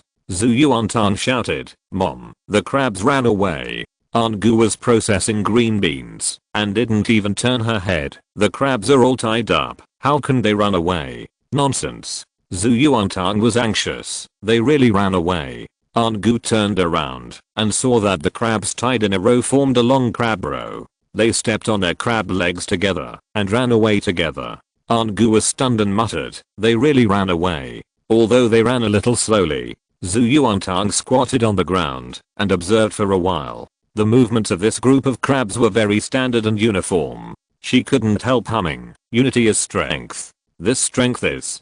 Aunt Gu has good eyesight. After observing, she pointed to the second to last crab and said, Tong Tong, look, this crab didn't move. Zhu Yuantang suddenly realized, yes, no wonder it can't run fast. This crab is being dragged. She was angry. Others are working hard, but you are lazy. She went out and called Jiang Ning to watch and also recorded a video. After catching the crabs, Zhu Yuantang wanted to help her mother. Aunt Gu drove her away. Don't get in the way, go and play. Zhu Yuantang knew that her mother didn't want her to be tired, so she laughed. Mom, you are so nice. Aunt Gu, how can a mother be bad to her daughter? Zhu Yuantang, really? Then can I have an ice cream? No. Wu Yunzi was playing basketball alone in the playground. He saw Wu Zhaoqi was also alone in a corner of the basketball court. In the past, Wu Yunzi looked down on him very much. Who would have thought that now he would become a lonely person? After a group of classmates were expelled, Wu Yunzi didn't make any friends in a short period of time. Another ball went into the basket, and Wu Yunzi felt bored. Originally, in order to regain the fun of basketball today, he specially brought a big name basketball from home, but the effect was not good. Wu Yunzi returned to the classroom, stuck the basketball under the square stool, and turned to the carport. On the way, he recalled the phone call from his fourth uncle last night, instructing the family to transfer part of the property to the country of Bio as soon as possible, while there was still a chance. The fourth uncle was going to take root in the country of Bio and become the retreat of the children of the Wu family in the future. Wu Yunzi looked around the campus. The existence that used to be like a paradise now made him feel depressed. The haze of the family made Wu Yunzi greedily take a breath. He stepped into the carport and found the bicycle easily. Wu Yunzi thought of Zhang Kai and Yanshai and Peng, and a bad look appeared on his face. If he was a complete body, he could easily kill the other party, but now, alas. Wu Yunzi pushed out the bicycle and found that the two tires were flat. Immediately, Wu Yunzi said angrily, looking for death. He went straight to the security department. Director Wang was drinking tea when the door was suddenly pushed open. Seeing the familiar figure, Director Wang was puzzled. The car is lost again. Wu Yunzi, no, my car was deflated, and the tires were punctured. It must be Zhang Kai and the others. Wu Yunzi was very sure. This is too much. Director Wang, adjust the camera. After adjusting the camera for half an hour, Director Wang confirmed they didn't enter the carport at all. It wasn't them. Wu Yunzi was confused. Isn't it possible? Director Wang, that's the fact. After they left the classroom, they went straight out of the school. The carport should be able to monitor who moved my bicycle, right? Wu Yunzi still wanted to find the murderer. Director Wang, your bicycle is just in the blind spot of the camera. Wu Yunzi's mentality was difficult. He was unwilling and didn't want to push the bicycle outside the school to repair the tire, so he simply went back to the classroom and planned to play basketball to vent his anger. As a result, he found that the basketball was gone. Outside the school, Yan Qianpeng laughed. Hey Oz is so awesome, the 20 yuan is worth it. Zankai, great.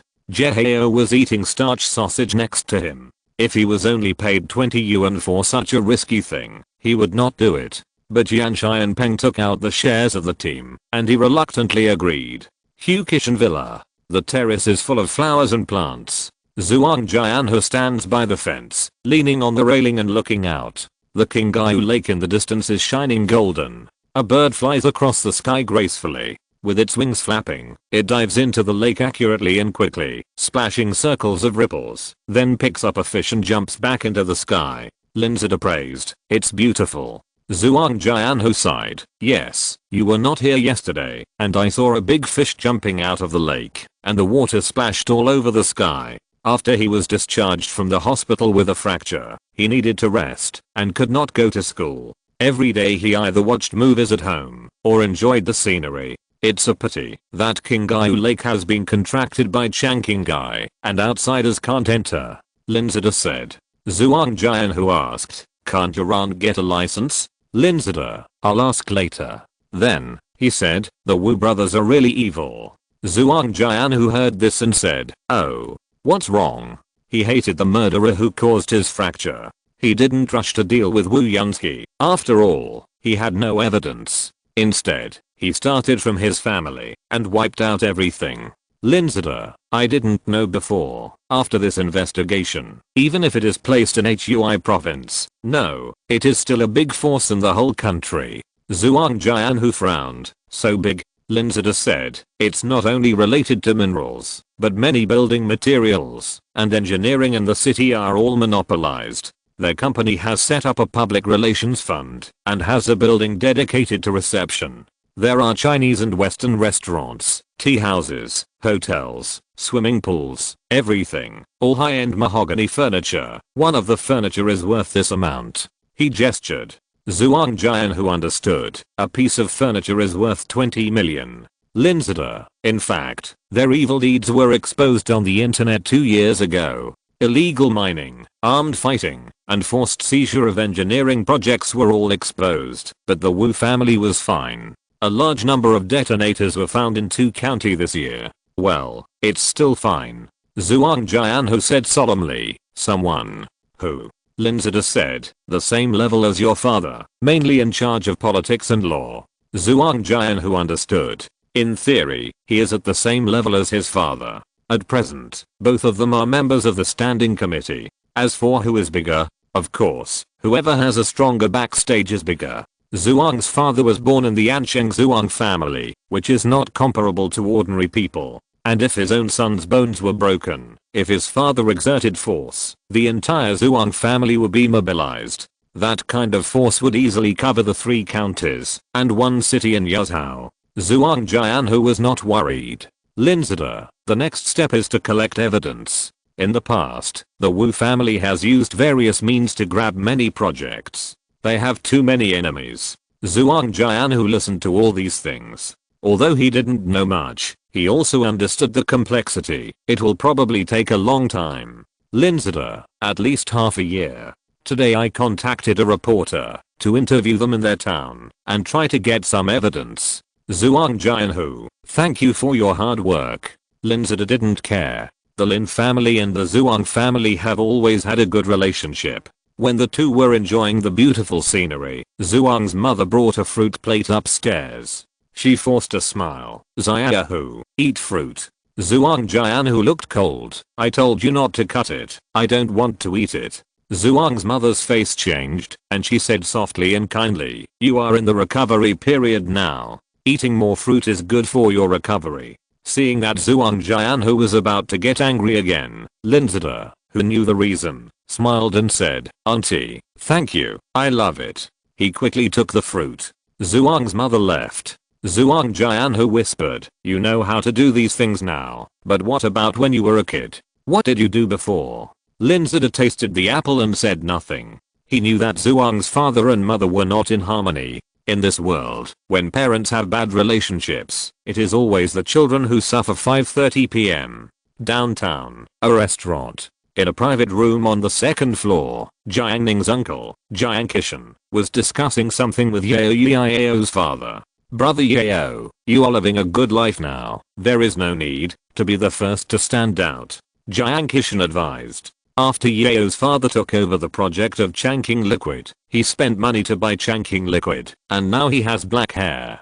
Yao's father smoked a cigarette. "Brother Jiang, I work in engineering. I was robbed of my project by the Wu brothers before, and I injured it at that time. When the Wu brothers robbed the project, they naturally encountered many stubborn elements, so they raised a group of thugs to talk things out."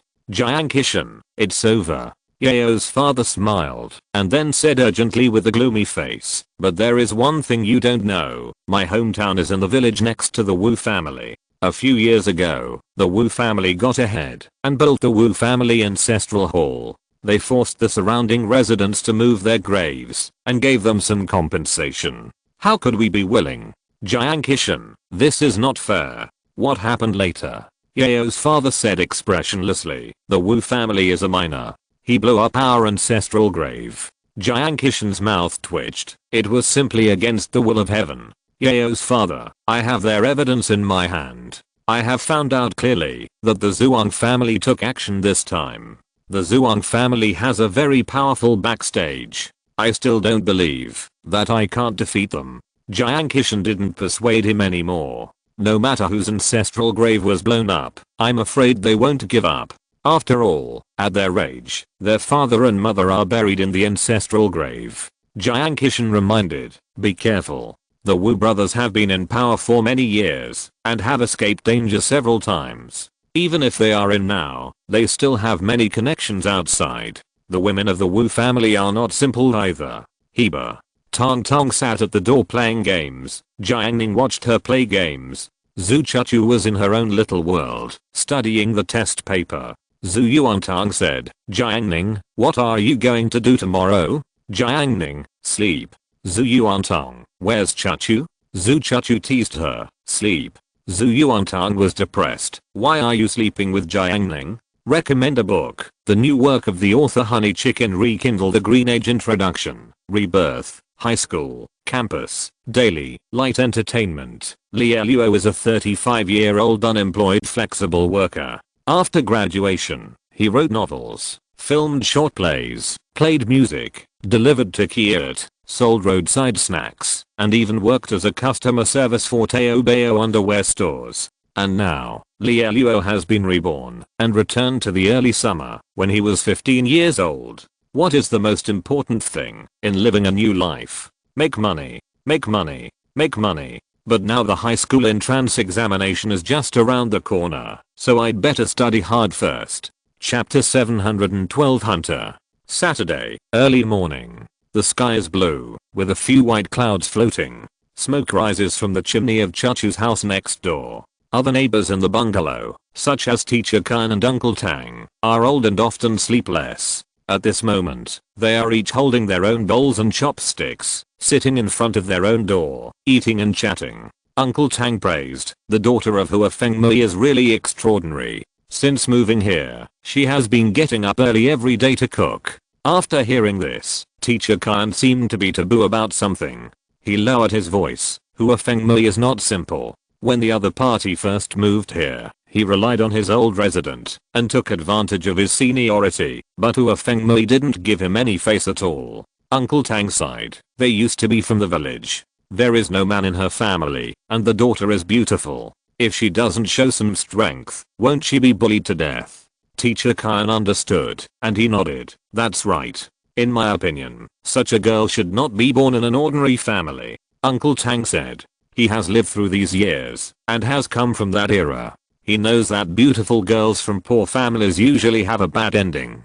Teacher Khan used to be a teacher. It's not easy to get through the gangsters. he added. On the contrary, Tang Tang from the Gu family is good and not likely to get into trouble. Uncle Tang said cheerfully, it doesn't matter if he gets into trouble now. I think Jiang Ning is not simple and has never suffered any loss. Teacher Khan's face was a little dark.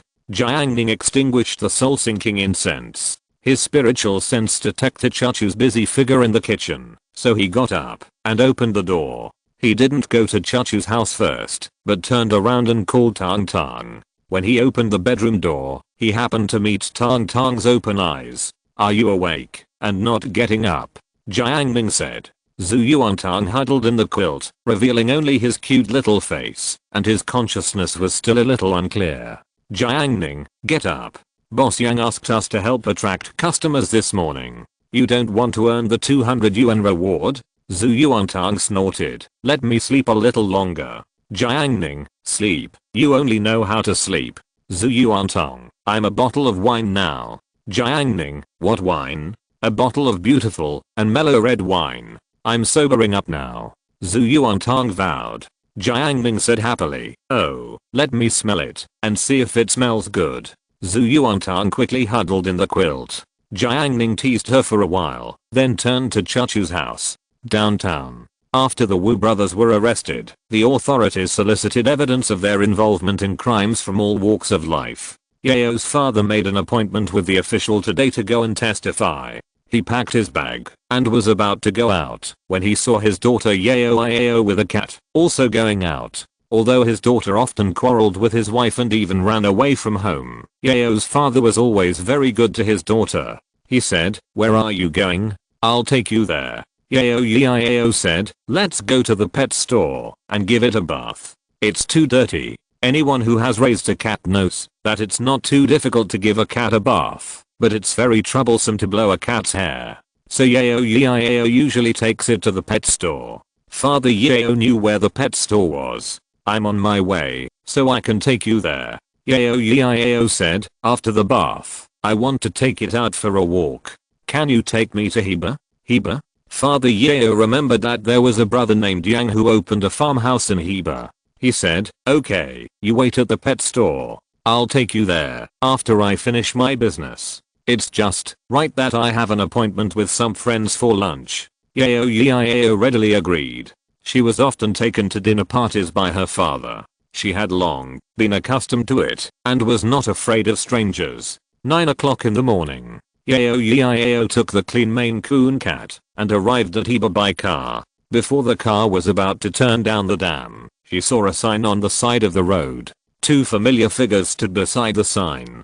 Before Yao could see the words on the sign clearly, they had already disappeared from her sight. Roadside. Zhu Yuantang stared at the card and saw a few big words on it. Farmhouse fish pond. 100 yuan for half a day of fishing. A chicken for free, she said. Jiang Ning, a chicken is very valuable. Won't Boss Yang suffer a loss? She remembered that the chickens raised by Boss Yang's farmhouse were all free-range chickens that grew up eating insects. This kind of domestic chicken was very expensive and could not be bought for 100 yuan. Jiang Ning said calmly, don't worry, it won't happen. And Boss Yang will give us a commission, so we can make more, right? He said again. Zhu Yuantang, indeed, wealth and honor are sought in danger.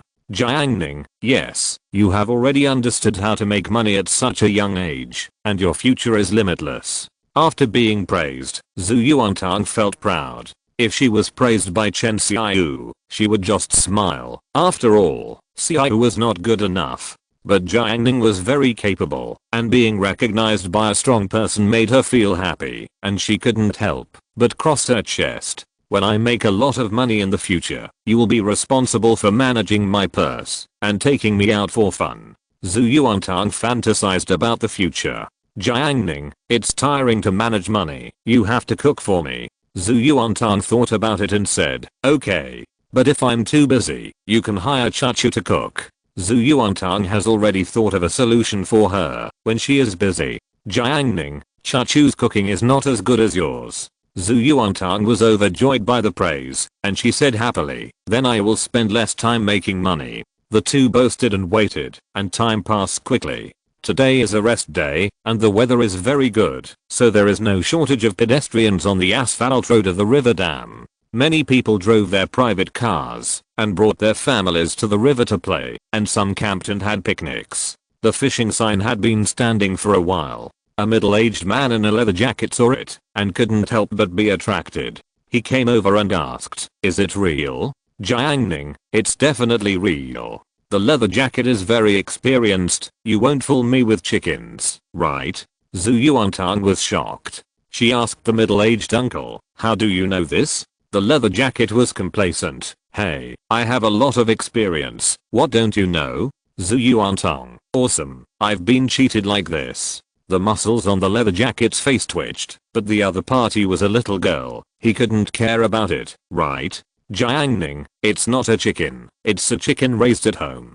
Don't you know there is a farmhouse nearby? The reputation is so good." Yang Fei's farmhouse is indeed doing well. Although the price is expensive, the quality is beyond doubt, and it only makes money from the middle class. Seeing that they were serious about it, and with the endorsement of the farmhouse, the leather jacket was tempted. After all, if you go fishing by the river, the probability of empty-handed is still not small, and the farmhouse has a fish pond. You can definitely catch fish, and it's only 100 yuan. If you can't catch any fish, you can still get a free-range chicken for free. Let's go. The man in the leather jacket agreed.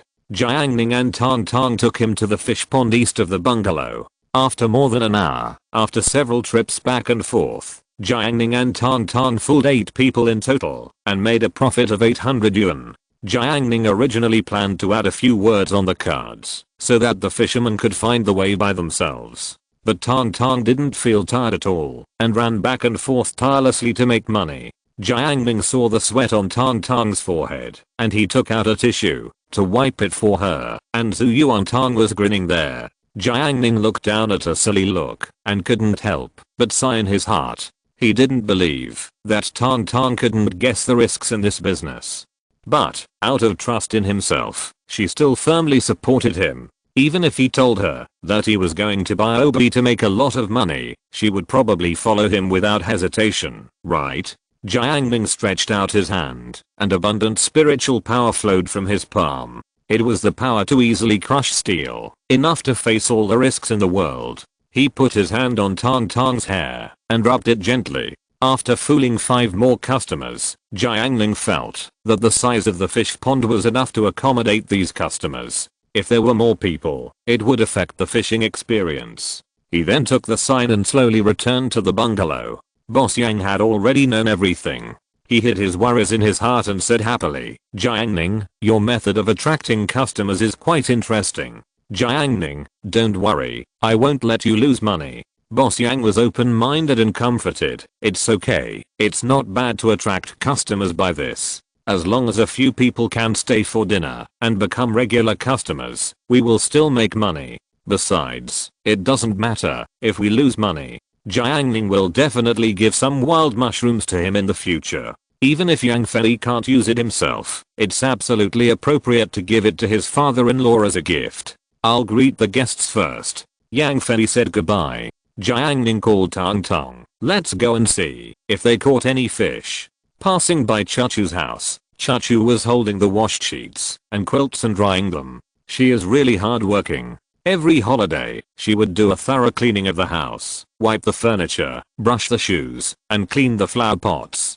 Jiang Ning used to think that Tang Tang was already good at housework, but Chachu was even better, and was simply the holy body of good wife and good mother. Well, the term good wife and good mother has been regarded as a derogatory term by Lu Kiki and others. Jiang Ning hurried all the way to the east of the bungalow, passing through a row of bare trees, and an oval pond 30 meters long and 15 meters wide came into view. The water surface reflected the blue sky and white clouds, and there were many fishermen sitting around. Boss Yang set up a table nearby, on which there were spiced peanuts, broad beans, melon seeds, a few tea bottles and some paper cups. He did not treat these customers badly, because Jiang Ning took the initiative, but arranged them very well. As soon as Leather Jacket saw Jiang Ning coming, he laughed out loud. "Young man, I've been fishing for a long time, but I didn't catch any fish. I really need to take one of your chickens." Not only leather jacket, but also a middle-aged man with a potbelly next to him also smiled, without the previous annoyance of the Air Force.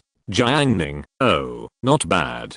As soon as he finished speaking, he sent out a spiritual power, transformed into an invisible big hand, suddenly grabbed the crucian carp in the pond, and pressed the fish mouth hard onto leather jacket's hook. The float suddenly sank. Zhu Yuantang shouted, "It's hooked." Instinctively, leather jacket quickly reeled in the line, and sure enough, a crucian carp the size of a palm was thrown out of the water. Leather jacket exclaimed, "I caught a fish." He was not annoyed, but a little surprised. After all, catching a fish is still a very happy thing, and they are not here to take advantage. Jiang Ning stayed by the fish pond for more than 10 minutes, making sure that everyone caught a fish, and then he left with satisfaction. Zhu Yuantang jumped up and down with joy. I'm rich, I'm rich. After returning to tell Boss Yang was also unbelievable. What the hell, are there so many fish in my fish pond? Near noon, Boss Yang paid Jiang Ning for the reward.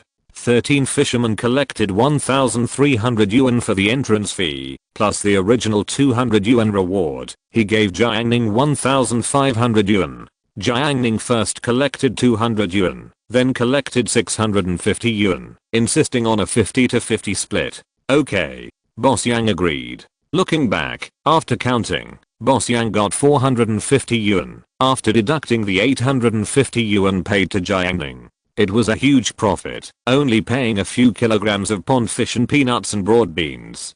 Zhu Yuantang returned with a stack of banknotes in a triumphant manner. Several cars were parked in front of the bungalow, and many people gathered. Yao was wearing a green plaid suspender skirt with a Japanese style, and an apricot shirt on her arms. She was holding a small Maine Coon cat, looking like a little princess who was spoiled. Seeing the banknotes in Zhu Yuantang's hand, she was slightly curious. When Teacher Khan saw it, she asked, "Where did you get it?" Zhu Yuantang said stubbornly, "I earned it." After asking the reason, Teacher Khan couldn't help but say, "If you charge 100 yuan for fishing, I might as well go fishing by the river. It doesn't charge a penny."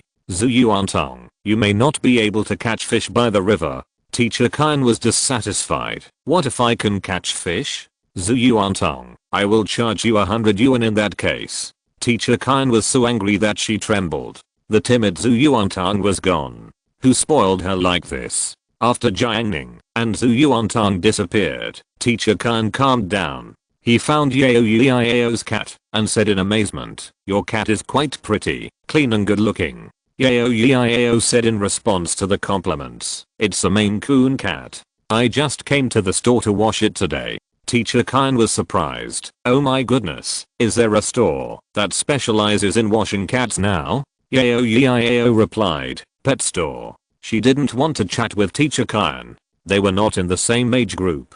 She was just about to leave when the daughter of her father's business partner came to find her. "Teacher Khan, does it cost 10 yuan to give the cat a bath?" Yao, 80. Teacher Khan was shocked. "It's only 5 yuan for a human bath, but 80 yuan for a cat. Why spend that money? Can't you just buy a few pounds of meat?" He looked like a child who was unteachable, full of the kind of size for the spendthrift girl. Yao felt uncomfortable. She thought of Jiang Ning's way of dealing with it. So he said, "Cats are different from humans. Cats can catch mice." Teacher Khan asked back, "Who says humans can't catch mice? Putting a mouse trap and making a mouse trap are equally efficient." Yao, "I'll charge you 80 yuan. After that, Yao left with the cat and her companion. Teacher Khan was so angry. He turned around and went back to the house. At the same time, at the river dam, a man in his 30s wearing a baseball cap was squatting by the tree and making a phone call. He responded, yeah, I got it, fourth brother. I talked to my sister-in-law today. After I'm done, I'll go abroad tonight." After chatting for a few more words, the man hung up the phone. He silently finished a cigarette and put it out on the ground with the cigarette butt in his hand. He stood up and touched the triangular knife in his coat pocket. Then, he took out a photo from his inner pocket and whispered, "Mr. Yao, don't blame us for killing a chicken to scare the monkey." Chapter 713 Roadblock. At noon. It was the weekend break, and Aunt Gu cooked some delicious dishes for her daughter to nourish her body, hoping that she would work harder and grow another 10 centimeters. Jiang Ning reached out and grabbed the dining table, picked it up casually, and placed it at the door of the main room. Zhu Yuantang followed him like a little tail. She was envious of Jiang Ning grabbing the dining table with one hand, and she longed for that kind of power. The view here is wide, facing the fields, and it has a pastoral beauty. Aunt Gu called out, "Tong Tong, call Chachu to eat." Although today is a day off, Hua Fengmei owed foreign debts because of buying a house. Every weekend, she always chose to work overtime and travel around to find high quality vegetable, meat and poultry suppliers in order to guarantee meals for Changqinghai employees. So Chachu always eats alone every weekend. Zhu Yuantang said, "Jiang Ning, did you hear me? I asked you to call Chachu." Jiang Ning turned around and called for people. Aunt Gu glared at her. Zhu Yuantang was very proud and raised her chin. "He dare not disobey me." When Chachu arrived, the meal started. Jiang Ning and Chachu sat obediently. In contrast, Tong Tong did not sit properly. She knelt on the stool, holding the heavy dining table, and took a look at a few dishes. Braised sea bass, grilled spare ribs, stir-fried beef, assorted shrimps, peppers, and eggplants, and a pot of chopped cantaloupe. The staple food was pumpkin rice soup and unpaste bread. It was quite rich. Zhu Chachu saw that Tong Tong's family cooked such good dishes and felt a little embarrassed that she came to eat and drink for free again. Tong Tong was much more domineering at her own home. She didn't even take the chopsticks, but reached out to grab the grilled spare ribs. The moment her hand touched the spare ribs, she suddenly felt a terrifying shadow coming. In an instant, even the atmosphere around her became stagnant. Zhu Yuantang slowly turned her face and saw her mother's angry eyes. She understood what her mother meant. She was blaming herself for eating with her hands. Now Zhu Yuantang had a choice, which was to pick up the grilled ribs and put them in Jiang Ning's bowl to divert the hatred. However, this method was not perfect and still exposed the crudeness of her eating with her hands. At the critical moment, Zhu Yuantang was quick-witted. She remained calm in the face of danger, changed her claws into fingers, pointed at the ribs on the plate, and counted innocently, 1, 2, 3 at the same time. She muttered, "I remember that the ribs I won from Uncle Zhang last time were more than today's ribs." Zhu Yuantang withstood the pressure and pretended to withdraw her hand naturally. Aunt Gu did not find the opportunity to teach her a lesson for the time being. Jiang Ning and Chachu smiled at each other. In order to show her sincerity, Zhu Yuantang used chopsticks to pick up a piece of ribs for Jiang Ning. After thinking about it, she picked up another piece of ribs for her mother and another one for Chachu. Aunt Gu looked at the ribs in the bowl and sighed. "I have raised you for so many years, now you are of some use." Zhu Yuantang, who said I'm useless? I can bring warmth to my family. Zhu Chachu asked, "What kind of warmth?" Zhu Yuantang, "For example, my mother used to get angry when she saw me." Zhu Chachu, before his mother got angry, Zhu Yuantang proudly showed off his achievements. "Today I helped Uncle Yang and earned 850 yuan. She raised her eyebrows, and Jiang Ning took out a small stack of banknotes and gently placed it on the dining table, which immediately attracted the attention of everyone at the table. In 2014, housing prices had not yet risen, and 850 yuan could buy the latest Redmi high-end phone. The whole table of dishes bought today cost less than 100 yuan in total. Aunt Gu, how did you make money? Zhu Yuantang told her the story of his rise to wealth truthfully, which made Zhu Chachu envious. Aunt Gu wanted to say that it was risky, but when she thought about it, her daughter only knew how to eat every day. It must be Jiang Ning's idea, so she changed her words and said, "Not bad, it's amazing. Mom can't earn half of this in a day." Zhu Yuantang was proud. "You know my strength." She had the demeanor of the head of the family. At this time, a man in a baseball cap passed by the open space outside. After the man left, Zhu Yuantang whispered, "He doesn't look like a good person." Aunt Gu looked at her. "Eat your meal. They probably go to the farmhouse to eat." If it was in the past, Aunt Gu would probably pay a few attention to strangers near the bungalow, but now it's different. With the existence of the farmhouse, there are often guests coming here to eat, so it's not surprising. Jiang Ning's consciousness spread out like ripples. The next moment, Countless information entered his brain. The three-edged thorn in the pocket of the baseball cap's coat suddenly had nowhere to hide. Three-edged thorn? This thing has strong penetrating power. It can easily penetrate even a thick cotton coat. And because of its special shape, it is very difficult to suture the wound. At the same time, Jiang Ning also found the photo in the cap's hood. It was Yao Yiao's father. Yao Yiao's father was having dinner at the farmhouse. Jiang Ning used his spiritual sense to look under the cap and found that all the physical data of this person, such as heartbeat and gait, were at normal levels. He was obviously a habitual offender. According to normal development, the cap would probably stab Yao's father and take him away directly. If a guest was stabbed to death in the farmhouse in broad daylight, what would Yang Feng's business be like? Would anyone dare to come? The farmhouse went bankrupt. Where would Jiang Ning get barbecue to eat at night? How could he work part-time on weekends? Jiang Ning thought to himself, bad luck. His spiritual sense moved. Next door, Aunt Zhang went out to eat wedding noodles, and Uncle Zhang enjoyed the table alone. He got a can of beer and a whole pot of meat. He was holding a big bone and eating heartily. He was so happy. The black-backed wolf dog squatted under the table, drooling. Suddenly, the black-backed wolf dog noticed the movement, rushed out the door, and barked loudly at the duckbill cap. The huge size of the wolf dog scared the duckbill cap, and he jumped up. Before humans are broken by animals, they are often very cautious and most of them just want to avoid them. Facing the threat of the wolf dog, the duckbill cap quickly retreated. The more he retreated, the more the wolf dog chased him and bit him. The duckbill cap retreated all the way to the edge of the bungalow, and the wolf dog gave up and waited on the ground to stare at him. The duckbill cap was so frustrated. He touched the three-edged thorn in his pocket and wanted to bleed the wolf dog, but it was too worthless. The dog barked so loudly that Jiang Ning and the others heard it. Zhu Yuantang whispered, he's not a good person, otherwise Xiaoban wouldn't bark so fiercely. Uncle Zhang ran to the door after hearing the sound. After all, it was his dog. If it really bit someone, he would be in trouble. When the man in the peaked cap saw the dog owner coming out, he immediately shouted angrily, how did you raise a dog? Don't you know that it bites people? Uncle Zhang looked unhappy. He shouted, Bei Wang, come back. But Bei Wang ignored him. Uncle Zhang was furious. He stepped forward and picked up Bei Wang, dragging him back home. The man in the duckbill cap breathed a sigh of relief. Damn it, this is a bad start. He continued to pick up his pace.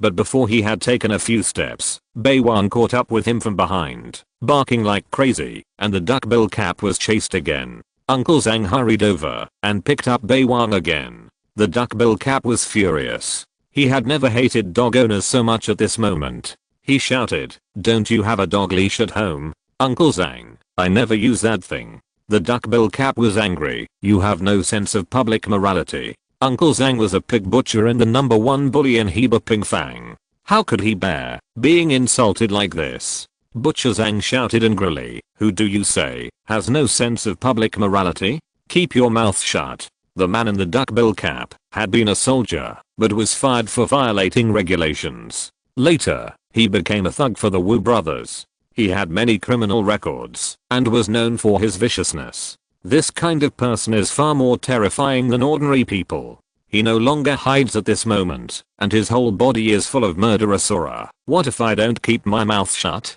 Believe it or not, I will kill you. He reached into his outer pocket and touched the three-edged thorn he carried with him. Butcher Zhang returned to the main room and came out a few seconds later. He was holding a special bone-cutting knife for slaughtering pigs. The knife was extremely heavy, and you don't need to think about how terrifying its lethality is. Butcher Zhang picked up the knife and pointed at the duckbill cap. You want to kill me?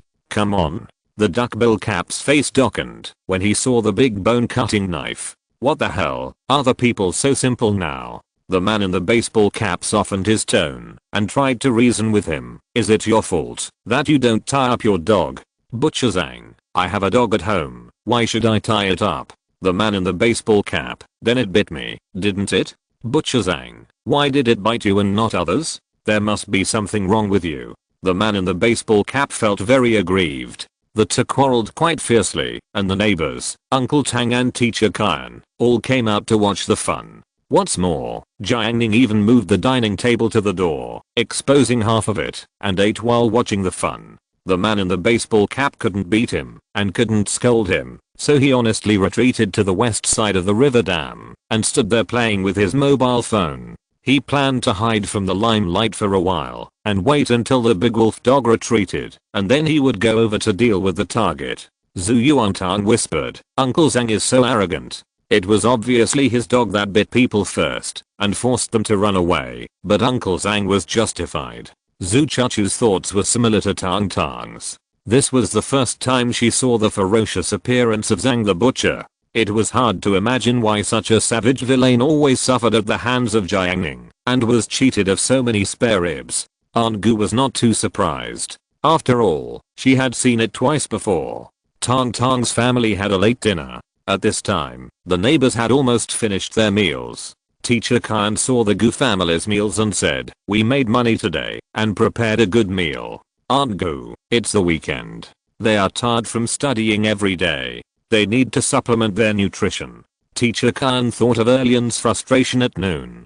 He turned his mind and said, as usual, "We should supplement a little. We should indeed supplement a little, but in addition to paying attention to the physical health of our children, we should pay more attention to their spiritual education." He ate melon seeds and said, "Which parent doesn't want their children to know etiquette, righteousness, integrity and filial piety when they grow up?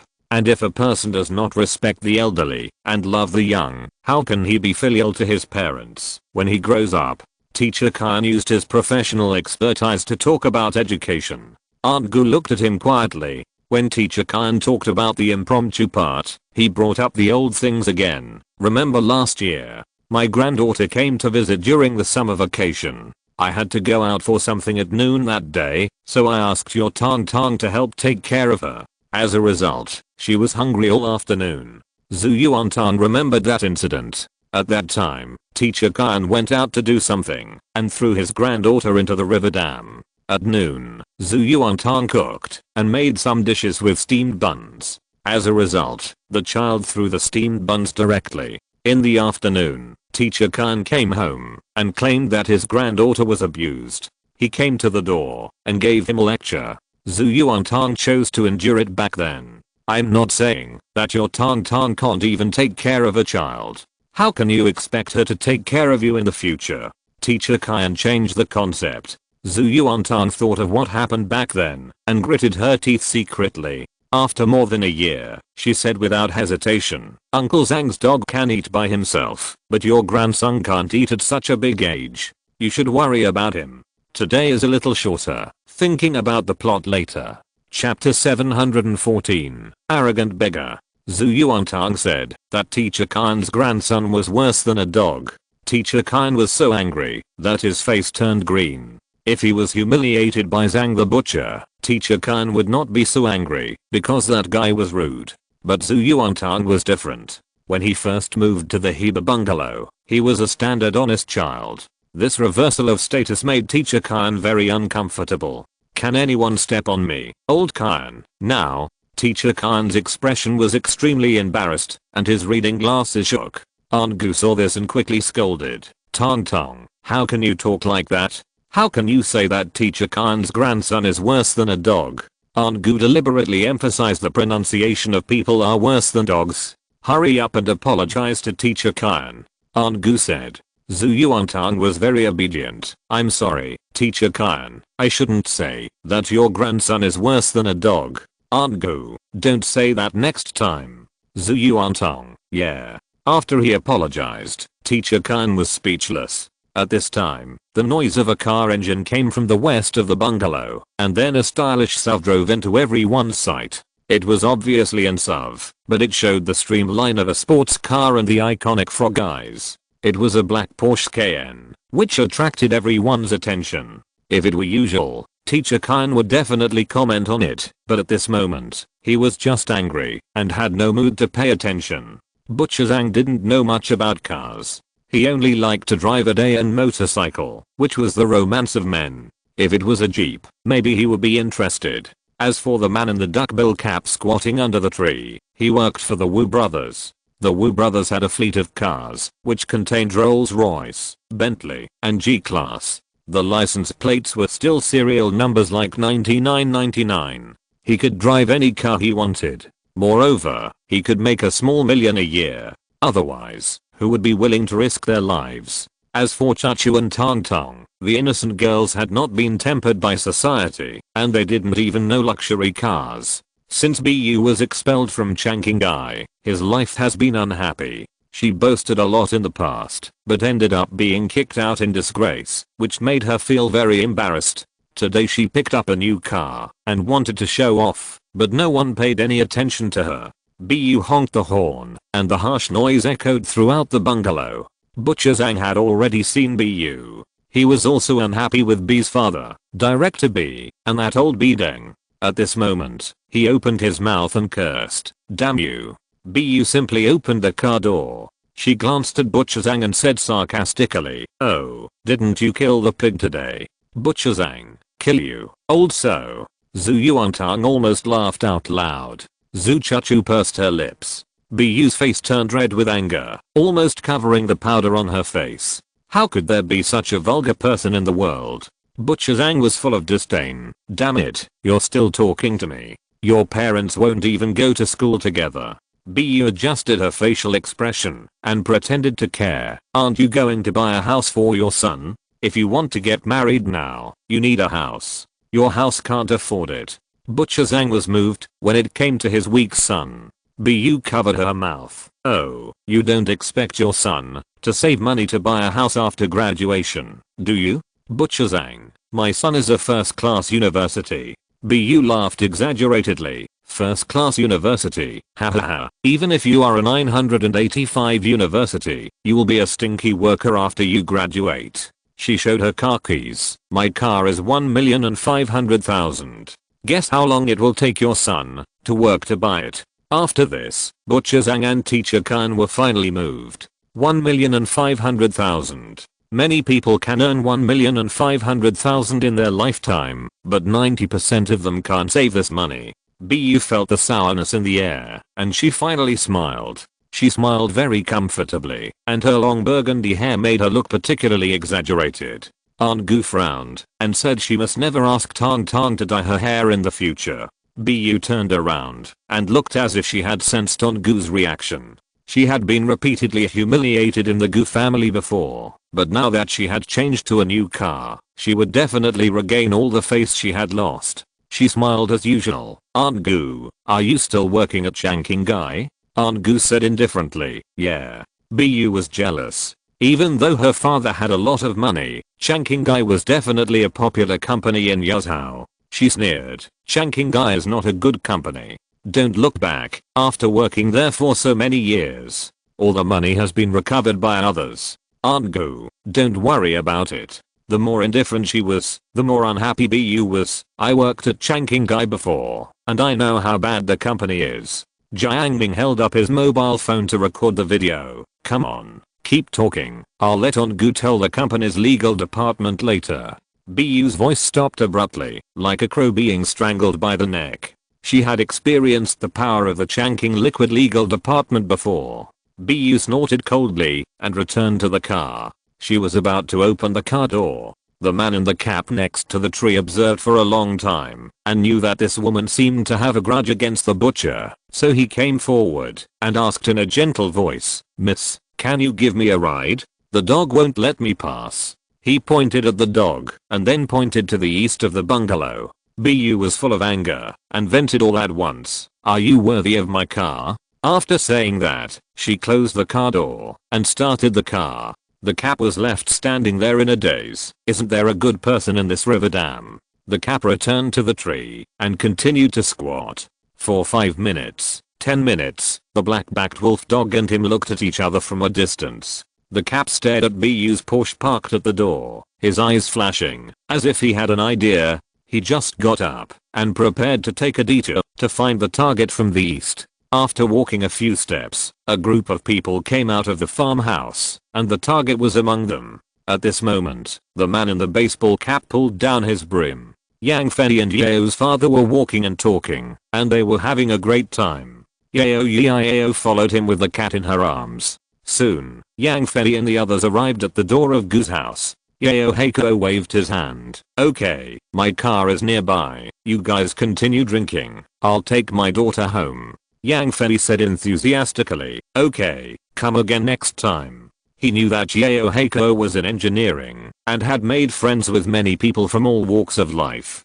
Since he opened his business, Yao Heiko had introduced many guests to eat, and the two were considered friends. After Yang Fei sent them off, he greeted Jiang Ning, who was basking in the sun at the door, and turned back to the farmhouse. The man in the baseball cap seized the opportunity and greeted the Yao father and daughter. Unexpectedly, when Yao Heiko saw the baseball cap, his body suddenly shook. A creepy feeling spread throughout his body, and sweat came down on his back. He had seen photos of the baseball cap, a thug of the Wu brothers, an extremely dangerous person. During the years, when the Wu brothers were in power, they robbed all kinds of engineering projects. Naturally, other engineering bosses were not soft specimens. Therefore, in order to make these bosses surrender, the Wu brothers specially raised a group of ruthless people. There was a conflict once, and the man with the peaked cap stabbed the boss's thigh directly, draining his blood. The man with the peaked cap noticed Yao Heiko's reaction. Half of his face was hidden under the brim of his hat. He said in a flat tone, "Have you seen me?" Yao Heiko looked at his daughter and then at the murderer in front of him. Because he was too nervous, and it was a cold day, sweat flowed down his face. Yao Yiao was puzzled. "Dad, are you not feeling well? It seems that we know each other." The peaked cap confirmed. Yao Heiko's throat was a little dry. "Do you have something to do with me?" In a hurry, he quickly thought of a countermeasure. Since the peaked cap in front of him came to the door, he must have a knife with him. The other party was an expert, and the distance was so close that there was no way to resist. Besides, with his daughter by his side, it was simply a desperate situation. The man in the baseball cap said, "Since we know each other, well, that's easy." Things went more smoothly than he expected. He said lightly, "Let's talk in the car." Immediately, he smiled at Yao Yiao. "I'm your father's friend. Let's talk about business." Yao Heiko forced a smile. "Yes, Yao Yiao, you stay here and play with Jiang Ning and the others." He was about to call Jiang Ning, but he heard the man in the baseball cap say, "It's okay, it's not a big deal. Let's get in the car together." After he finished speaking, Yao Heiko was still forcing a smile. The man in the baseball cap asked, "Do you want to talk here?" Yao Heiko had no choice but to walk towards the car. He was in the driver's seat, and the man in the baseball cap was in the passenger seat. At the door, Zhu Chachu, who was sipping lemon tea, noticed something was wrong. She whispered, "Not normal." Jiang Ning, yeah. Zhu Yuantang was studying macadamia nuts and didn't pay attention to anything outside. Zhu Chachu saw that Jiang Ning didn't react much, so she didn't do anything extra. Her eyes were neither sad nor happy, and I don't know what she was thinking. Jiang Ning said, "Don't worry, it's okay." Zhu Yuantang saw the cracks on the surface of the macadamia shell and tried to break it. It didn't break. She was unhappy, handed the macadamia nut over, and said generously, "Jiang Ning, please eat the fruit." Jiang Ning took the fruit, pressed it lightly with his thumb and index finger, and the shell immediately broke, revealing the white and tender kernel inside. Then, he ate it himself. Zhu Yuantang took another fruit and smashed the wall angrily. Compared with him, Zhu Chachu was much more rational. She began to look through the packaging of macadamia nuts, and then found a silver white iron sheet. She asked Jiang Ning, "What is this?" Jiang Ning, "The key to the small 3-room Hawaiian nut." Zhu Chachu. It was Tang Tang who realized the use of the key. She took the key, studied it for a few seconds, and got the kernel of the macadamia nut. "Ha ha ha, isn't it amazing, Chachu?" Zhu Yuantang was very happy. At the same time, in the car in the south, Yao Heiko couldn't start the car no matter what. The man in the baseball cap thought he was cheating and was ready to take action. Yao Heiko explained repeatedly and finally convinced the other party. "Get out of the car," the man in the baseball cap said coldly. Yao Heiko forced a smile. Okay. The man in the baseball cap turned his head and said to Yao Yiao, "You get out of the car too." At this time, Yao realized that something was wrong, and she didn't dare to speak. The three got out of the car again.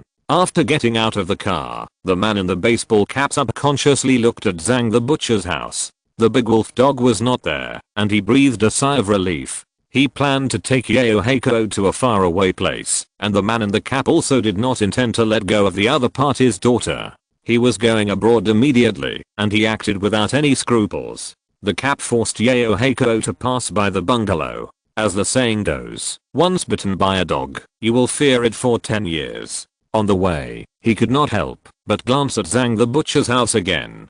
Jiang Ning said happily, Xiaoban went home to eat meat. He had a smile on his face. It was obviously just a kind reminder, but the cap saw some teasing. Even a half-grown child dares to look down on me. The cap was furious. He glanced at the lemon tea on the small square table. The color was quite good, which made people salivate. It was noon, and he had been squatting for so long without a glass of water. He suddenly said, "Can I borrow a glass of water, brother?" Jiang Ning said, "Tong Tong, pour him a glass." Zhu Yuantang was quite helpful. She went back to the main room, took a disposable paper cup, and poured a glass of boiled water. The corner of the man in the baseball cap twitched.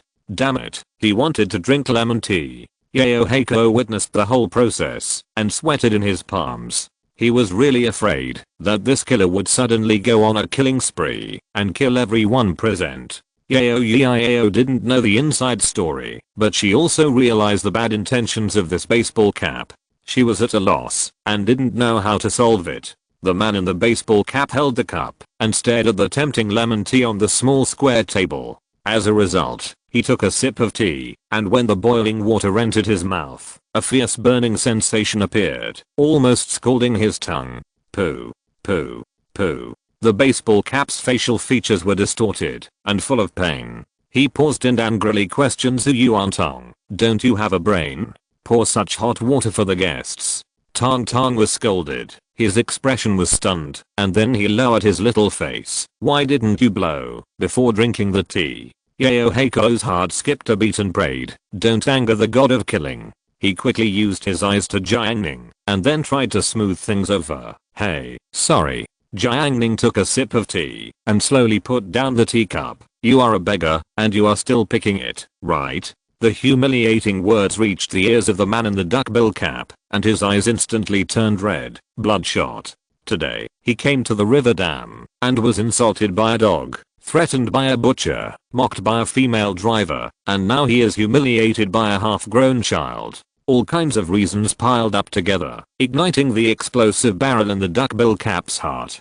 Who the hell am I? After I finish this job, I will go abroad. Why the hell am I wronged? At this moment, all the bullshit scruples and reason were thrown out of the duckbill cap's mind. His blood surged, his heart beat wildly, and his whole body was boiling. There was only shocking rage in his mind. He was going to kill this young man, then kill Yao, then kill Yao's daughter, and then kill the two girls in front of him. Kill the dog again, and then kill the butcher. If you kill that female driver again, I'll fucking kill her. Kill. Kill. Die. The leisurely atmosphere was instantly broken by a sharp roar. The man in the duckbill cap lost control of his mind, and the bloodshot in his eyes was extremely ferocious and burning. He reached into his pocket and reached for the handle of the three-edged thorn. He wanted to bleed people. Yao felt numb all over, and his face was trembling. Yao's brain was directly empty because of the change at this moment. Jiang Ning saw the crazy duckbill cap, and he stood up slowly. The duckbill cap's three-edged thorn was half pulled out, and the next moment, the tip of the knife would pierce Jiang Ning's neck. Jiang Ning's body was fully stretched. He raised his foot, and the muscles and bones tempered by the thunder formula were instantly ejected. Anti-sneakers cut through the air and suddenly kicked the duckbill cap in the chest. With a dull impact, the duckbill cap felt an irresistible force coming, and he fell backwards uncontrollably, and fell down with a bang. Jiang Ning said calmly, "How dare you shout for food?" When the Yao family's father and daughter saw this scene, they were so shocked that they were speechless. If you're listening to this novel on a channel other than Fanfic World, it means they downloaded and uploaded it without effort. We cordially invite you to visit our channel. Mundo fanfic novelos. There you'll find the original version of this story, and you can explore many other novels of various genres. We're waiting for you to immerse yourself in a world of incredible novels. Chapter 715. Chachu educates Jiang Ning. Jiang Ning dismissed the man in the baseball cap, and he sat back on his chair as usual, continuing to bask in the sun. The man in the baseball cap was kicked hard, and his movements were disrupted. The three-edged thorn he had taken out of his pocket fell to the ground with a clang. He also fell to the ground, lying straight on the ground, motionless, as if his bones were broken. The whole attack process took only a short moment. The people present in the bungalow saw the man in the baseball cap with murderous intent in the previous second, and lying down in the next second. It was so fast that it was shocking. Yao Heiko was stunned for a few seconds, and his turbulent mood could not be calmed down. He noticed the three-edged thorn that fell beside the baseball cap. The weapon looked ferocious, and the thorn body was a diamond with blood grooves on three sides. It was obvious how powerful the bloodletting effect was. The sharp blade was grayish white, and even under the sun, it did not reflect light. Even though Yao Heiko had led projects and seen the world, he still felt numb when he saw such a weapon. Yao pointed at the three-edged thorn and felt her whole body go limp. She lost all her strength. The Maine Coon in her arms fell head first, and the cat's face was full of confusion. "Dad, there's a knife." Yao's eyes were filled with fear. Jiang Ning tasted the lemon tea. His eyes fell on the surface of the three-edged thorn, and he suddenly said, "Oh, there's a knife." Yao Heiko, wasn't this kid afraid just now? The man in the duckbill cap was a thug under the Wu brothers. He was very skilled and carried a weapon.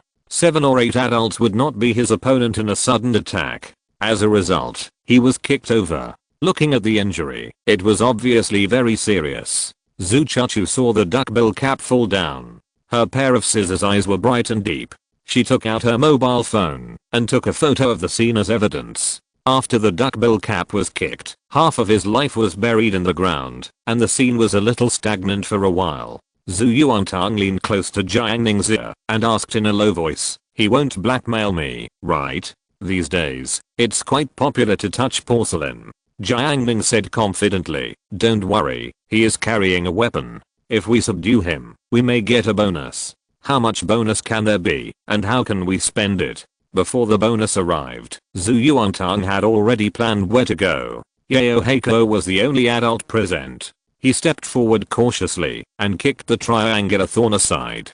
Finally, he felt relieved and called the police. During this period, Aunt Gu, the resident of the bungalow, Zhang the butcher, Uncle Tang, Yang Fei and others heard the news and rushed to watch. Butcher Zhang's eyelids twitched. "Damn it, if I hadn't taken the knife just now, wouldn't the bayonet have stabbed me?" After seeing this, Bu was also scared, but she said disdainfully, "This is nothing. I almost got shot when I went abroad before." Teacher Khan noticed the blind spot and took the opportunity to refute. "Didn't you brag about the good security abroad before?" Bu, haha, your monthly salary is more than the change my father gets when he retires. She covered her mouth and laughed sarcastically. "Why are you still concerned about which country is good? Does it have anything to do with you?" Teacher Khan's face was extremely ugly, and she was stabbed in the sore spot. Butcher Zhang cursed. "Why didn't that guy stab you to death just now?" "Bu didn't care. When you start scolding me, it means you are anxious." The three of them spit at each other. Aunt Gu was shocked and pale when she heard the whole process. Her daughter and future son-in-law were there. No matter who was injured, it would be a heavy blow to the family. Seeing this, Zhu Yuantang comforted her. "Mom, don't be afraid. Jiang Ning is very powerful." Witnessing Jiang Ning's countless attacks, Zhu Yuantang felt that he was the most powerful person in the world. When Zhu Yuantang was a child, she thought that there was a Superman living in her house. When she grew up, she found out that her parents were just ordinary people. She was disappointed for many years until she met Jiang Ning. She suddenly realized that there really was a Superman in the world, and it was her Superman. Aunt Gu was serious and especially warned, "Next time, you must stay away. We can't touch him." Jiang Ning said in a gentle voice, "Okay, I didn't expect him to bring a knife. Now that I think about it, I'm indeed a little scared." Zhu Chachu has been paying attention to Jiang Ning. How could she not notice Jiang Ning's so-called fear?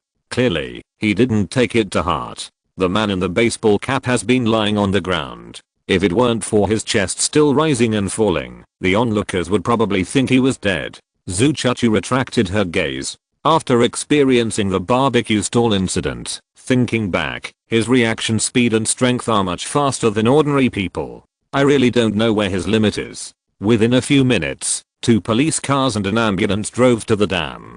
After a brief understanding of the situation, the man in the peaked cap was sent to the ambulance, and the father and daughter of the Yeo family got on the police car. Jiang Ning and Zhu Yuantang were also taken away because they were involved. Aunt Gu also wanted to follow the car, but Tang Tang asked her to cook at home and prepare a celebration banquet. In the police car, the atmosphere was a little silent. Yeo Heiko naturally guessed the reason why the man in the peaked cap acted.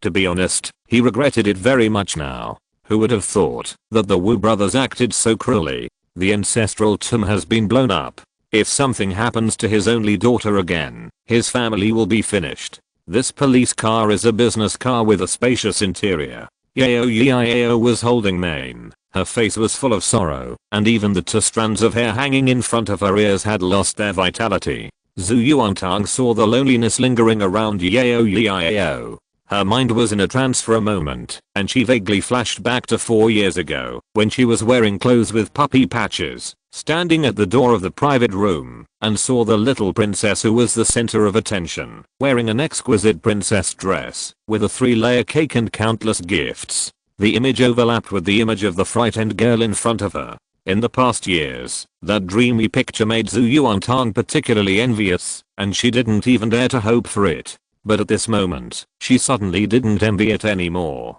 Zhu Yuantang warned herself, the happiness I have achieved now is all due to my efforts, and I need to continue to strive for the future. The commercial vehicle continued to move forward, and Jiang Ning looked out of the window. To the north of the river dam was a large tract of farmland with some excavators parked. He said, construction has begun. Zhu Yuantang, yes, I heard that Heber is going to build a branch. A young female police officer in the car answered, yes, we will move in after it is built. Zhu Yuantang, bad guys will definitely not dare to come in the future. Jiang Ning, well, it will be much better. He heard this news a few months ago. When the branch was selected, Xiao Shuangshang specifically told him, the riverside location is good, very close to the city, and the scenery is beautiful. Jiang Ning likes it very much, but it is slightly inferior in terms of safety. Jiang Ning ordered Xiao Shuangshang to operate it, and the location of the branch was completely determined. After a few simple chats, the solemn atmosphere in the car dissipated for the most part, and Yeo Yeo spoke, thank you, Jiang Ning, if it wasn't for you. Jiang Ning, it's okay, I was also offended by the criminals, so I just did it. Yeo Heiko said, it's too dangerous. Zhu Yuantang boasted, it's not dangerous. Jiang Ning is very powerful. Last time there were 10 people beating Jiang Ning, well, less than 10 people, but Zhu Yuantang would round it up. Yeo Yeo was interested, 10 people, it's very dangerous, right? The young female police officer joined the conversation, will he fight 10 people? Zhu Yuantang waved his hand, how could I let him fight alone? I saw him surrounded and rushed to rescue him immediately. Yeo Yeo and the female police officer looked at Zhu Yuantang's petite body with questioning expressions, and couldn't help asking, what happened next? Zhu Yuantang wanted to continue bragging, but Jiang Ning interrupted, later, she helped me share a lot of pressure. Hearing this, Zhu Yuantang crossed her arms and cast an admiring look at Jiang Ning. It was worthy of her. Jiang Ning, who knew how to cooperate with her. Tonight, he must be rewarded. The next sentence, Jiang Ning said, it became 5 people beating me, and 5 people beating her. Yeo Yeo and the female police officer laughed out loud. Even the male police officer in charge of driving choked out. Zhu Yuantang was dissatisfied. It was already 4 o'clock in the afternoon when the matter was dealt with. Zhu Yuantang stepped out of the branch office with a bulging envelope in her pocket, her face filled with joy. It was paid out so quickly. When she watched TV before, she thought that the bonus would take a long time to be approved before it could be paid out. Jiang Ning was holding a silk banner, also smiling. The reason why the process was so fast was that Changqing liquid was entrenched in Yuzhou, which led to Yuzhou's economic boom, making Yuzhou's current GDP second only to the provincial capital Anqing. As a result, Changqing Gai's voice increased greatly, and it constantly put forward various suggestions in official meetings to optimize the level of urban civilization in order to retain various talents, especially in terms of social security and order. Zhu Yuantang called his mother to report that he was safe and then said, "Let's go buy something to eat." The two of them visited the nearby snack street, bought a bunch of snacks, and then returned to the police station and took a special car back to Heba. Zhu Yuantang grabbed the banner and draped it in front of him. The banner, which was mainly red in color, was engraved with 8 large characters vertically, "Be brave and upright," and 2 rows of small characters, 20th branch to Mr. Jiang Ning, December 20th, 2014. The bungalow residents, Uncle Tang and Butcher Zhang, all cast surprised glances, but Zhu Yuantang ignored everyone and went home proudly. Aunt Gu saw the banner and the 1000 yuan bonus and still gave some instructions. As a parent, she would rather not have these things. Zhu Yuantang originally wanted to hang the banner in Jiang Ning's room, but later he did Jiang Ning's suggestion and hung it on the wall at the door. What an honor, dazzling and eye-catching. Everyone who came and went could not help but look at it. At night, Jiang Ning's bedroom, Jiang Ning was not there. The lights were warm and the laughter was overflowing. "I'm telling you, Chachu, I was in the police station today." Zhu Yuantang's voice was crisp as the game started. Zhu Chachu ate Hawaiian nuts while listening to her description. Soon the match was successful, and Tang Tang's current game account nickname was Chachu Dance. At the beginning of the game, a teammate said, "I don't want to play in the wild. Who will play in the wild?" Zhu Yuantang talked to Chachu, but his fingers did not forget to type. Educating others. Games can be escaped, but can reality be? Chachu danced. "This time, I can go for you." Chachu danced. "What about next time?" Teammate, Zhu Yuantang, with this nickname, enjoyed the joy of educating others. Zhu Chachu was happily peeling macadamia nuts. The buttery fruit had the crispy taste of nuts and the smoothness of butter.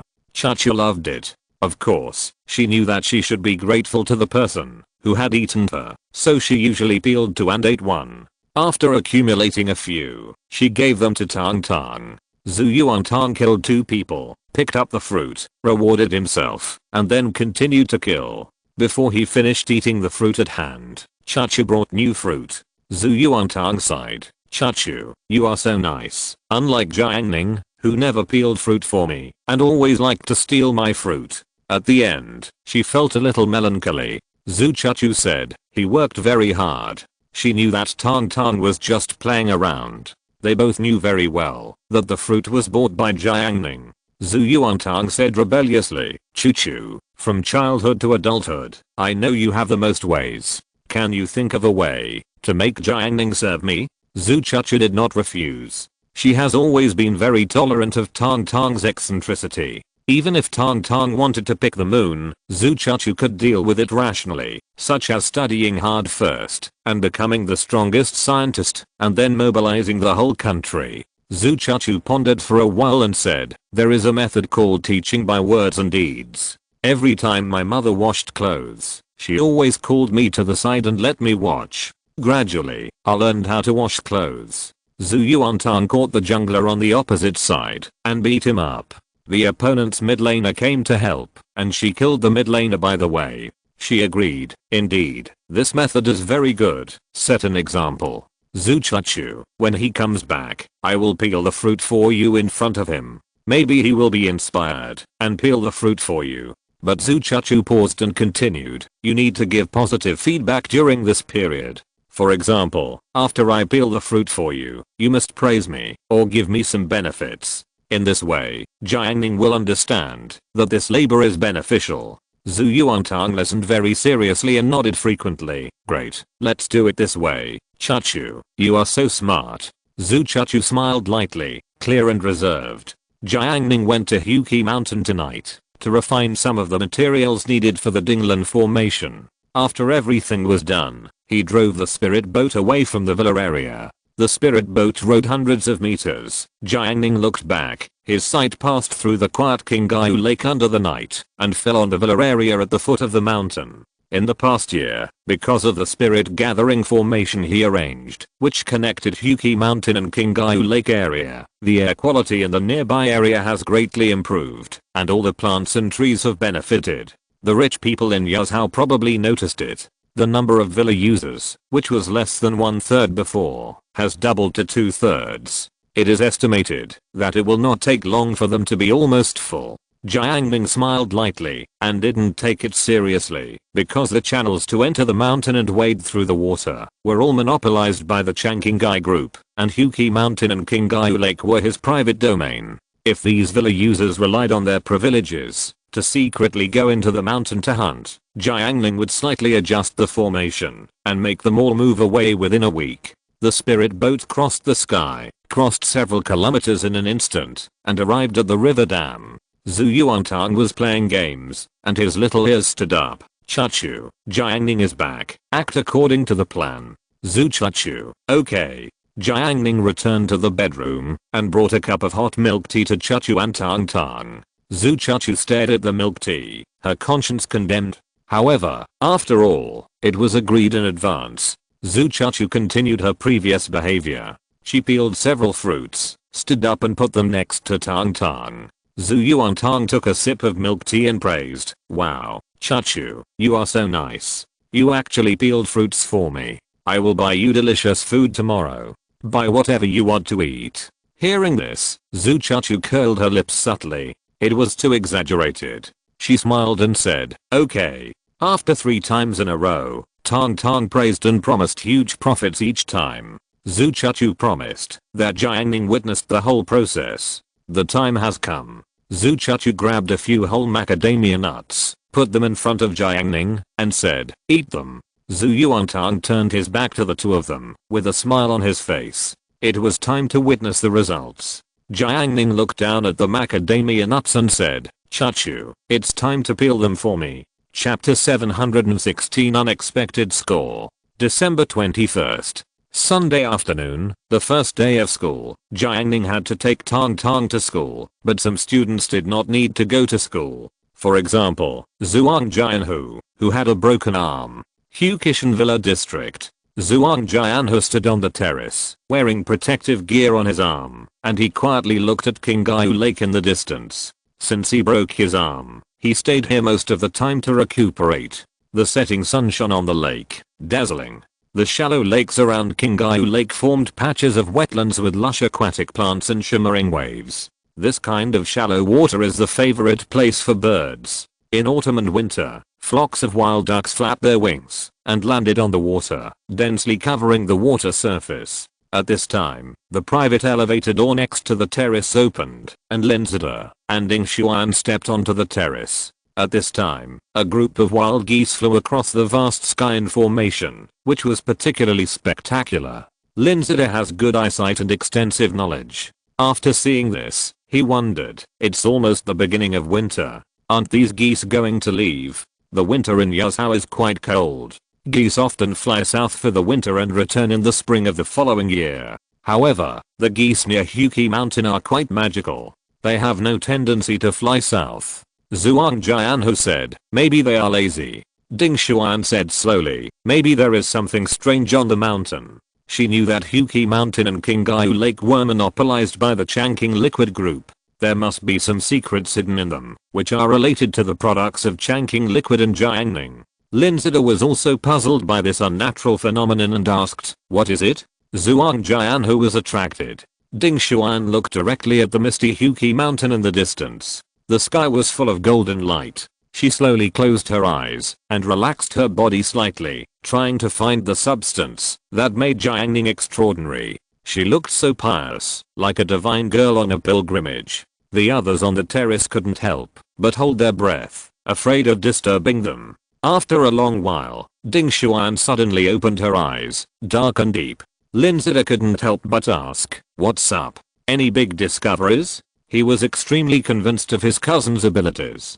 Ding Xuan hesitated for 2 seconds and said frankly, "Nothing." Lin Zida was shocked and jumped. "Oh my god.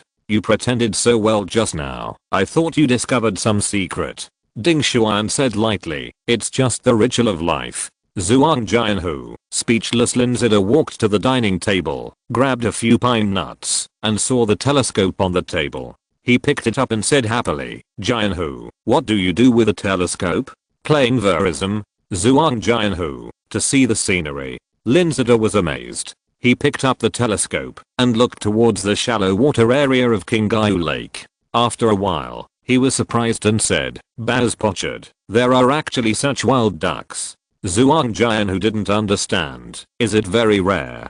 Linzida, it was listed in the critically endangered list of the World Conservation Union last year. It is the giant panda among ducks. He continued, and this duck has a nickname, Environmental Inspector. They have extremely high requirements for their habitat. This shows that the environment of Qinghai Lake must be excellent. Zhuang Jianhu said calmly, I watch here every day. I know that the environment of Qinghai Lake is good without you telling me. Linzida sighed. In addition to the blue-headed duck, there are many other wild ducks. These ducks are really fat and strong. TSK. What others don't know is that in addition to eating aquatic plants, small fish and shrimps in Qinghai Lake, Jiang Ning will also regularly sprinkle the uneaten spiritual rice into the lake. There are always countless wild ducks, water birds, and ferocious big fish scrambling for it. Zhuang Jianhu, it's a pity that we can't catch it. He can see the security team organized by Chiang Qinghai through a telescope.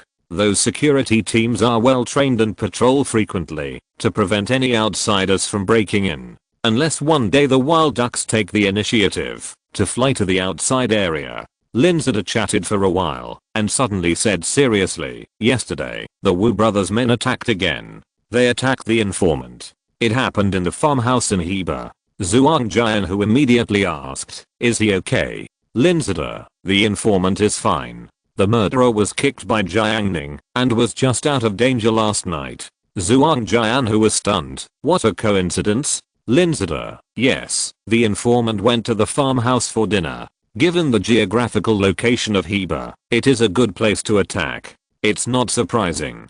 Zhuang Jianhu thought of the pain of the operation in the hospital, and his face was gloomy. Continue to arrest people. Linzida, the process will be fast next. This murderer is expected to provide a lot of evidence. Hearing this, Zhuang Jianhu knew that it was useless to rush. For a major case of this level, the relationships involved, from evidence collection, sorting and judgment, to the final review, often take a very long time, even years. Even if his family urged to set up a special investigation team, Linzida didn't continue talking about these things. He said, do you have time to go out and relax recently? Let's go fishing. Zhuang Jianhu, fishing is boring. Besides, the Wu family's affairs have not been resolved yet. Hearing about another murder, he was scared and afraid of being punished again. His father's level has no guts, unless it is his grandfather. Linzida didn't care much. Let's go to the river dam bungalow. There is a fish pond over there. I heard that if you can't catch any fish, you will be given a native chicken. And Jiang Ning is still there. What are you afraid of? How about this? I'll ask my aunt to transfer 2 security guards to go with us. Linzida said. His family is Lin's Hangsheng Group. It is very simple to arrange security personnel. Just add some money and treat it as a business trip.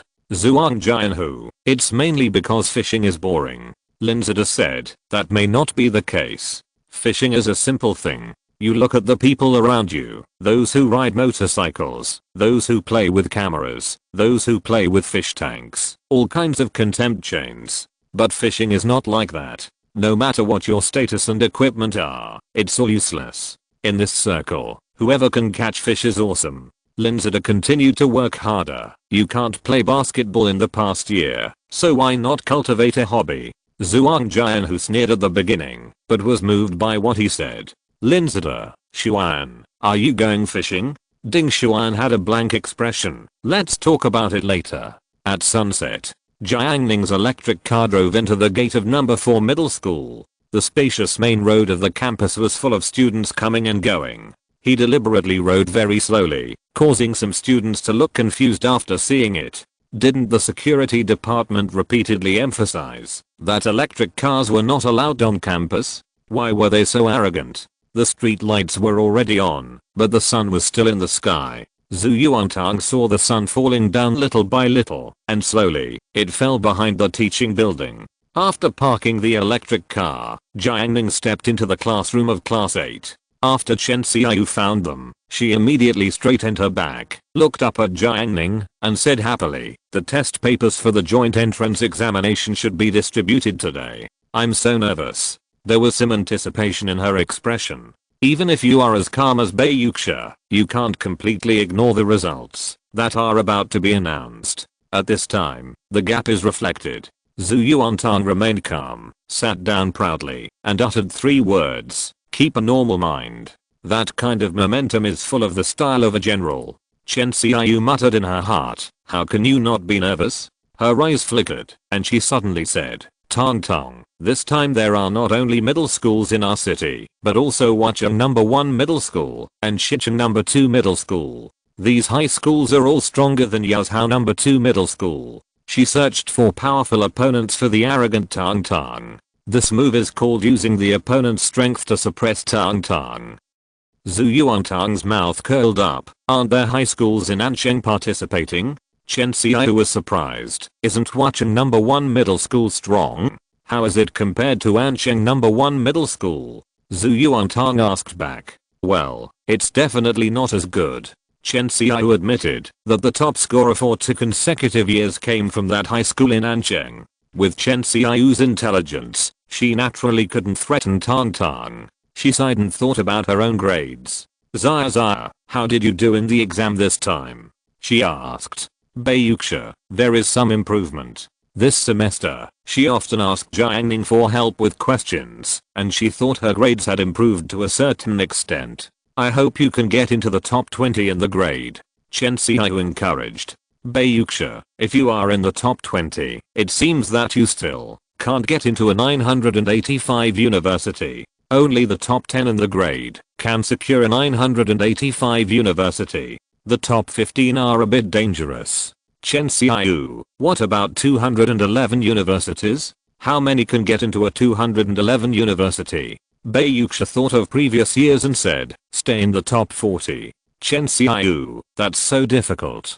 Her ranking is after 200 in the grade, so she has no chance of getting into a university. Chen Xiaoyu sighed and suddenly had an idea. It would be great if there were a few more universities with numbers, such as 138 universities, which happens to be my mobile phone number. Bei Yuxia denied, not very good, because these numbers are not domineering enough. Chen Xiaoyu thought for a while. That's easy. How about 888? After hearing this, Bei Yuxia said, it's still not as impressive as 985. If you don't believe me, read it out. 888, 985. Chen Xiaoyu did find it. Then how about I choose 988? Isn't it more domineering than 985? Chen Xiaoyu continued.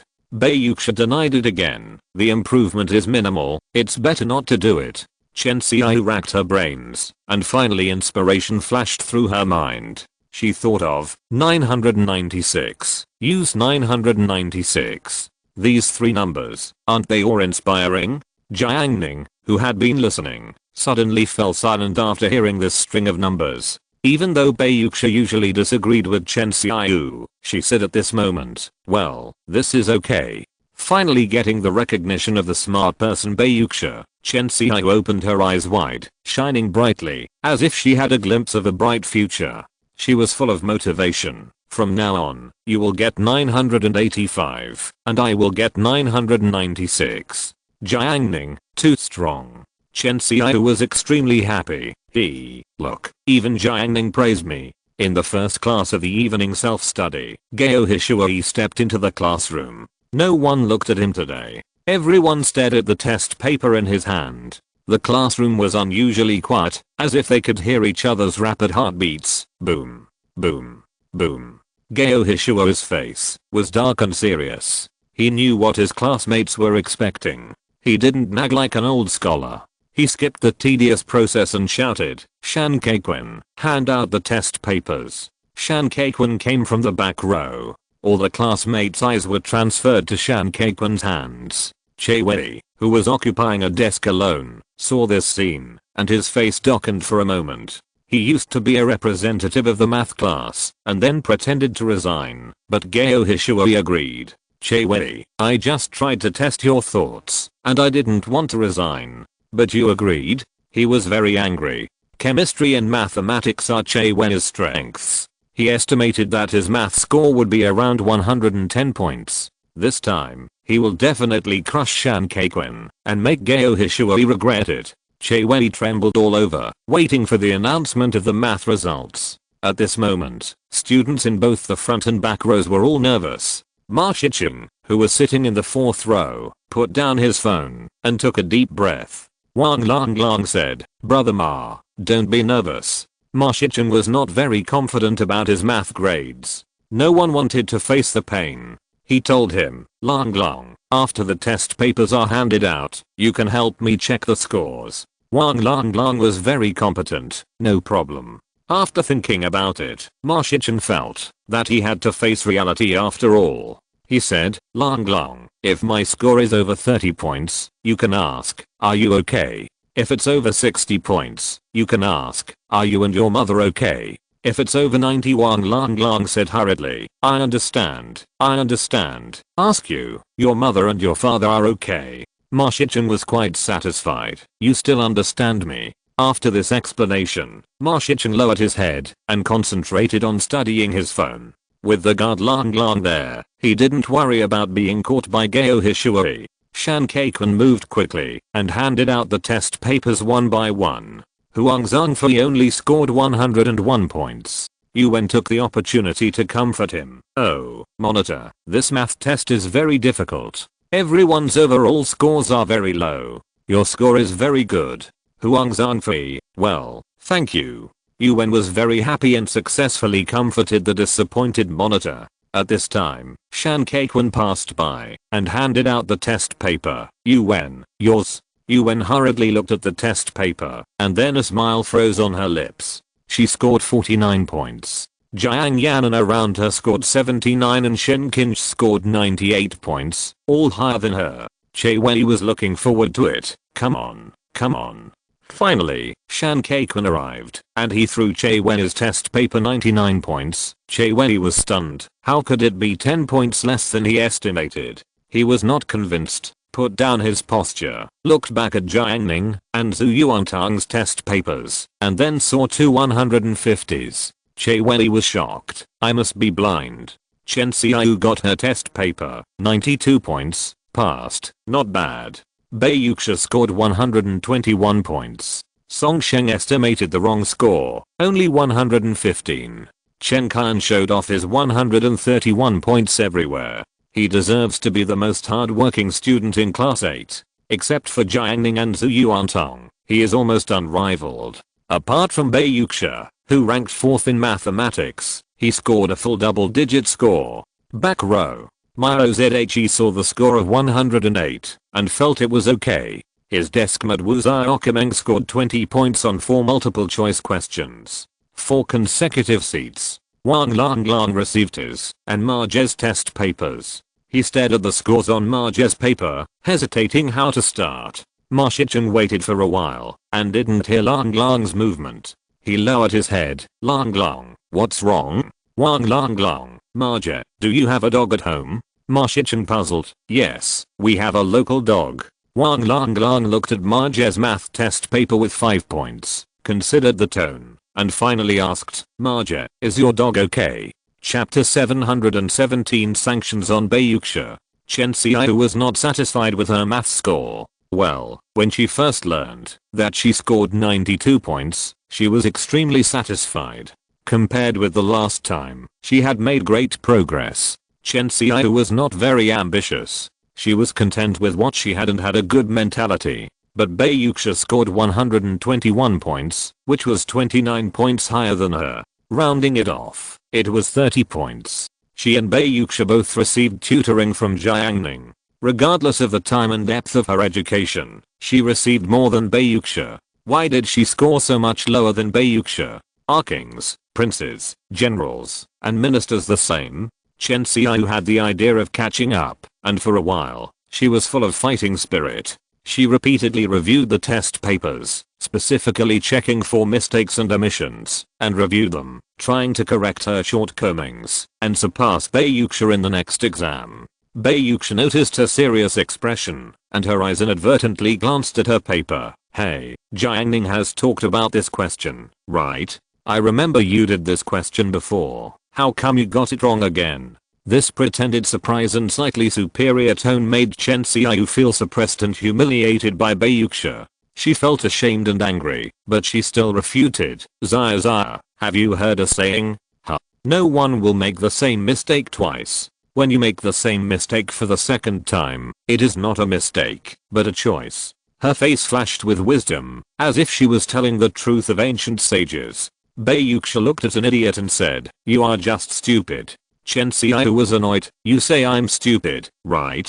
But, I'm not alone. I have a sister." Bayuxia, "Your sister is as stupid as you." Chen Xiao, she changed the subject, and asked Jiang Ning, "Am I stupid?" Jiang Ning was very kind. "You are just naive." The grades were announced during the evening self-study today, and the students' mentality was jumping back and forth between tension, worry, and relief. Until the bell rang for the end of the second class, Zhu Yuantang spread the test papers of various subjects on the desk, and then calmly went out to look at the moon. After she left, many classmates in the class, such as Chen Qian, Dong Qingfeng, Jian Yanan, etc. came to admire them, and then showed shocked expressions. Mathematics 150, Chinese 142. When they were discussing the problem around Zhu Yuantang's seat, Zhu Yuantang had appeared in the east corridor.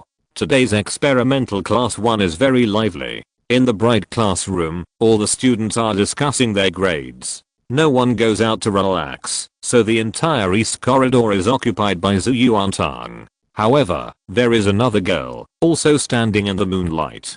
Her small face, the size of a palm, is hidden under her hair, and her day-like eyes are flashing. It is Zhu Yuantang's close comrade-in-arms Shang Wei. Shang Wei was promoted to the king rank thanks to Zhu Yuantang, so she is very grateful to her in her heart. She mustered up her courage, and took the initiative to talk to him. She said in an unfamiliar and slightly stiff tone, "Zhu Yuantang, thank you for helping me get promoted. I'll treat you to a meal next time." Zhu Yuantang, okay, can I invite one more person? She and Jiang Ning share the same happiness. Shang Wei thought of Jiang Ning, and she nodded, okay. After chatting for a few sentences, the strangeness from the internet to reality gradually dissipated a lot. Shang Wei was happy. "I have friends too." She praised, "You and Jiang Ning are amazing. You can get full marks in mathematics." Zhu Yuantang and her business bragging, "You are not bad either. You are so good at playing games. Your grades must be good too." Shang Wei blushed, "No, I only got 90 points in Chinese this time."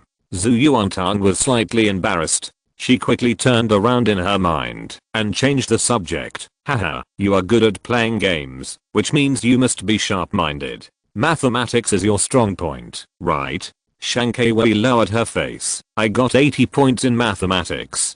Zhu Yuantang was silent for a few seconds. She carefully recalled the details of her time with Shang Wei. She remembered that she was a game girl who had played many kinds of games. Nowadays, many standalone games are not translated into Chinese because they are not valued in China. If you want to play them happily, you often need to master a foreign language.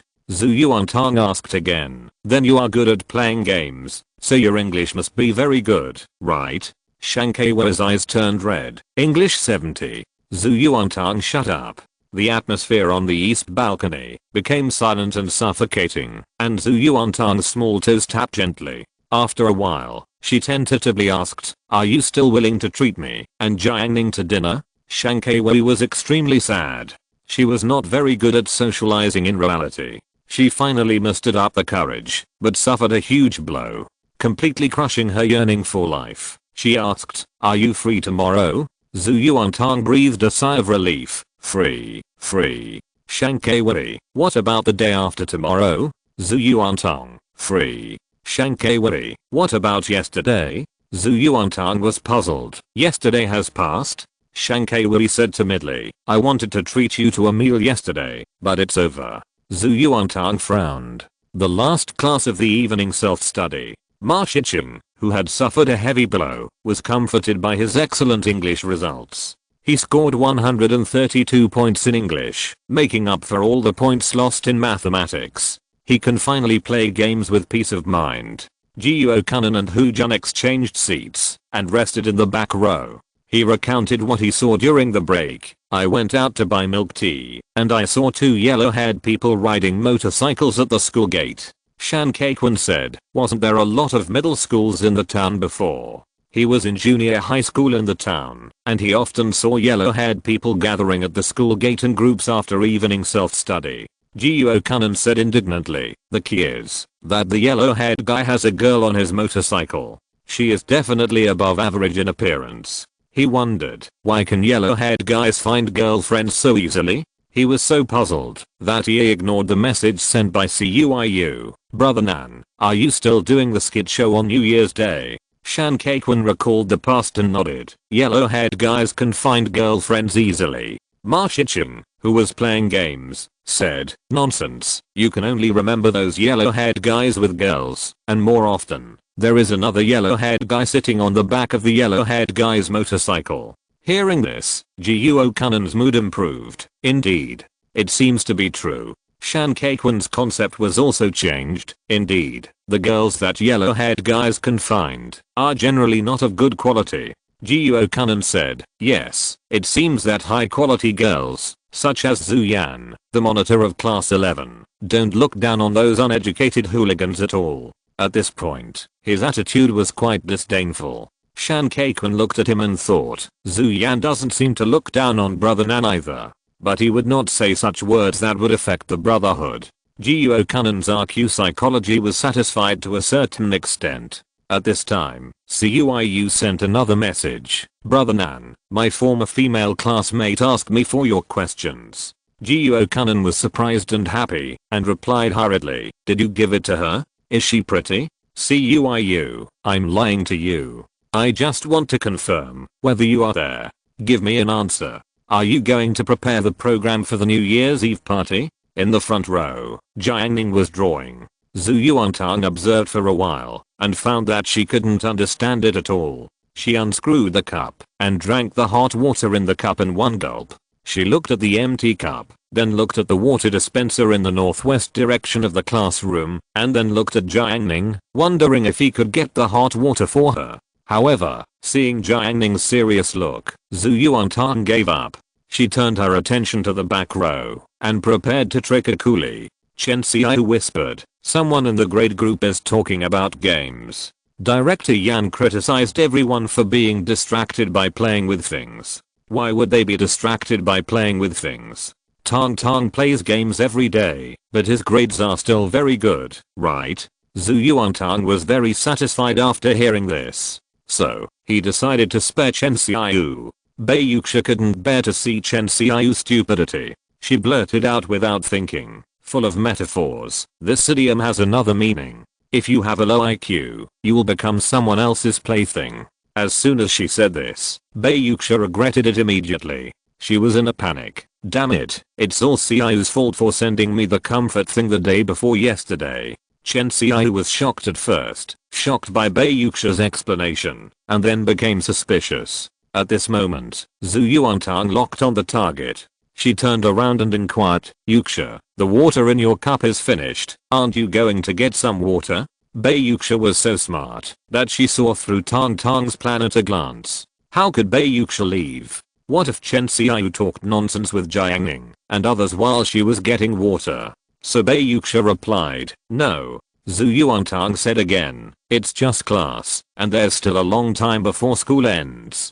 Get some water to drink. How about this? Let's toss a coin. Whoever loses will help the other person get water. She took the initiative to propose. Bei Yuxia, oh. Now, she has eased up. Yes, Chen Xiao herself is not clean. Even if she goes to get water, Chen Xiao will definitely not say anything nonsense to Jiang Ning. In a sense, they are a community of shared destiny.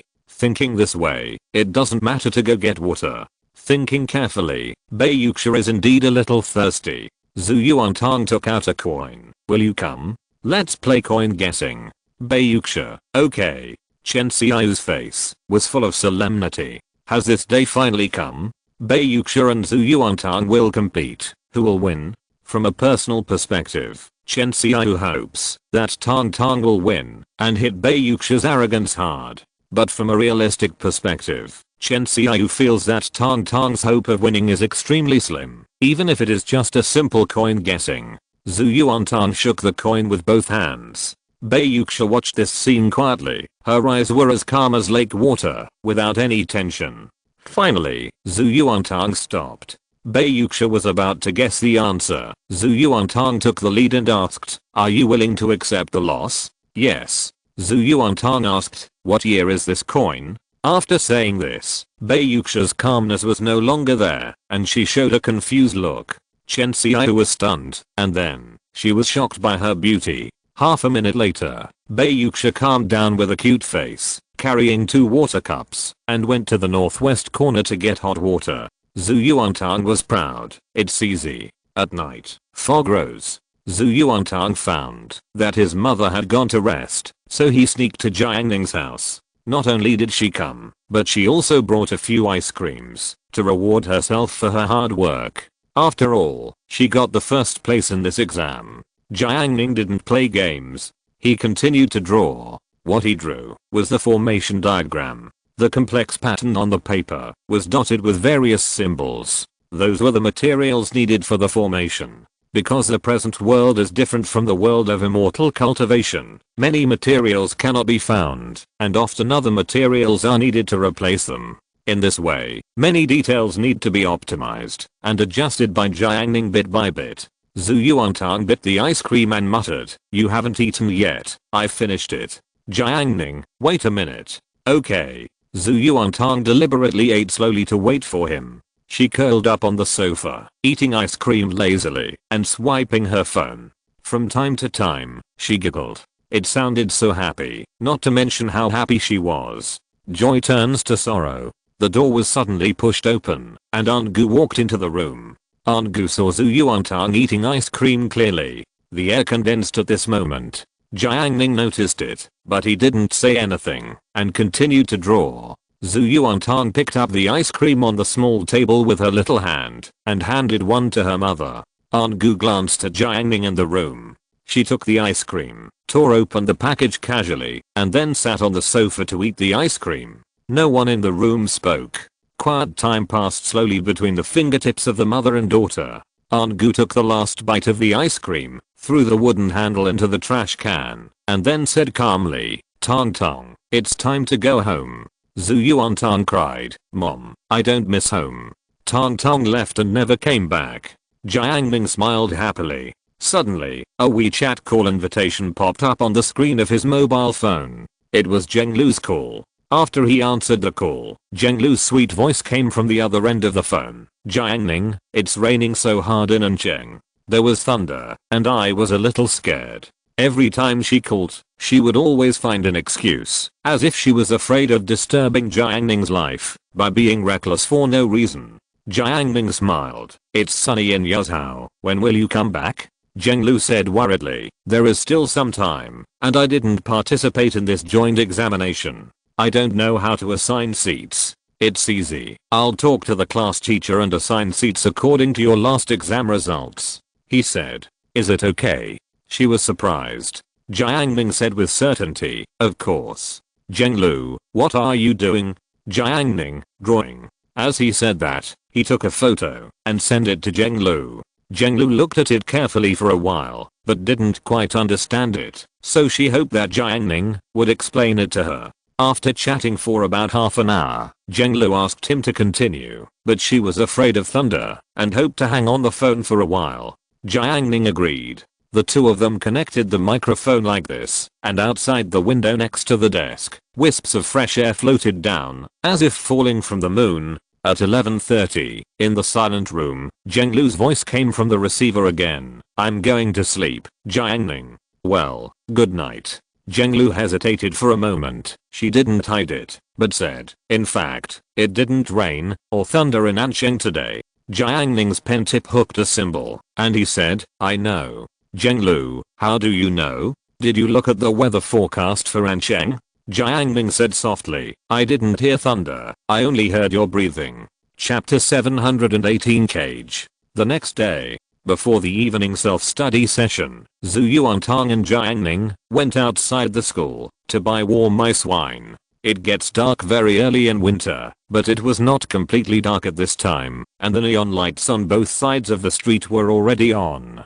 The two walked in the dim sky and the bright halo. Just now on the empty main road of the campus, Zhu Yuantang was chattering, and now in a crowded place, Jiang Ning still felt that her voice was all in her ears, but she clearly closed her mouth.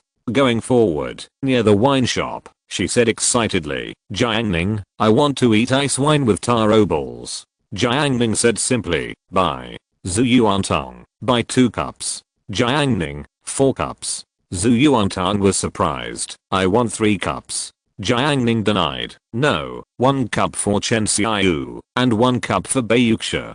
Zhu Yuantang recalled that this afternoon, Beiyuxia looked a little absent-minded after seeing the overall ranking of the class grades. She felt that she really needed to comfort her. As for Xiaoyu, that idiot, give her something to eat to replenish her poor IQ. The Bingjiu Niang store only has 1 room, near a small crossroad. Next to it was a wonton shop, but it went bankrupt. There was a sign on the wall saying prosperous shop for rent. Zhu Yuantang's little head was scattered. Why do every shop that is transferred always like to market as a prosperous shop for rent? Jiang Ning, because society is dangerous and people are full of falsehood. Zhu Yuantang, oh. The wonton shop was opening its door. Several adult men were observing in the store, seemingly discussing business. There was a dog tied to the telephone pole outside the store, and all the students passing by gave way. Zhu Yuantang pulled Jiang Ning around it. That kind of big dog is very fierce. If you get bitten, it will not only hurt, but also leave ugly scars. When they got to the front of the Bingjiu Niang store, Jiang Ning ordered 2 cups of taro ball ice wine, 1 cup of hawthorn, and 1 cup of mango, and paid a total of 16 yuan. The business of this shop is good.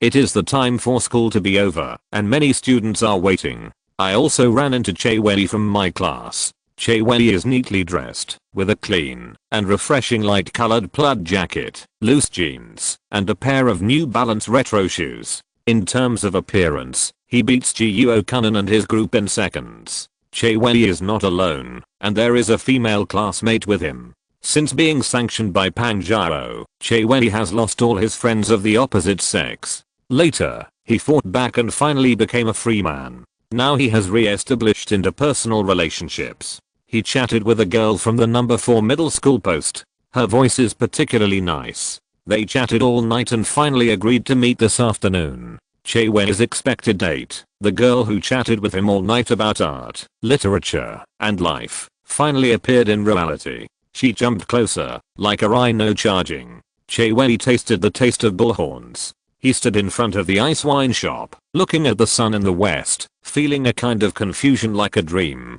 After seeing Jiang Ning, Che Wei didn't want to recognize her at first, because it was too embarrassing. The little rhino girl wore tight jeans and gaudy makeup to cover the acne on her face, especially the typical rhino nose, which was protruding from the side. She was very satisfied with Che Wei. Her appearance, which was recognized by the 4 golden flowers, was enough to deal with 90% of the girls. She held Che Wei's arm intimately, tilted her head, and showed her nostrils to Che Wei. She smiled and teased. However, Che Wei's eyes were dull. He was embarrassed to be treated like this by a woman he disliked in public. He didn't even dare to say hello to Jiang Ning and the others. He was afraid of being laughed at. After buying ice wine, Jiang Ning returned to school with Zhu Yuantang. Che Wei felt indignant when he saw the short Zhu Yuantang. Jiang Ning only brought 1 girl today, and she was a girl with a childish appearance, definitely not stunning. If the person Che Wei was dating had such perfect looks and voice, then he should be the one who was proud today. Che Wei thought secretly, see you next time, I will never lose.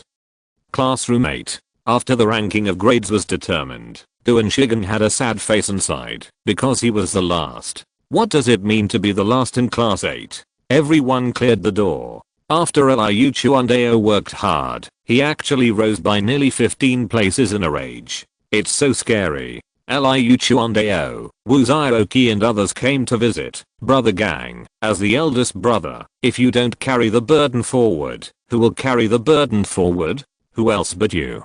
Ha ha ha. Cuiu and others slapped their thighs and laughed. Duan Shigen was laughed at by everyone, and when he looked at Pang Jiao who was eating leek dumplings in front of him, his face changed. At this moment, he wanted to drop out of school. He had never felt so deeply that learning can change his destiny. I guess Shan Qingrang should come to the class to arrange seats during the first evening self-study session. Gangzi, cherish every moment you have. Duan Shigen was in an extremely depressed mood.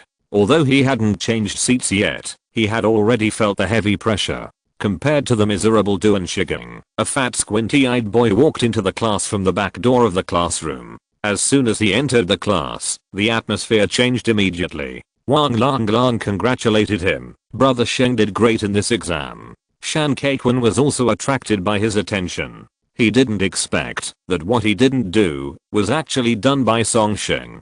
In this joint exam, Song Sheng's total score was extremely high, and he ranked 4th in the class. All the students knew how terrifying the value of this ranking was. Song Sheng was so proud that the arrogance on his face became a little stronger. He raised the corners of his mouth, and his eyes burst out with a light that looked down on the world. It's just normal performance. Duan Shigen clenched his fists, his face gloomy. Song Sheng noticed that they were surrounding Duan Shigen, so he said condescendingly, "What's wrong?" Cuiu, Mengjiui, Zhang Kai all pointed their fingers at Duan Shigen, laughing so hard that tears were about to come out. Song Sheng understood. However, he was very calm. As the 4th in the class, he had the ability to dominate his destiny. The sky of class 8 could not cover his eyes. When people take off, their mentality is arrogant. Song Sheng looked down and said in a light tone, "Those who are unable to break their fate can only become prisoners of fate in the end." After that, Song Sheng didn't even look at Duan Shigen. He raised his head and walked towards the center of the classroom with his strong legs, which was also a prosperous place. Duan Shigen clenched his fists, and the veins on his forehead were tense. Cuiu, brother Gang, don't be impulsive. Song Sheng works out every day. Duan Shigen forced himself to endure it. Compared with Song Sheng's arrogance, the other students in class 8 privately united and agreed to choose seats together. They should not take it lightly. After all, the case of Mao Zhe was vivid. Song Sheng arrived at the center of the classroom, also full of righteousness and arrogance. "Hey, Xiaofeng, are you buying snacks again?" Song Sheng narrowed his eyes. Deng Qingfeng saw Song Sheng's attitude and thought, "What's it to you?" On the surface, Deng Qingfeng smiled and said, "Hey, my relatives sent some specialties, let everyone try them." As he said that, he handed over a piece of beef jerky. Song Sheng looked down and said, "No need, I'm going to study. Eating beef jerky will waste my time." After that, Song Sheng leaned on the back table and opened the test paper generously. Yu Wen lowered her voice, "Kinj, look at how arrogant he is." Qiangli ran in from outside the classroom. He was full of heat and shouted enthusiastically, "Song Sheng, why didn't you go to the gym today?" Song Sheng didn't answer his question. He said to himself, "Qiangzi, you can't exercise all the time. Learn more, your grades are not so good."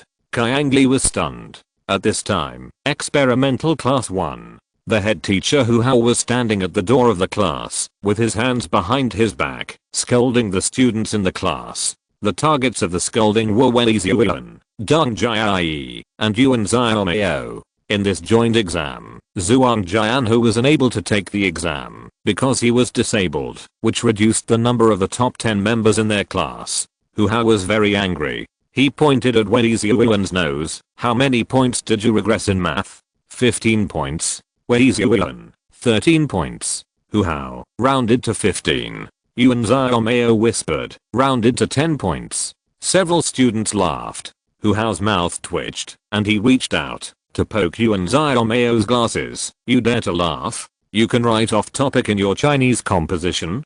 because he was too angry. Hu Hao couldn't control his hand movements and clicked and poked Yuan Xiaomeo's glasses off. Yuan Xiaomeo exclaimed, "My glasses." He quickly lowered his head to pick up the lenses, and when he was about to put them on, he found that the fixing screws on the frame had also fallen off. In desperation, several students from class 1, together with teacher Hu Hao, squatted on the ground and searched for a long time and finally found the screw. Hu Hao's face turned black. It was really difficult for him to be the head teacher of class 1. He took a breath and continued to scold. "And you? How did you learn chemistry? You, how could you fail in physics?" Hu Hao scolded them one by one. Several students were scolded and shut up, feeling very humiliated. It was Deng Jiai's turn soon. Deng Jiai was cheerful and lively. She asked with a smile, "It's my turn. It's my turn, teacher. Which subject did I do poorly in?"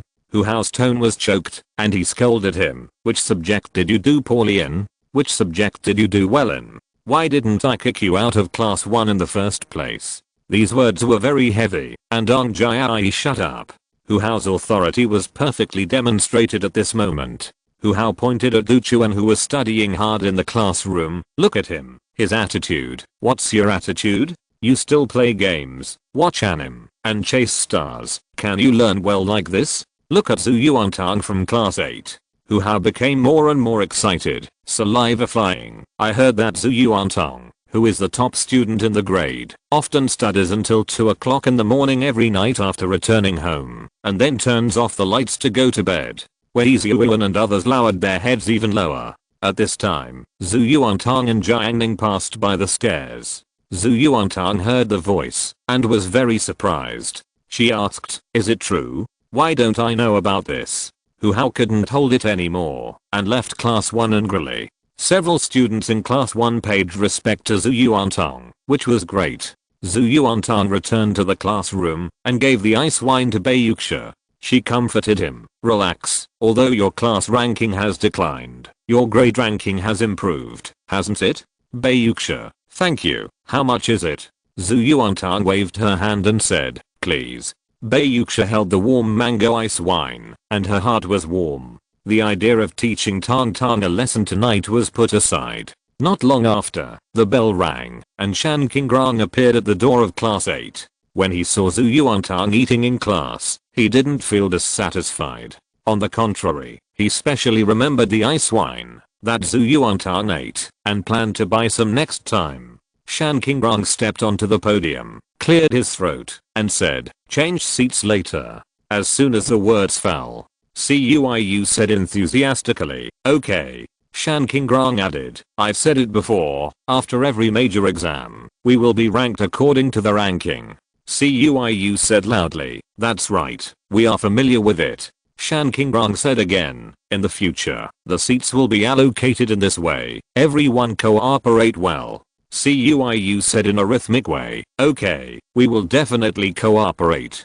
Shan Qingrang frowned. "Go to the back and stand." Cuiu pointed at his nose and faced the whole class. "Me." Shan Qingrang, "Seats will be allocated. Everyone go to the corridor outside." Outside the classroom, the students gathered in groups of 3 or 5, whispering, discussing the upcoming seat allocation. Some boys were sneaky, staring at the girl they had a crush on, their hearts throbbing, looking forward to being assigned to her, but they were timid and didn't dare to do it. Some students, such as Ma Shicheng, Wang Longlong, and Hu Jun, had already colluded and had a place to go. Some students looked grey, as if they were suffering from a serious illness. Zhu Yuantang, Jiang Ning, Shan Qingrang shouted. As the two entered the classroom, everyone cast their eyes on them. The first and second place in the class. The empty classroom, let them choose as they please. Just looking at this scene, you can tell how cool it is. Chen Kan's fighting spirit was seriously ignited. "He can replace me." Song Sheng put his hands in front of him, stood tall, and sneered. Nothing special. It turned out that everyone thought that Jiang Ning would still choose his original seat, but in the end, they walked all the way back, all the way to the 4 largest seats, and then sat down. Wang Longlong, "But, the precious land has been occupied." Hu Jun, "The home is gone." Ma Shicheng, "Damn. No one expected such a move, and Shan Qingrong was also stunned. Sitting so far back, could Zhu Yuantang see the blackboard clearly? No, she almost never saw the blackboard, right? After a brief surprise, Shan Qingrong continued to shout, Chen Qian. Chen Qian, who was ranked third, did not sit in the center of the first row, because sitting there, being sprayed with Gao Hishuo's saliva every day, Chen Qian had had enough. He chose the center area of the third row. At this time, Shan Qingrong read out again, Songsheng. A name sounded in the air, and Songsheng appeared domineeringly, revealing his true identity. Everyone looked at him sideways. This time Songsheng made great progress, rising several places, and directly became the 4th in the class and the 17th in the grade. Songsheng looked at Zhu Yuantang and Jiang Ning in the last row and commented, self-degradation. He looked at Chen Qian's position and commented, study hard nerd. Songsheng took a strong step and occupied the center of the second row, the most perfect position in the whole classroom.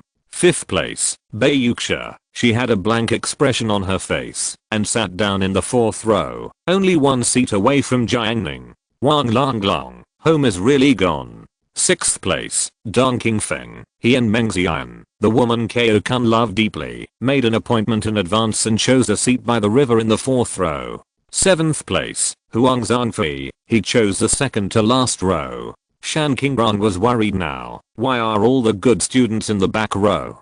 Huang Zhangfei said, I'm tall, and it's easy for me to block others if I sit in the front. Shan Qingrong reluctantly accepted this answer. Mao Zhe, the 8th place, chose the riverside in the 3rd row on the north side. This position will not be surrounded. He has a strategic vision. Shan Keiquan, the 9th place, chose to sit behind Mao Zhe. Xin Yaoling, the 10th place, chose a seat next to the back door, where Mao Zhe once lived. So far, the top 10 seats have been allocated.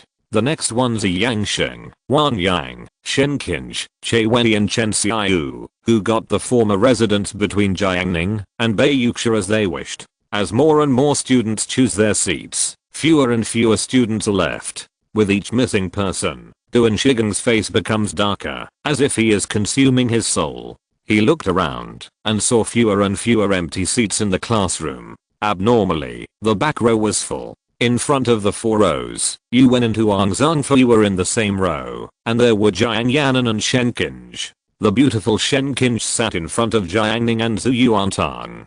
Duan Shigeng expressed his envy. He closed his eyes, waiting for the verdict of fate. Shan Qingrong sang like a lyric. Wu Zhaoqi, Ma Shichengli Shengnan, Zhang Yifei, Pang Jiao. Duan Shigeng suddenly opened his eyes and said angrily in his heart, come on, fate. His eyes were like lightning, shooting into the classroom, and then he saw Songsheng, who was surrounded by the 4 golden flowers, and his face was as black as charcoal.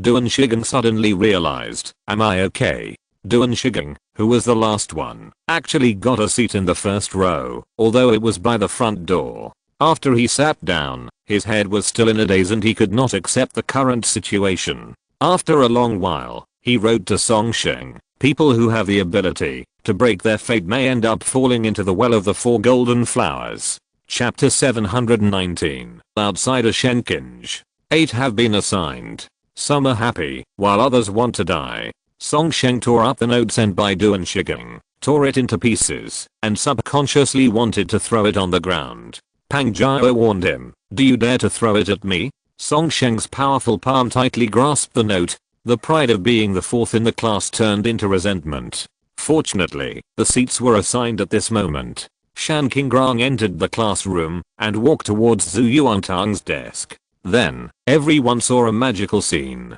Shan Qingrong and Jiang Ning each lifted one end of the desk and helped move the desk to the last row. Chen Qian lowered his head and stared at his desk full of books for a long time without saying a word. After Shan Qingrong finished moving, he and Jiang Ning lifted the original desks of the 4 connected seats back to Jiang Ning's original position. Ma Shicheng and Wang Long watched their desks being moved away. They couldn't help but. Then, Shan Qingrong walked up to the podium and announced, since the seats have been assigned, everyone should pack up your books and move over.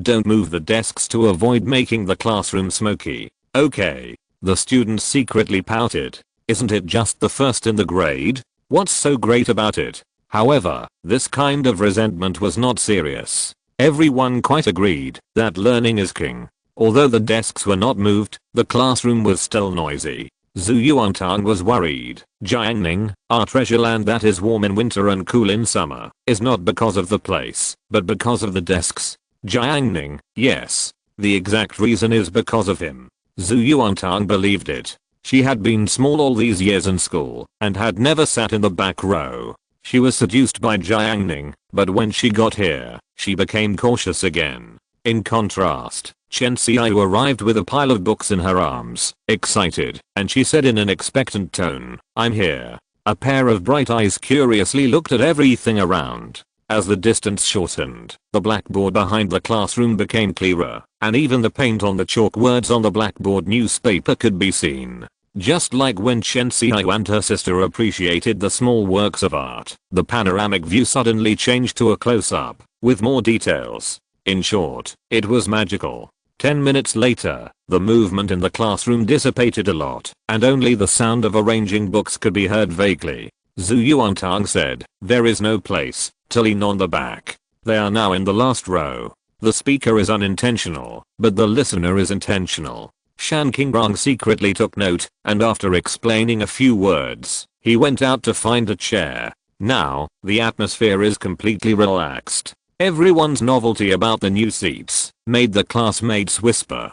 Chen Xiaoyu cast her admiring eyes on her deskmate Bayuxia. She tied a high ponytail and wore a sky blue coat.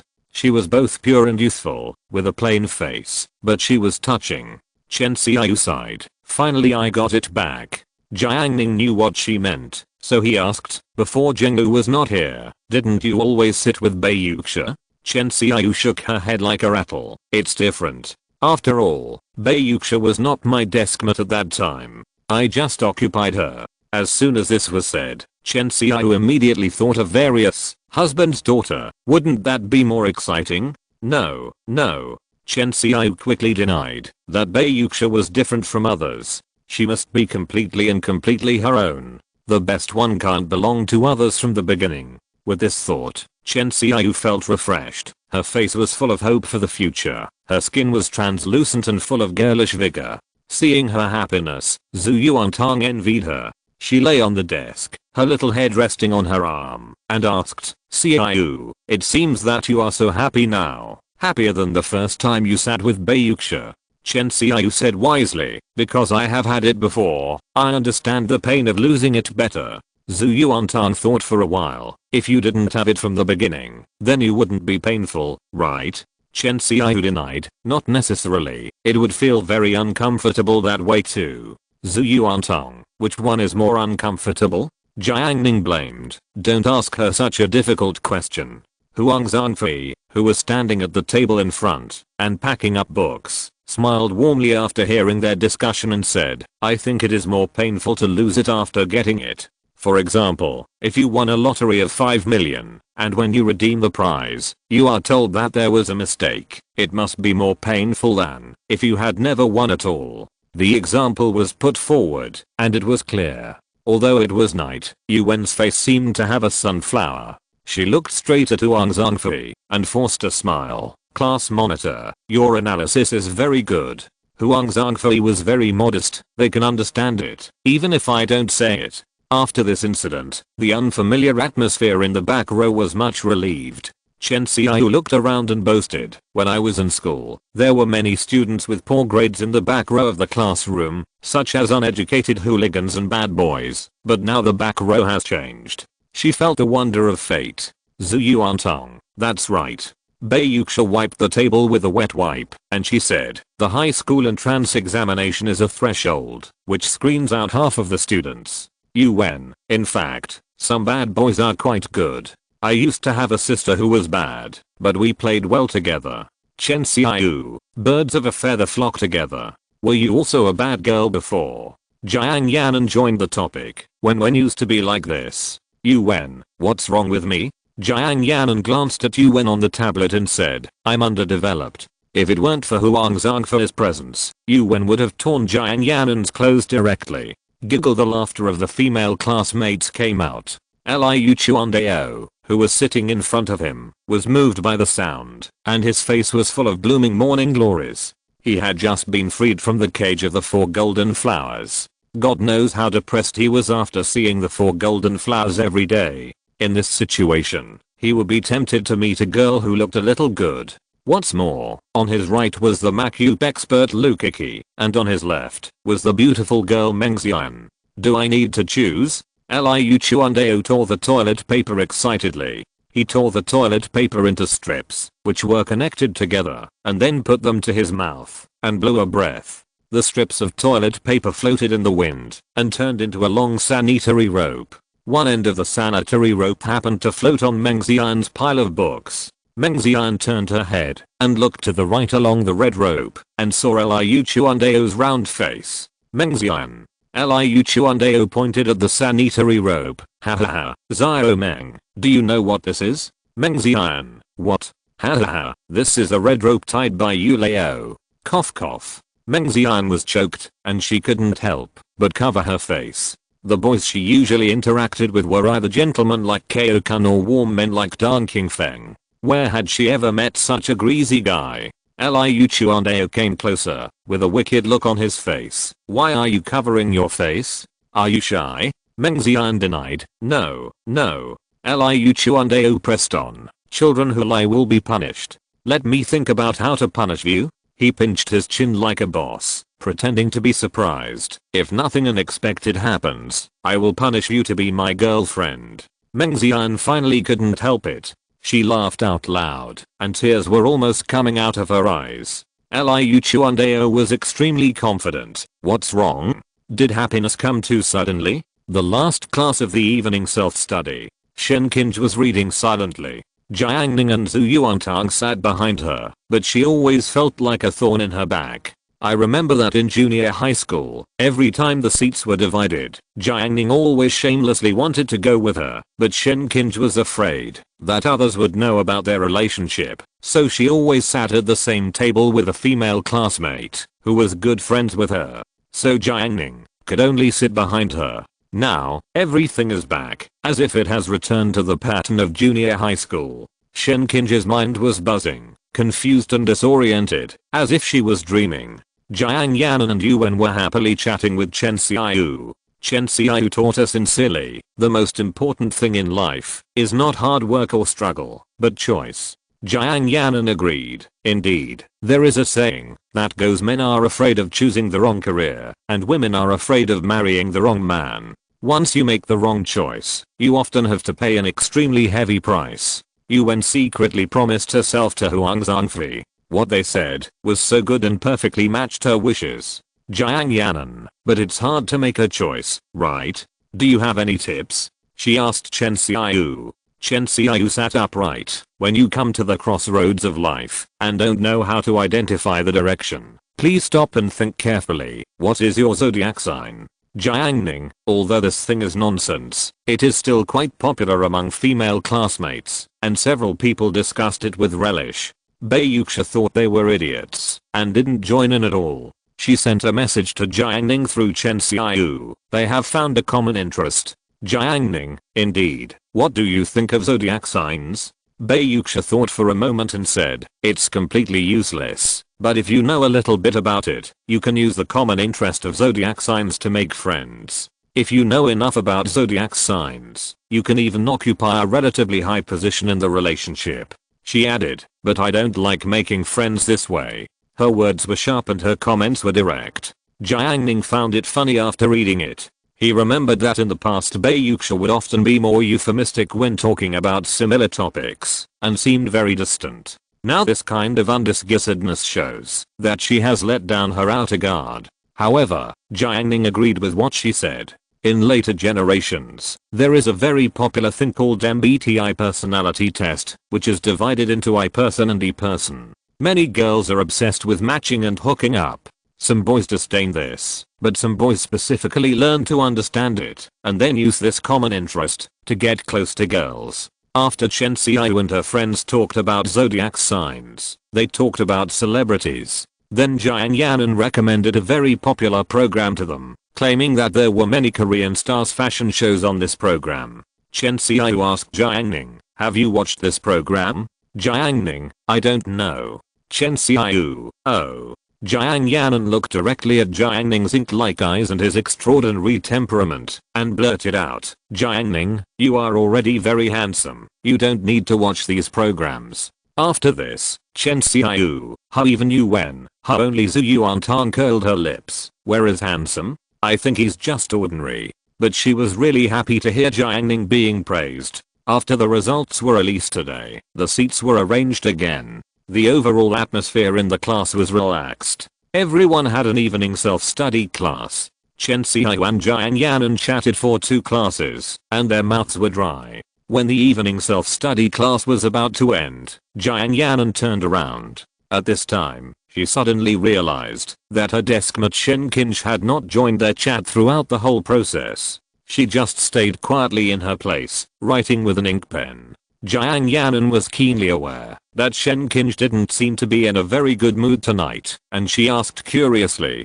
Qinj, what are you doing? Shen Qinj forced a smile and said, I'm studying how many solutions there are to this problem. Jiang Yanan was surprised. Isn't it enough to have one solution? Why do you have to study how many ways there are to write the word fennel in fennel beans? After hearing this, Jiang Yanan was stunned and thought of Kang Yiji, who was incompatible with the world. There are no street lights in Hebei at night. But Jiang Ning's arrival brought street lights. Tonight there are not only street lights, but also the moon in the sky. The moonlight illuminates the street lights, as well as the fields and rivers, making the entire asphalt road extend clearly. The moonlight in the fields is very strange. It is not like the sun's light, which comes from the outside. The moon's light seems to seep from the grass, from the ground, and from the river surface, as if everything itself has light. Under the guidance of the moon, Zhu Yuantang's words spread out like the sound of verdant birds. She said that it was much more lively after moving to the back row. She rarely experienced such a lively atmosphere. She said that Chen Xiao was sometimes smart and sometimes stupid. She said that Yuwen was sometimes arrogant and sometimes humble. She said that Bai Yuxia was cool today, like a big sister. She also said that Jiang Yanan was so white, whiter than the putty powder applied by the aunties in the village.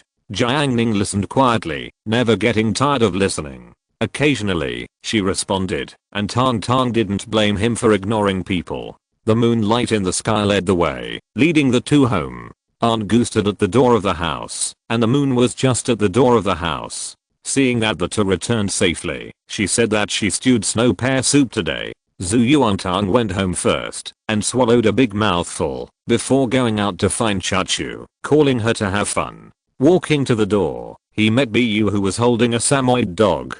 Bu was dressed in famous brands, with heavy makeup and lip studs on her mouth, which was very fashionable. Zhu Yuantang did not take the initiative to greet them. Bu had often looked down on her and her mother in the past, so how could she humiliate herself? After calling Chachu out, Zhu Yuantang said, Chachu, you should not only study hard, but also combine work and rest, like me.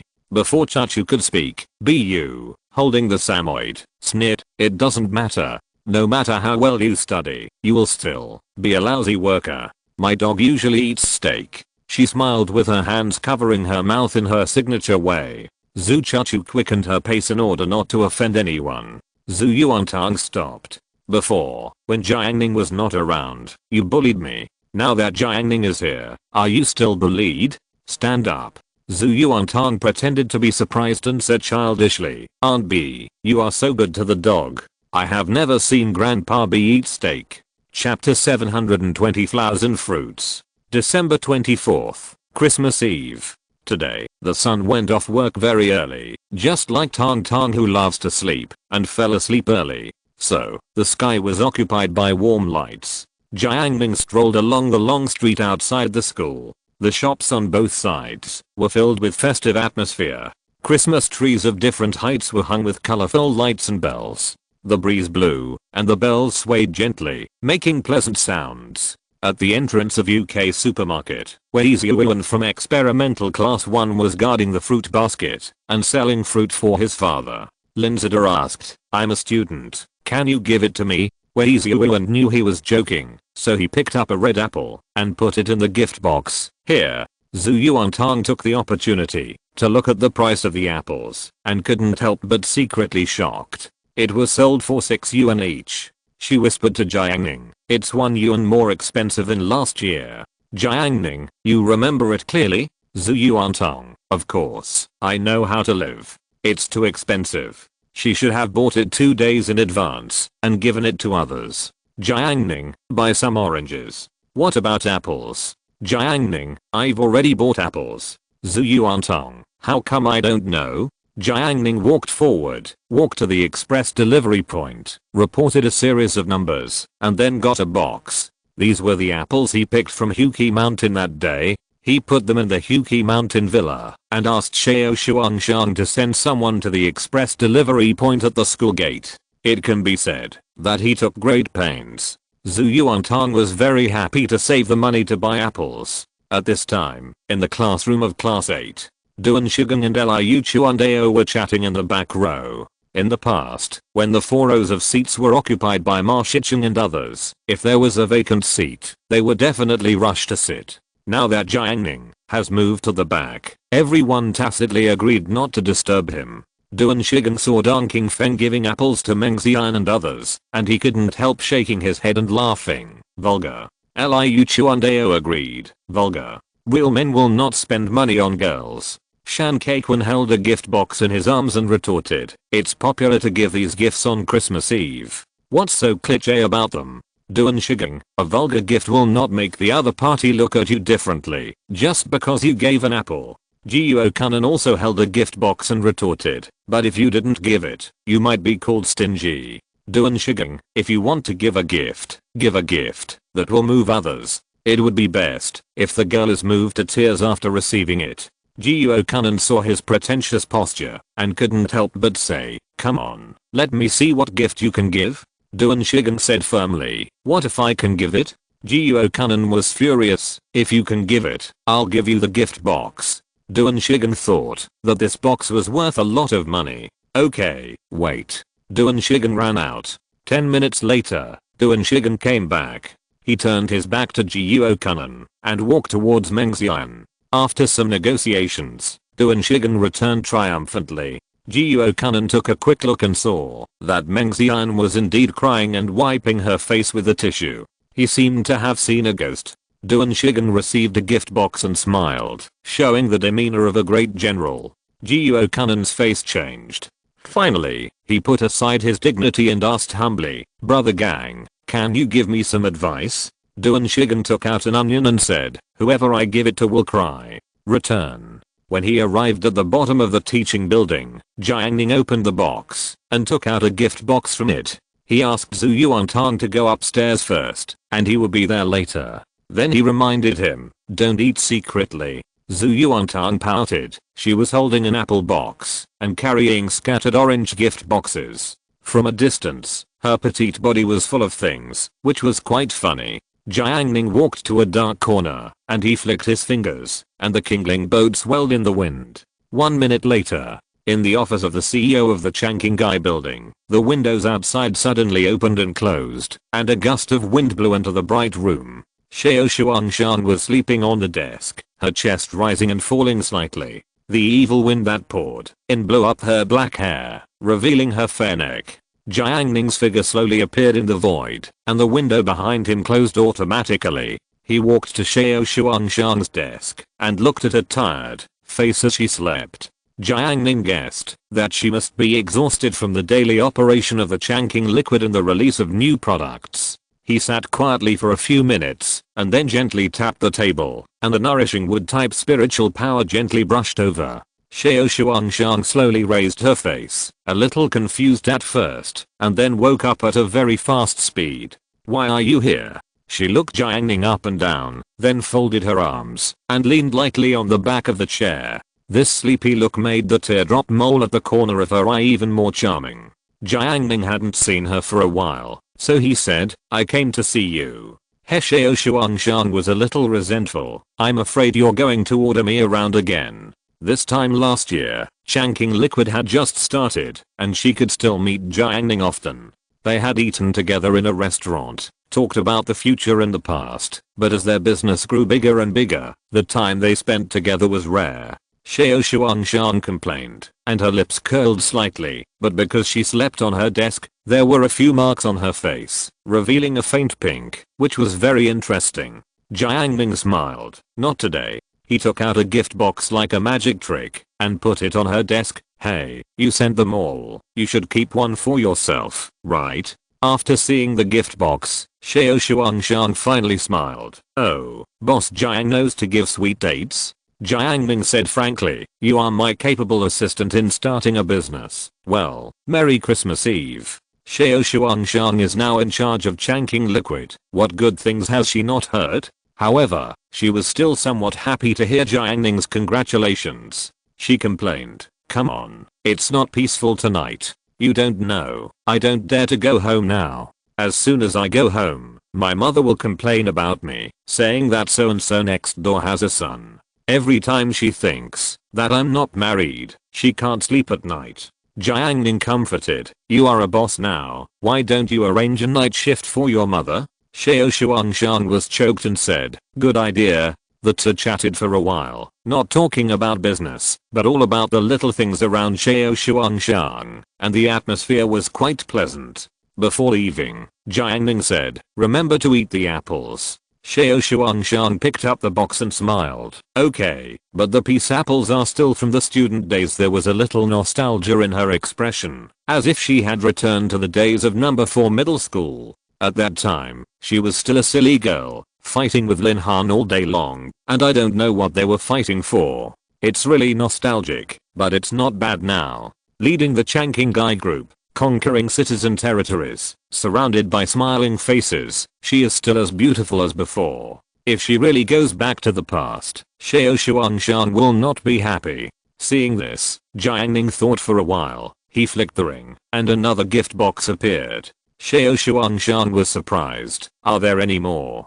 Jiang Ning blew a breath, and the paper gift box exploded gently like fireworks, and colorful strands of paper scattered in the huge office, like flowers scattered by a fairy. This gorgeous special effect made Xiao Shuangshan stunned. When she came to her senses, she saw a pink rose blooming in Jiang Ning's hand, soft and elegant, like a pink dream. Jiang Ning smiled and said, this flower is for you when you grow up. The night sky, streams of light passed by. Jiang Ning stood on the spirit boat, recalling Xiao Xuanfang's expression just now. If nothing unexpected happens, she will work harder. With this thought, Jiang Ning was very satisfied.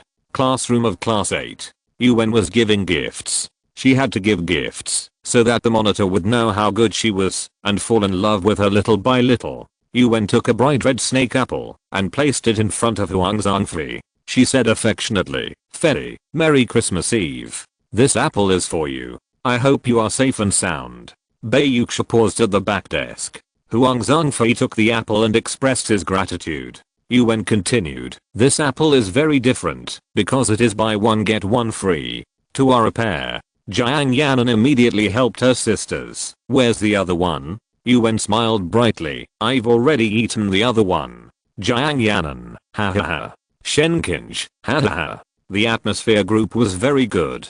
Bei Yuxia's shoulders trembled slightly. Everyone laughed together, only Chen Xiaoyu didn't laugh. Zhu Yuantang asked her why she didn't laugh. Chen Xiaoyu said it was not funny at all. Zhu Yuantang said to give some face, you should laugh. Chen Xiaoyu paused for more than 10 seconds, and finally started to laugh. Jiang Yanan and the others couldn't hold it anymore. When Jiang Ning came back, a strange phenomenon occurred. Shenkinj, who was originally laughing happily, immediately held her face and turned back. Jiang Ning, you are finally back. Let's divide the things quickly. Zhu Yuantang had been waiting for a while.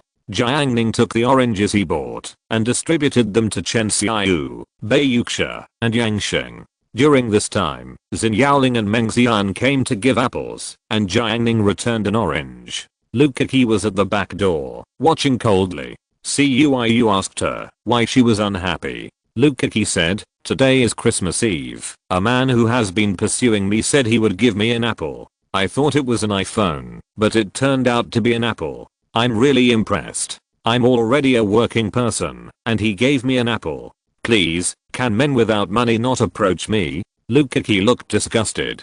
Songsheng, who was in a gloomy mood, passed by and commented on her, because you are worthless. Lukaki, what do you mean? Songsheng has been very angry recently, and he is a barrel of explosives. He knows the truth of the reality and said, Bayuksha is beautiful, why are there so few people pursuing her now? If you were like Bayuksha, with parents driving BMWs to pick you up and drop you off at school every day, would those men in society dare to pursue you? After hearing this, Shan Kaiquan finally lost all his courage and hid the apple he was going to give away instantly. The apple Jiang Ning gave was not the ordinary red apple, but a golden fruit. Chen Xiao and Jiang Yanan were amazed. Although Zhu Yuantang had never seen it before, she was very calm and said, oh, it's quite unique. As soon as she said this, the difference between them was immediately clear. Others looked up to her. Bayuksha was very knowledgeable and exclaimed, Muxu Venus apple, no, that one is lighter in color. The name she said also surprised others. The appearance of this apple was golden and pure. At first glance, Bayuksha thought it was the top grade flawless Muxu Venus, which cost more than 100 yuan per apple. But the apple that Jiang Ning brought was obviously different. The fruit seemed to have a halo around it, exuding a refreshing fragrance that made people feel refreshed. The most special thing was that it made Bayuksha feel a palpitation. It's that kind of fruit. Bayuksha thought to herself. She, who had always been indifferent, couldn't help but feel a desire that she couldn't control. This is the fruit tree that Jiang Ning transplanted in Huqi Mountain and then cultivated it with spiritual soil and spiritual fields. Among them, he specially arranged the emerald jade blooming array for the 27 most important fruits to ensure that they grow flawlessly. Jiang Ning distributed the array fruits to Tang Tong, Xiao, and Yuxia. Thinking that Jiang Yanan in the front row also gave a gift, which was a combination of oranges and apples, he distributed two ordinary fruits to Jiang Yanan and Yuan. This kind of fruit has cloud-like fruit embroidery on the surface, which is not as good as the flawless array fruit. Shen Qinj did not give Jiang Ning a gift. Jiang Ning did not give her one either. Then when everyone ate the fruit, Shen Qinj could only listen from the side. Chen Xiao bit it with a crisp crackling sound, and her mouth was full of rich fruit honey fragrance, which was completely different from the apples she usually ate. In a few bites, half of the apple was gone. Chen Xiao's eyes were full of trembling light. She breathed at Bayuksha, does my mouth smell good? Bayuksha, HMM, HMM, HMM. Jiang Yanan ate the apples. She had never been shared with fruit before, so she had no resistance. The apple was gone soon. Only Yuan, who was simply a god, didn't eat a single bite. Shen Qinj was slightly comforted at first when Wen didn't betray her, but Yuan said that she planned to leave the apple to Huang Zhangfei. Only Shen Qinj felt sour in her heart. A deep resentment sprouted in her heart. She touched the gift box in the hole of the table. If I don't give it to you, will you not give it to me? After eating the apple, Chen Xiao claimed that she had a happy Christmas Eve and ate her favorite apple with a crisp texture. Then the few of them talked about the origin of peace. Bayuksha said that apples were actually forbidden fruit.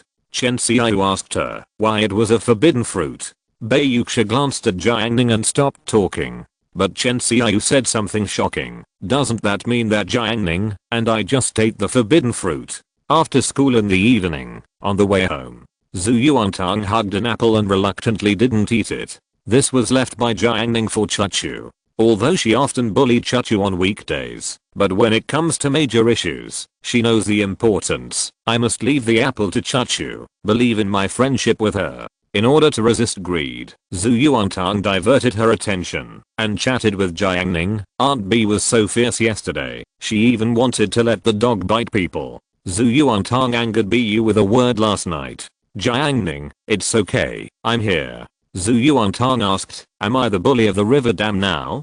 Jiang Ning, no. Why not? Because I am. Jiang Ning said. Zhu Yuantang, what about me? You are my pawn. Jiang Ning said. I don't want to be a pawn. Zhu Yuantang bit the apple hatefully. Jiang Ning, oh, you finally got to eat it. Alas, I'm sorry Chachu. As he said this, Tang Tang bit the apple guiltily again. Chapter 721 Bargaining Master.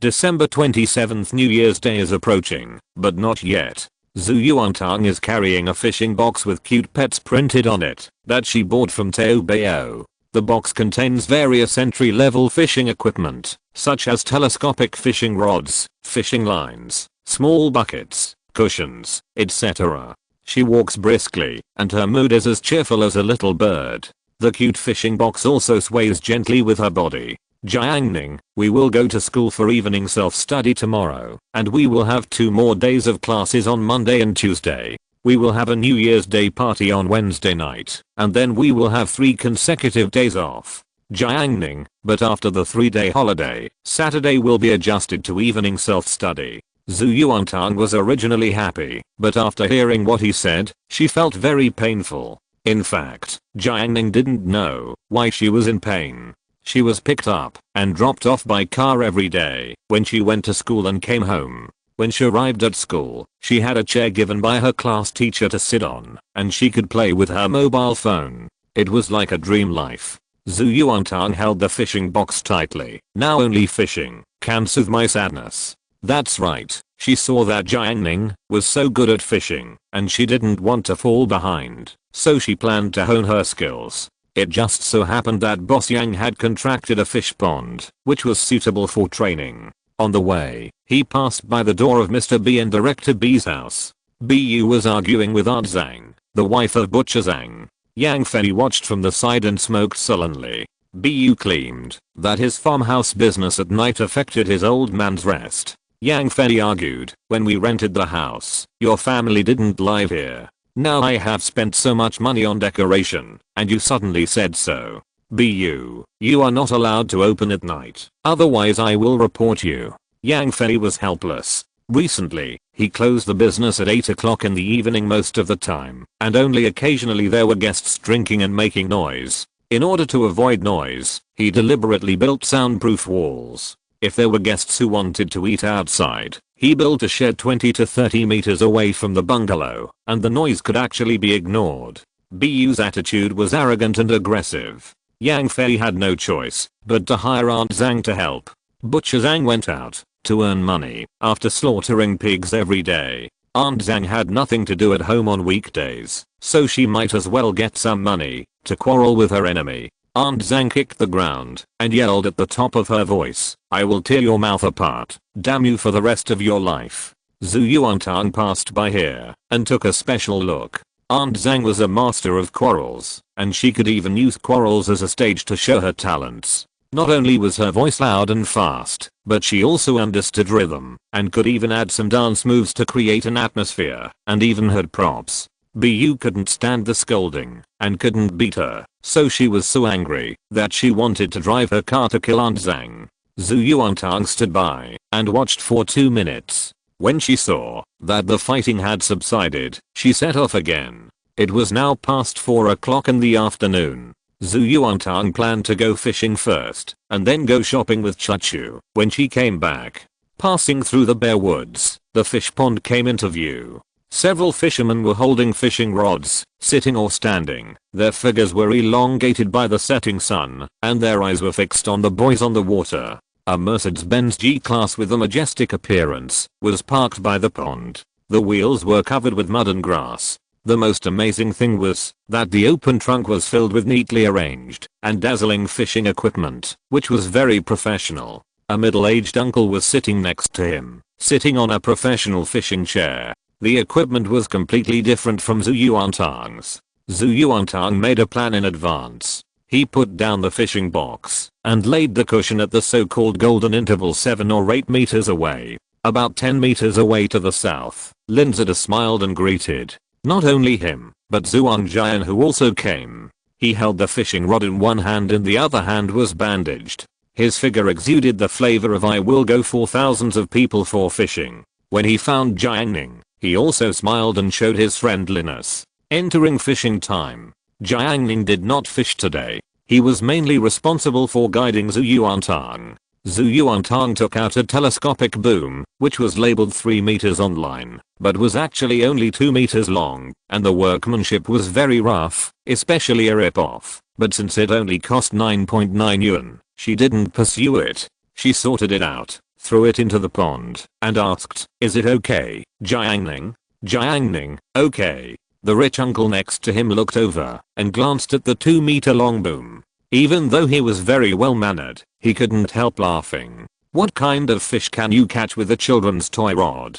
Zhu Yuantang had very high moral cultivation and smiled. No, I'm just playing around. Uncle Fu saw that the little girl was very humble and quite cute, so he advised, "You've never fished before, you don't even know how to make a nest." Zhu Yuantang blamed herself without hesitation. "I even used fake bait as bait." Uncle Fu became interested and talked freely. "When it comes to fishing, making a nest is still indispensable. For example, I'm fishing for crucian carp today, so I specially prepared the ingredients. It's best to use ordinary crucian carp feed and then stir fry it with rapeseed oil to lure crucian carp. Different kinds of fish require different kinds of bait," said Uncle Fu. Zhu Yuantang asked humbly, "It's so troublesome. Is there any universal bait?" Uncle Fu sneered and said something very reasonable. "There is no universal bait, only universal fishermen." Zhu Yuantang, "I understand." Uncle Fu saw her toy-like fishing rod and looked down on her. "So you should just fish for fun today." He stopped talking and the atmosphere gradually became quiet. 2 minutes later, Zhu Yuantang saw the float sinking. She quickly pulled the rod and pulled hard. A palm-sized crucian carp flapped its tail and flew out of the water. Under the bright sunset, the water splashed like pearls. Zhu Yuantang grabbed the slippery fish body with her little hand and she deliberately shouted, "It's hooked, crucian carp." Uncle Fu looked at her in astonishment. He was stunned for a few seconds. How could it be possible? Jiang Ning continued to cast the spell. 3 minutes later, Zhu Yuantang caught another small carp. Zhu Yuantang deliberately shouted again. Uncle Fu still didn't move. Zhu Yuantang took some time off and asked innocently, "Uncle, why do you always catch empty rods?" Uncle Fu's face darkened, and he fished silently. Finally, after Zhu Yuantang called out the name of the fish for the 5th time, Uncle Fu suddenly threw his hands to the ground, threw away the fishing rod and stool, and got into the car and left. Watching Uncle Fu leave, Zhu Yuantang asked Jiang Ning, "Will Boss Yang have one less customer in the future?" Jiang Ning, "It's hard to say. Fishing is like this. No matter what equipment you have, whoever can catch fish is the best, and whoever can't catch fish is a laughingstock." Zhu Yuantang left with the children's equipment. Linzada suddenly had a toothache. "Damn it, it's okay to be good at studying, but how can you be so good at fishing?" Chacha finished school. Jiang Ning and Tang Tang went to the river dam to greet her and buy vegetables on the way. They were still on the road, and Zhu Chachu had already arrived at the river dam. There were stalls all along the asphalt road, and the goods were quite complete. Zhu Chachu parked the battery car on the road and prepared to pick some vegetables to cook. She glanced over the busy river dam and suddenly found a beautiful figure. The girl was young and had a great figure. She was wearing a cap, so her face was not clear, but her fair chin was also stunning. When she was paying attention, the girl seemed to notice and also looked at her. Zhu Chachu quickly turned her head and looked at the road in the field below. She saw Jiang Ning walking in front and Tang Tang following him like a little tail. Seeing this scene, Zhu Chachu couldn't help but smile lightly. "Chachu, I caught a fish. We will have fish and shrimp tonight." Zhu Yuantang was very proud. "Okay." Chachu found the stall selling shrimp and asked the price of green shrimp. 20 yuan a catty. Zhu Chachu was good at managing the household and bargained down to 17 yuan and successfully won it. Zhu Yuantang praised, "A journey of 1,000 miles tells a horse's strength." "Chachu, you are very good." Chachu said that she read poems very well and should not show them to outsiders in the future to prevent disasters. The two of them walked to a fruit shop and saw that the green grapes were quite fresh. Zhu Yuantang asked the proprietress how they tasted, and the proprietress asked her to try them. Zhu Yuantang washed one and ate it. The taste was average, so she and Chachu left without saying a word. The proprietress's business was not very good today. Seeing that they had eaten, but had no reaction, She was in a bad mood and said in a sarcastic tone, "What do you want to buy?" Zhu Yuantang was very firm, "Just eat it." Just as the proprietress was about to speak, Jiang Ning approached with a knife, and the scene instantly became very harmonious. Jiang Ning returned to the tricycle and continued to cut sugar cane. Zhu Yuantang clenched his fists and said to Chuchu in a low voice, "I'm no longer the person I used to be." Zhu Chuchu was speechless, but she did witness Tang Tang's changes with her own eyes.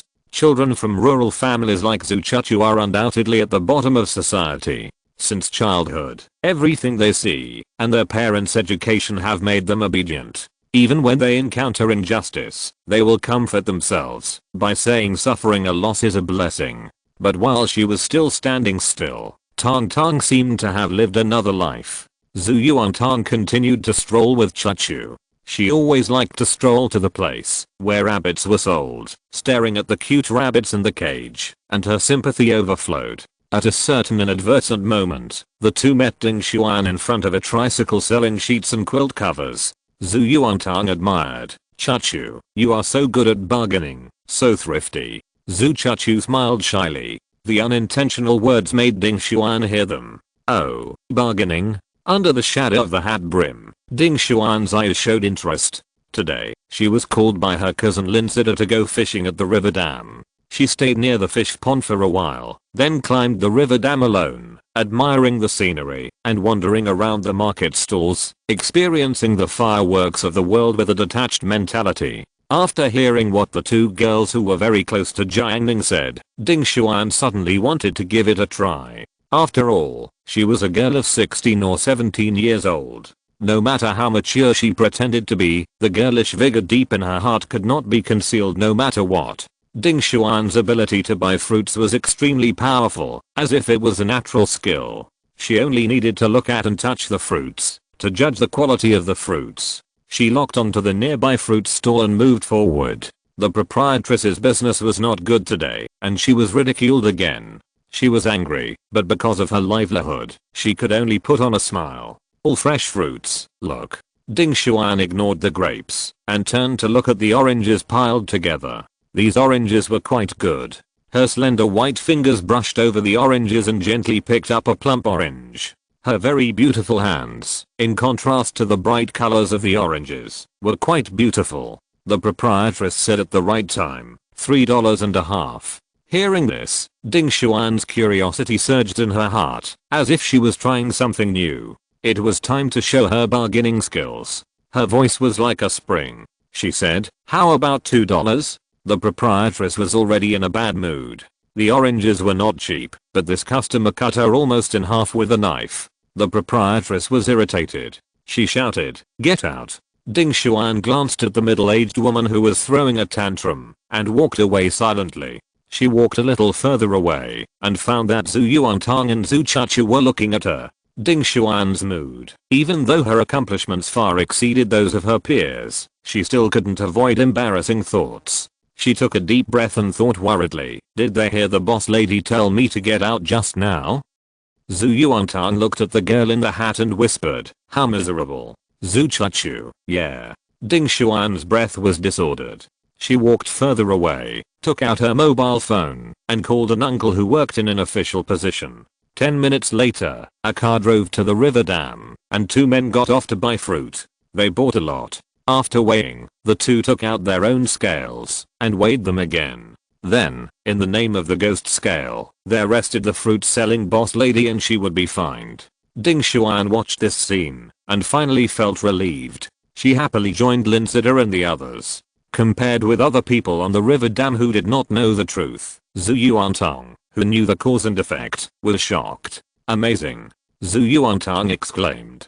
Zhu Chuchu said nothing and did not comment. On the way home, Zhu Yuantang told Jiang Ning about this incident. She suspected that the reason why the boss lady was arrested was because of the girl in the hat. "Jiang Ning, her name is Ding Xuan." Zhu Chuchu suddenly asked, "How do you know?" Zhu Yuantang, yes. "Jiang Ning, she is from the experimental class 1 next to us. I'm also her friend. We once played landlord and won her happy beans. Have you forgotten?" Zhu Yuantang thought about it carefully. Although she didn't remember the defeat, it seemed that it was so. Zhu Yuantong, then she is still very powerful, but not as powerful as me. Jiang Ning, of course, the fruit sellers dare not confront you head on. Zhu Yuantong was very happy to hear this, and decided not to exploit Chachu at night. She personally cooked and prepared some of Jiang Ning's favorite food. At this time, the fish pond. It was getting dark. Ding Xuan appeared behind Linzida and said quietly, "How many fish have you caught?" Linzida, "2 more and we'll have 2 fish. Ding Xuan, "Not bad." Zhuang Jianhe reminded him, "Xuan, he's lying to you. He didn't catch any fish at all. He's not as good as a children's fishing rod." Ding Xuan, "I know. Don't forget, if you can't catch any fish, you can get a free-range chicken. He's really good." Linzida almost forgot about it. He quickly said, "Let's go. Go ask Boss Yang for a free-range chicken. We'll kill and stew it right away." He put away the rod and fishing tools and said to the 2 security guards nearby, "Brother, let's go." To the east of the bungalow, Zhu Yuantong came to the door with shrimps to deal with. BU's Porsche Cayenne drove past the door and headed towards the farmhouse. If you're listening to this novel on a channel other than Fanfic World, it means they downloaded and uploaded it without effort. We cordially invite you to visit our channel, Mundo Fanfic Novelos. There you'll find the original version of this story and you can explore many other novels of various genres. We're waiting for you to immerse yourself in a world of incredible novels. Chapter 722, Unbearable Past. Zhu Yuantong sat on a small stool, and there was another small stool in front of her. On the small stool was a basin of water with green shrimps in it. She picked up a shrimp and turned it over. The light above her head cast a shadow, and the next second, the shadow suddenly cracked. Oh, it turned out that the shrimp head was gone. Zhu Yuantong is very rich now. When dealing with green shrimps, she directly discards the shrimp heads and chooses to stir-fry the shrimp tails. Soon, Jiang Ning moved a stool and moved next to her. Jiang Ning did nothing, holding a cup of hot tea in his hand, drinking tea while acting as a supervisor. Zhu Yuantong said nothing and did not think he was annoying. As long as Jiang Ning was by her side, Zhu Yuantong felt warm in her heart. On weekdays, she played games in front of the computer. Even if Jiang Ning did not play with her, she only needed to read a book next to her, and she could kill a lot and perform perfectly. Jiang Ning praised, "Well done. Humph, watch me cook later, you will have a hard time." Zhu Yuantong peeled the shrimps quickly and finished it quickly. After cleaning the shrimp, she started to peel edamame. Under the light, her hands created beautiful phantoms, and each green edamame fell into the plate. Jiang Ning was swiping his phone and urged her, "Hurry up, or Chachu's fish should be processed." Zhu Yuantong looked down on her. "How can Chachu compare with me? In terms of cooking skills, 3 Chachus tied together are not as good as her." As soon as she finished speaking, Chachu shouted in the house, "Tong Tong, I'll start cooking first." Zhu Yuantong, huh? Hearing this, Jiang Ning stood up with tea. "I'll light the fire." The front of the door was quiet again. Zhu Yuantong was taken away from everything.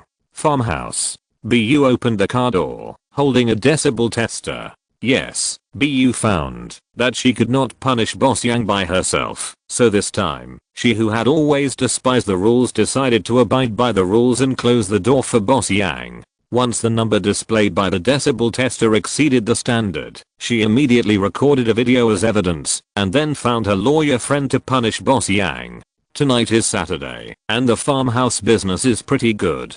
There are a total of 4 tables of guests under the color steel shed. The weather is getting colder, and Boss Yang has set up a brazier nearby to keep everyone warm. Linzida is at one of the tables, and Zhuang Jianhu and Ding Xuan are at the same table. Like Wang Yang in the past, Linzida didn't invite him to come. As for Lishi, Linzida thinks this woman is a little crazy and not suitable to get along with. If she gets into trouble one day, they might be unlucky. Zhuang Jianhu sat at the table and glanced at the surrounding scenery. The fields were vast, and the green wheat seedlings seemed to be dyed black by the night. Smelling the fragrance in the kitchen, Zhuang Jianhu sighed. "It seems nice to live here for a while." Linzida, "I support it. There is a fish pond next to it."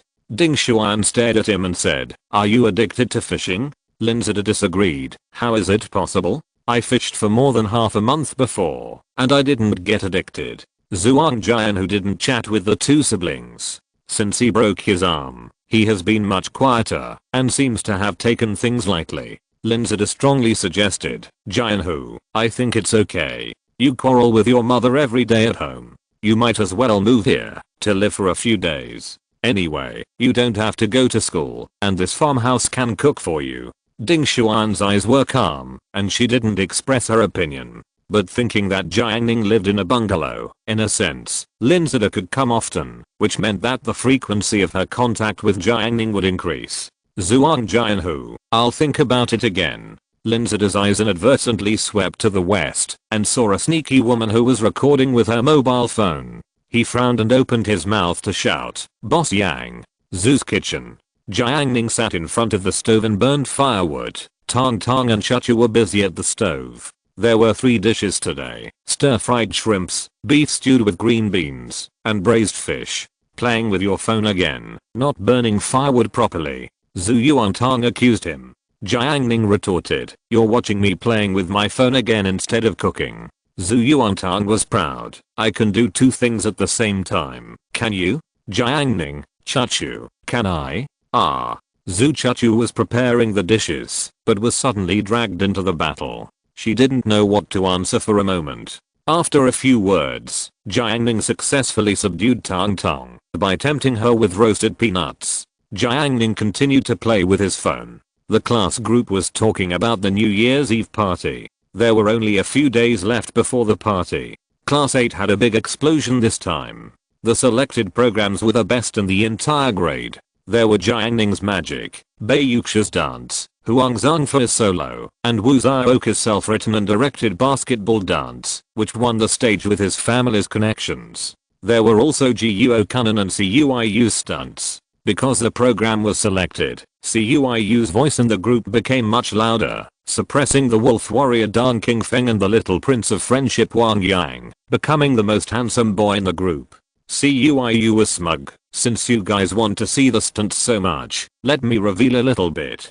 Cuiu clicked the option to send pictures and found the rehearsal pictures with his friends. As a result, because his hand was too fast, he accidentally sent a very erotic picture. In 2014, there was no option to withdraw. Cuiu watched this unusual erotic picture exposed in front of all his classmates. The atmosphere froze. Che Wei, who had been in and out of the group 3 times, took the opportunity to attack. Hahaha, the rehearsal of your performance. This is not it. Wang Yang Iron. Oh, so disgusting. Other classmates jumped out to criticize and tried to step on him. Wang Lang said he was confused. Liu Chuandao claimed to resist firmly. Privately, Liu Chuandao privately chatted with Cuiu. Anything else? Send me some more, quickly. With the idea of dying together, Cuiu took a screenshot and sent the chat record with Liu Chuandao to the group.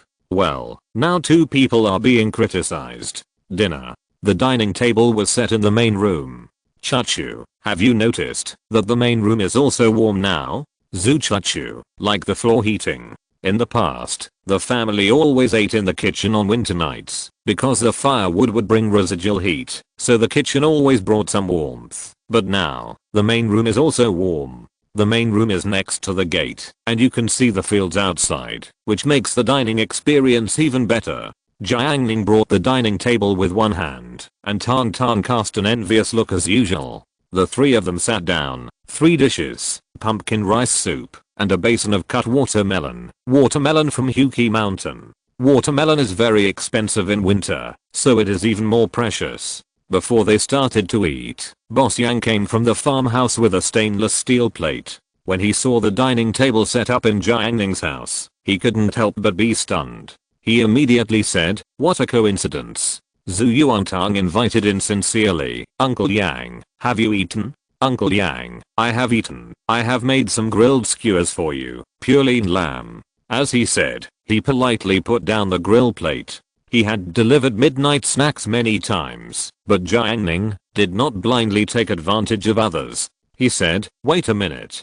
Jiang Ning returned to the kitchen. While Yang Fei was waiting, he saw the roses on the big table in the main hall. He said happily, oh, Did Jiang Ning buy the flowers? They were neighbors, and Yang Fei often delivered barbecue, so he knew the relationship between Zhu Yuantang and Jiang Ning. Zhu Yuantang smiled and replied, there was a stall on the river dam yesterday. He saw it and bought two. Chachu and I each bought one. I told him not to buy, but he insisted on buying. Oh, what a waste of money. Although he complained, Zhu Yuantang still felt sweet in his heart. At this time, Jiang Ning returned with a small iron basin in his hand, which contained cut watermelon. Yang Fei did not refuse. Yang Fei lowered his head and looked at the young Jiang Ning and saw the equally young Zhu Yuantang and Zhu Chachu. In an instant, his memory seemed to be brought back to high school. Yang Fei said with emotion, seeing your roses reminds me of my past self. Zhu Yuantang gossiped, Boss Yang, have you ever given flowers to others before? Yang Fei denied, no, I sold flowers at a stall to earn a living. Zhu Chachu, Boss Yang left the gate of Zhu's house, passed by Zhang the butcher's house, and said hello to Aunt Zhang. When he returned to the farmhouse, there was only a small basin of watermelon, which he did not eat. He knew that Linzida and his half-grown children were not simple, so he put the small iron basin on their table and said, eat some fruit to quench your thirst. Because the farmhouse shed was located to the east of the bungalow, Linzida did not know about the watermelon of Jiang Ning's family. When he saw the watermelon, he thought the flesh was very beautiful, bright red and attractive. He smiled and said to his cousin, the fruit expert, Xuan, use your skills. Ding Xuan glanced at it, her eyes flickered, and then quickly concealed the extra expression. She said, it's an ordinary melon. After saying that, she picked up a piece of melon flesh with little interest and said calmly, ordinary. Linzida lost interest. Zhuang Jian, who was busy dealing with the earthen pot chicken. The taste of the country chicken was extremely pure. Until there were only a few pieces left in the basin of melon, Linzida suddenly realized that, if the taste was really ordinary, why would his cousin, who was always picky, eat so many pieces? When he tasted a piece of melon flesh, he cried out in anger, it's too late, but he didn't dare to trouble his cousin because Jian who was deceived, was beside him. During this time, Butcher Zhang went out for a stroll. Zhu Yuantang's family had finished their meal. She sat at the door playing games and put roses in her hair. She was very pretty. Butcher Zhang was amazed and said, this flower is really nice. Jiang Ning, I bought it at eBay. Zhu Chachu smiled softly beside her. She also had a flower, but it was not as childish as Tang Tang. Butcher Zhang gave a thumbs up. I didn't expect that you are young and you are good at shopping. Jiang Ning didn't expect that Zhang, a big and strong butcher, knew how to send flowers. As if seeing the contempt in Jiang Ning's expression, Butcher Zhang began to brag. But before he started bragging, he was a little cautious and looked back at the door to make sure Aunt Zhang was not there. Butcher Zhang's vicissitudes of life were covered with a layer of sighs. In the early years, there was a lover in my village. She was so pretty. At that time, I was a butcher. Not only was I good with a knife, I could also make wreaths. I sent wreaths to my lover's home every day. Zhu Yuantang, what happened later? Butcher Zhang sighed. Zhu Yuantang thought about it, and it was true. If they had gotten together later, Aunt Zhang would not be the stout Aunt Zhang she is now. Jiang Ning complained, you send wreaths every day. No family would be happy about it. Butcher Zhang was angry and depressed. Zhu Chachu didn't find it strange to hear this. In the era of her parents' generation, marriage was not entirely dependent on matchmakers. There was also free love. Her mother met her father at a gathering. Butcher Zhang. Later, when that person got married, I went to the door. I was far away and followed behind. Zhu Chachu couldn't help asking, was she touched? She should be touched. Jiang Ning thought of Uncle Zhang's era, which was still quite simple. Butcher Zhang said with nostalgia, I kept chasing her, and she didn't get off the car, but her sister did. The sister told me that she asked me not to see her off. I asked her, how did your sister know I was following behind? Butcher Zhang was overwhelmed with emotions, and the tough man was tender. Do you know what she said? Zhu Yuantang asked tentatively. The tractor is too noisy. After dinner, Linzida smiled and said, today's dinner is pretty good. The three walked to the west of the bungalow, where the driver was waiting. Bee stood at the door. She was jealous of the young girl. In addition, when measuring the noise just now, she was blocked by Aunt Zhang called by Yang Fei, and the two quarreled again. Linzida was still shouting beside her, asking her to be more powerful. At this moment, Bu stood in front of her newly purchased Porsche Cayenne, pressed the car key, and the lights flashed. Linzida and the other two felt puzzled. Bu said, "Study hard." Linzida didn't understand, but didn't talk to her and continued forward. Bu is not a brainless person, so she will not make trouble for no reason. She smiled contemptuously and went back to the house. When Linzida passed by Zhu's house, he happened to see Zhu Yuantang playing games at the door, while Jiang Ning was leaning against the wall, playing landlord.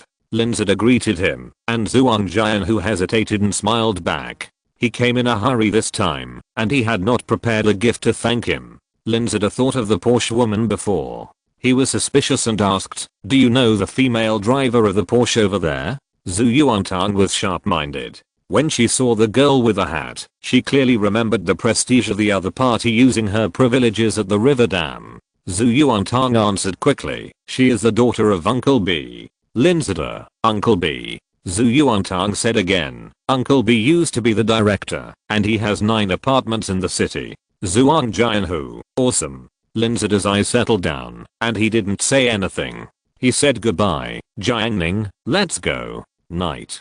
Jiang Ning was playing with his phone on the sofa, while Zhu Chachu watched Tang Tang play games. At the same time, she taught her game ideas. Don't worry about others at the beginning.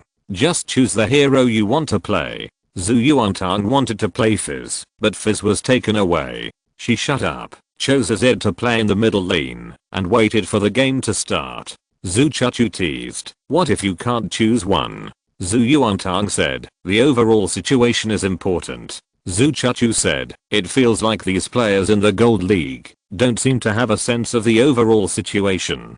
Zhu Yuantang, "It doesn't matter." Zhu Chachu was surprised that Tang Tang was able to take the overall situation into consideration when playing games. It was unimaginable. After a while, the jungler Fizz spoke up. "No, Zed, why are you taking my red buff?" Tang Tang said innocently, "Because your blue buff isn't ready yet." Then, Chachu realized that the person with the least sense of the overall situation in the entire game was Tang Tang. Chapter 723 Rumors. 2014, Sunday, evening. Since there was only one day off this weekend, many students who lived on campus did not go home, but chose to wait until the New Year's Day holiday. Duan Shigang, who was in the back row at the north side of class 8, ran over and asked, "No one cares about my post." Wang Lang raised his eyes and said, "What post did you post? Let me see it." Duan Shigang took out his mobile phone and saw that the post was titled, "Ask everyone for help. Is there a birthday gift around 100 yuan?"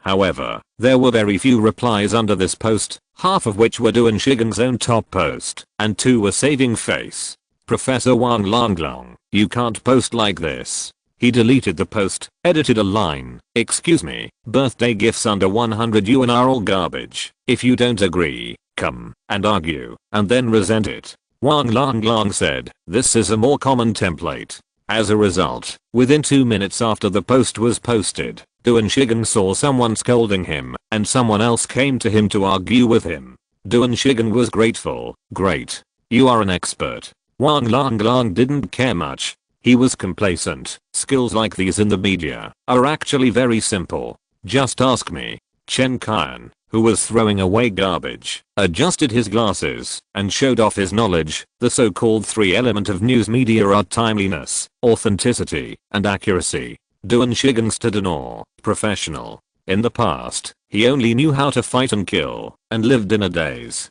After coming to class 8, he found that his instinct for fighting and killing was completely useless. Compared with these talented people in the class, he was really too inferior. Wang Lang waved his hand and smiled. "Brother Khan is right, but you are in the most ideal state. In my opinion, from the perspective of human nature, the 3 elements should be out of context, quoting, and creating opposition."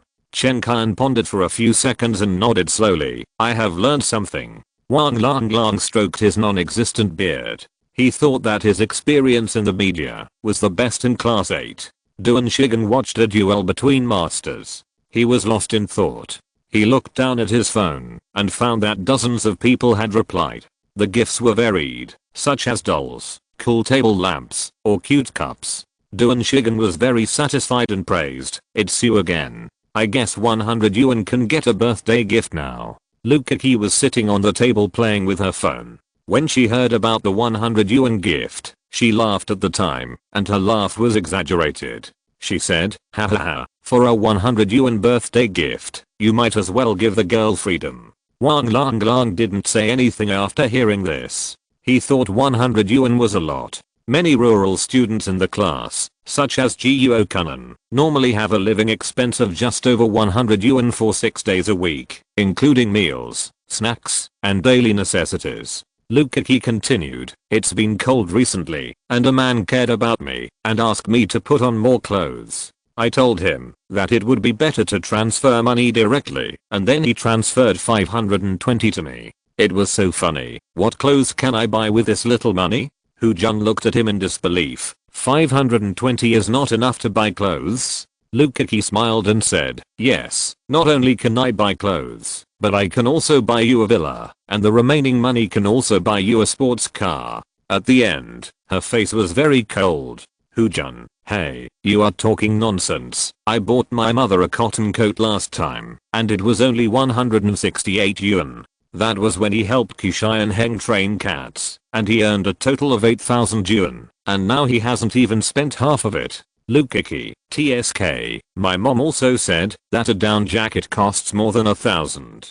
Hu Jun, "My mom also said that it's okay as long as the clothes are warm." Lukaki, "My mom also said that men who quarrel with women are cowards." Hu Jun, "My mom said that virtuous women will only work quietly and will not quarrel with men." Lukaki got angry. "What, your mother? Your mother? Go talk to my mother." Hu Jun, "Send your mother's WeChat." Lukaki was furious and pushed her mother's WeChat to Hu Jun. Wang Lang Lang's eyelids jumped. "You are confused, Kiki." Lukaki temporarily defeated Hu Jun. Now there is no one in front of her to stop her. There is only one broad road leading to the independent women of the new era. She spoke again. "So Duan Shigen, your 100 yuan birthday gift is really unnecessary to give to girls. It's too embarrassing." She gave a few more reasons to belittle Duan Shigen.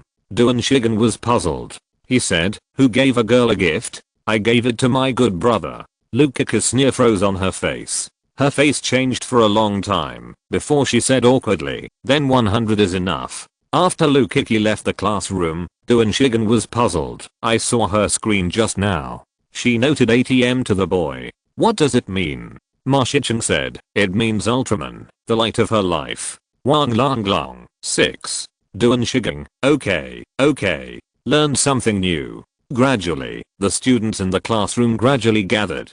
Yuwen and Jiang Yanan watched the video together. Yuwen was surprised. "This girl is very pretty. Why are all the comments below scolding her? It's too much." Jiang Yanan, "Well, she does look good." Yuwen was indignant. She turned around and showed her phone to Zhu Yuantang and the others. "What do you think of this girl?" Zhu Yuantang saw that there was a dark-skinned woman singing on the screen. She said, "She is not pretty. I don't like this." Yuwen started off badly. If Bei Yuxia had said this, she would definitely admit defeat. After all, Bei Yuxia herself has excellent appearance, and her grades and family background are better than the girls in the class. She would definitely not dare to refute. But Zhu Yuantang was fine. She was small and childish. She said, "It's obvious to you, right?" Zhu Yuantang was not angry either. "I think you are much prettier than her." Yuwen's tone was choked, and the words she wanted to say were suddenly stuck.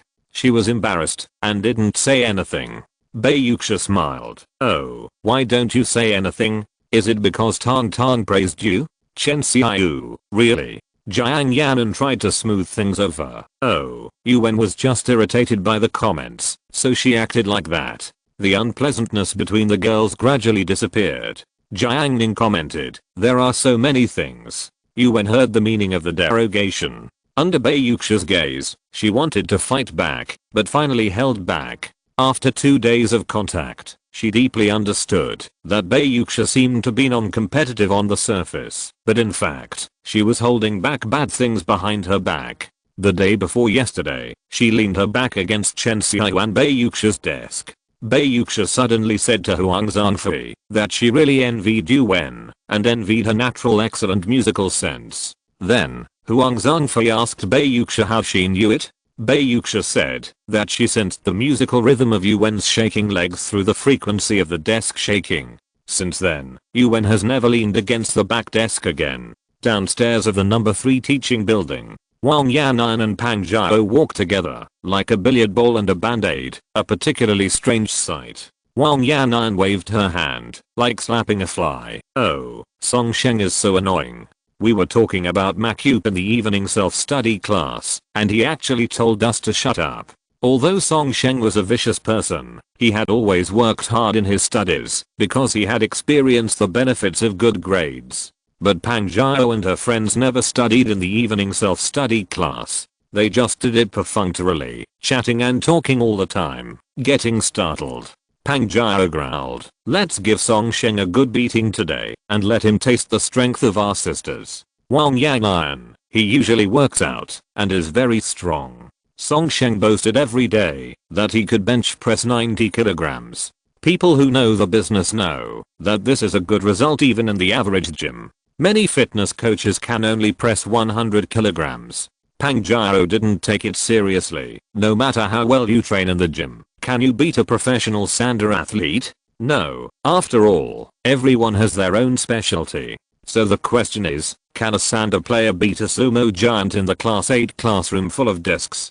Pang Zhao taunted, "If he dares to mess with me, I'll teach him a lesson." Wang Yan'an supported, "Fifi and Shengnan will surround him then." They decided on the tactics in a few words, just waiting for Song Sheng to fall into the trap. When they arrived in the classroom, Song Sheng was indeed reading a book in his seat. Pang Zhao sat down on the seat, instantly blocking Song Sheng's way out, causing his mouth to twitch. The left and right forces are mutual. Every time he wants to leave his seat, he must pass by Pang Zhao. Miro Zhe, Wu Zhaoqi, and Liu Chuandao have all experienced Pang Zhao's station lean. Among them, Wu Zhaoqi suffered the least pain, because he was the thinnest, and the pain was temporarily set at 0.7. Miro Zhe was next, with a pain level of 0.8. Liu Chuandao was of normal body shape, so his pain level was 1. Then the fat Song Sheng, his pain level was 1.4. About twice that of Wu Zhaoqi. Even though he was working out, Pang Zhao liked to use the Taishan lean since school, and this skill was maximum doubt. Now there was also Wang Yan'an at the back table to help. Don't look at her thinness, but she knows how to use leverage. Song Sheng was miserable. Every time he quarreled with Pang Zhao, he would be sprayed with saliva in his face. Song Sheng's study state was half ruined in the past 2 days. When he saw Pang Zhao coming, he silently handed over a mint candy. Pang Zhao's anger stopped instantly. She was happy at first that a man actually gave her candy on his own initiative. Immediately, she glared at Song Sheng with a pair of devil eyes. Song Sheng uttered a few words. "Do you want to eat?" Pang Zhao took it, and her big face showed indifference. She growled, "I like handsome guys, give up." Song Sheng's mouth twitched. Cuiu heard this scene. Cuiu was fearless. He ran to the back row and spread, "Pang Zhao likes handsome guys. Handsome boys are lucky. Jiuo Kunan, fortunately I'm ugly. Meng Jiui, you are handsome. Your whole family is handsome." Shan Keikun said happily, "Why don't you talk when you brag about your handsomeness every day?" The rumor continued to spread. When it was the big break of the second class of the evening self-study, Song Sheng broke free from the crack with a pain level of 0.3. He went to the corridor outside to get some fresh air, and then found that his classmates looked at him with sympathy, especially Duan Shigang. He shook his head while watching him, sighing that he was not doing well. Wu Zhaoqi held the basketball and gave a thumbs up. "Sheng, my hero." Song Sheng was puzzled. Later, he learned the rumor from the honest man Shan Zhao, saying that he confessed to Pang Zhao, but was cruelly rejected. Song Sheng was furious. At night, Tang Tang and Chachu went to Jiang Ning's room to play games, but Jiang Ning was not there. "Chachu, how did you organize the New Year's Eve party?" "It was held inside the class." Zhu Yuantong, Our whole school was together, and Jiang Ning even performed on stage. Zhu Chachu wanted to ask after hearing this, but she didn't ask after all. Zhu Yuantang said that she was very loyal and recorded the video for Chachu to see. Enter the game. Zhu Yuantang reminded. Zhu Yuantang played the jungler Fizz, and as usual, he livened up the atmosphere at the beginning. Everyone, is there anyone who knows about cars? The card master in the middle lane was obviously an expert. He asked, first, let's see what your budget is. I'm not bragging. No matter how much budget you give me, I can arrange it clearly for you. Zhu Yuantang replied quickly, around 100,000. Card master, Volkswagen Polo, Volkswagen Lavender, Book XL are my first choices. Can you introduce the advantages and disadvantages?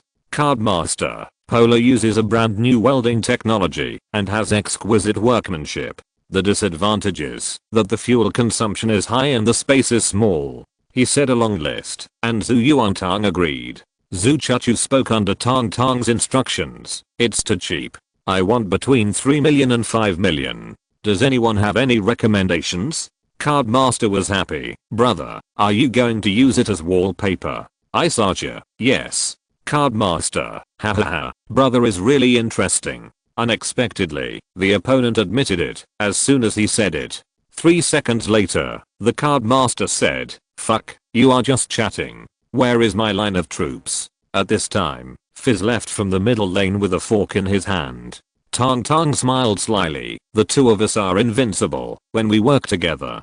Chachu couldn't help but pursed her lips. At the best age, playing games with the best and most tacit friends is probably one of the happiest things in the world. Zhu Yuantang got the extraordinary development she had always dreamed of in the game. She ran to support Chachu and killed the enemy's bottom lane duo. She said, when I come back tonight, Teacher Kyan will talk about Aunt B's car at the door. He said that the car is worth more than 1.5 million. Zhu Chachu and Tang Tang were together, and they talked a lot. Well, Porsche Cayenne, some boys in our class, said that their dream, when they grow up, is to buy a Porsche. Zhu Yuantang, my dream is not to buy a Porsche, I want to fly a plane. Fighter. Zhu Chachu was reasonable. If you want to fly a fighter jet, you must first participate in the pilot recruitment. It seems that there are requirements for various physical qualities. Zhu Yuantang was timid. Ask Jiang Ning to buy one for me in the future. Zhu Chachu, it's hard to buy, but I heard that pilots can fly freely in their own training airspace. Let Jiang Ning take you on the fighter and let you drive. Zhu Yuantang heard such a complicated, oh, forget it, let's take an electric car. Well, electric cars are very convenient. Speaking of this, Zhu Yuantang's eyes sparkled. Jiang Ning's electric car is very comfortable. You haven't ridden his car, right? No. Zhu Chachu really hadn't ridden it before. Jiang Ning picked her up after evening self-study and went to the gate of number 4 middle school to eat spicy hot pot. She always rode a car alone. Zhu Yuantang smiled. Next time there is a chance, I will make you feel comfortable too.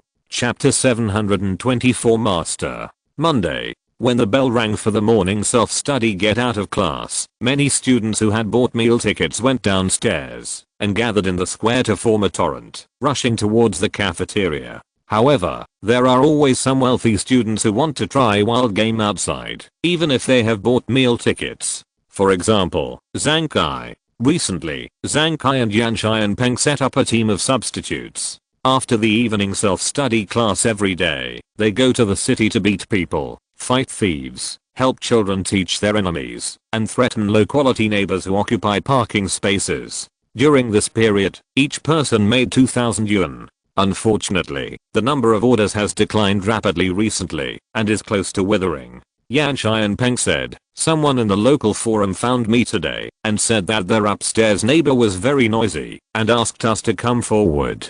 Zhang Kai was more straightforward. How much? Yan Xianpeng, 50 yuan. Zhang Kai cursed. Fuck him, so stingy. Why didn't his neighbor crush his ceiling? Yan Xianpeng asked again. Do you want to do it? Zhang Kai's face changed, and he said angrily, I'll do it. At least I can earn back today's breakfast money. Although Zhang Kai made a lot of money, he spent money lavishly, spending money on Adidas clothes, Nike shoes, eating and drinking, buying traffic refueling packages, and playing the 1 yuan treasure hunt. Although he was lucky, he couldn't always change his fate in front of a platform like 1 yuan treasure hunt. Even the iPhone 6 Plus mobile phone that he had won by chance before was sold on Xianyu to make up for the loss. The last time he won Mu Changqing, he pawned it for 1,600 yuan, and he also lost it. He now has only 0.8 yuan in his bank card and more than 50 yuan in cash. Even so, he still didn't go to the cafeteria to eat this morning, but chose to enjoy it at the bun shop outside the school. Recalling the Xiaolong Bao, Yan Xianpeng used his strong body to push through the crowded students and rushed to the front, with Zhang Kai following behind him. Of course, there were students who were dissatisfied, but when they saw Yan Xianpeng, who was as strong as a grizzly bear, and Zhang Kai, who had a fierce temperament, they immediately became angry, but dared not speak. Zhang Kai sneered. He had been beating children recently, which made him full of murderous aura. The two of them grabbed 4 baskets of buns and 2 bowls of shredded chicken and egg soup in a rude manner. There were no seats in the store, but there were many tables scattered in the yard. Although it was close to January and the weather was cold, the sunlight just happened to shine into the yard at this time, bringing a little warmth. Eating in the yard was brighter than in the house. After putting the buns and egg soup, the two wanted to get some coriander, but the coriander basin was empty. It happened that a short and thin male student was holding a bowl with a lot of coriander in it. Zhang Kai frowned. Why do you have so much coriander for breakfast? No wonder the boss doesn't have enough coriander. After that, Zhang Kai grabbed half of it. The boy's face changed with anger, and he glared at the two of them. Zhang Kai, what's the matter? The boy didn't dare to say anything and left angrily. Anyway, there was enough coriander in the bowl. Yan Xianpeng laughed with his mouth open, and Zhang Kai also grinned and laughed happily. At the same time, in a place with the most intense sunlight in the courtyard, Jiang Ning occupied a dining table. On his right was Zhu Yuantong, and on his left were Chen Xiaoyu, Chen Siking and Bai Yuxia. Chen Xiaoyu pinched the small bun and stared at the half-transparent bun skin soaked in gravy. She praised, "This bun is delicious." Zhu Yuantong dipped the bun into a small plate and dipped a small half of it in the red fried chili powder. She took another bite. The chili powder was still hot, crispy, and fragrant, blending with the soft skin and tender meat filling of the Xiaolong Bao. The layered feeling was simply amazing. I said this restaurant is delicious. Zhu Yuantong was complacent. Bai Yuxia, it's really good. She looked at the crowded students in the store. Luckily we came early. With Zhu Yuantong paving the way, they rushed out of the school gate before the morning self-study class was over. Jiang Ning, a boy, brought 4 girls and occupied the best seats, which naturally attracted many students to look at the twins and Bai Yuxia. Everyone was in the same yard, and Zhang Kai also noticed Jiang Ning and the others. Yan Xianpeng expressed envy. Zhang Kai's envy was ordinary. He was not particularly interested in women. Of course, if Zhenglu was there, Zhang Kai would be jealous, because Zhenglu could make money and would treat boys to dinner. The two of them ate and drank a lot at a very fast speed, because they were afraid that the other party would snatch their buns. Finally, the bill was settled. 4 steamed buns cost 24 yuan in total, and 2 bowls of shredded chicken and egg soup cost 4 yuan, for a total of 28 yuan. As they walked out of the restaurant, Yan Xianpeng picked his teeth and said, "Jiang Ning from your class is so cool. When can I bring Lu Kiki here for a meal?" Hearing this, Zhang Kai couldn't help but talk about it. He's actually okay. Although he can eat with girls, he's just a sucker. The more girls there are, the more he pays. He's not as free as us boys. Yan Xianpeng thought for a moment and said, "That's right. Most boys don't have the ability to eat for free like me." God knows, Yan Xianpeng once went to S restaurant with Lu Kiki for a meal, and in the end it was Lu Kiki who paid.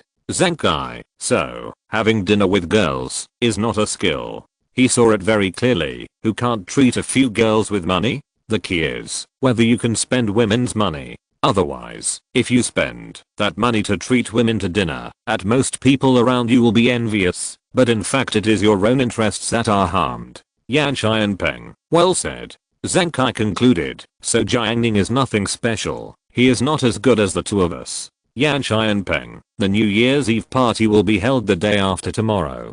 Kaizi, have you prepared the show? Our class teacher has been asking us to sign up.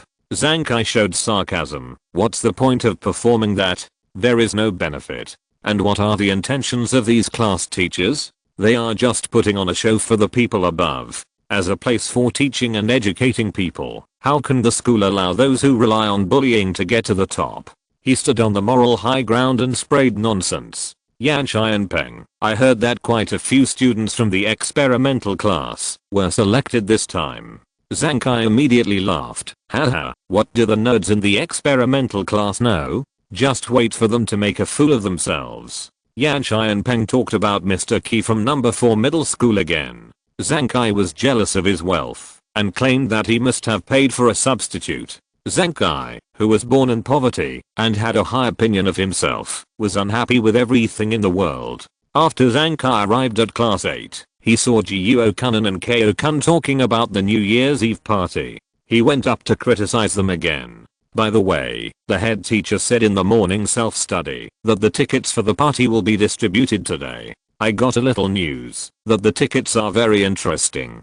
Some can be used for buffets, some can be exempted from one morning and evening self-study, and some tickets can be used for the party lottery. I heard that the prizes include Mu Changking products. Zhang Kai breathed heavily. The lottery, his destiny skill. He quickly asked, is it true? Shan Kaikun, it was posted on the forum.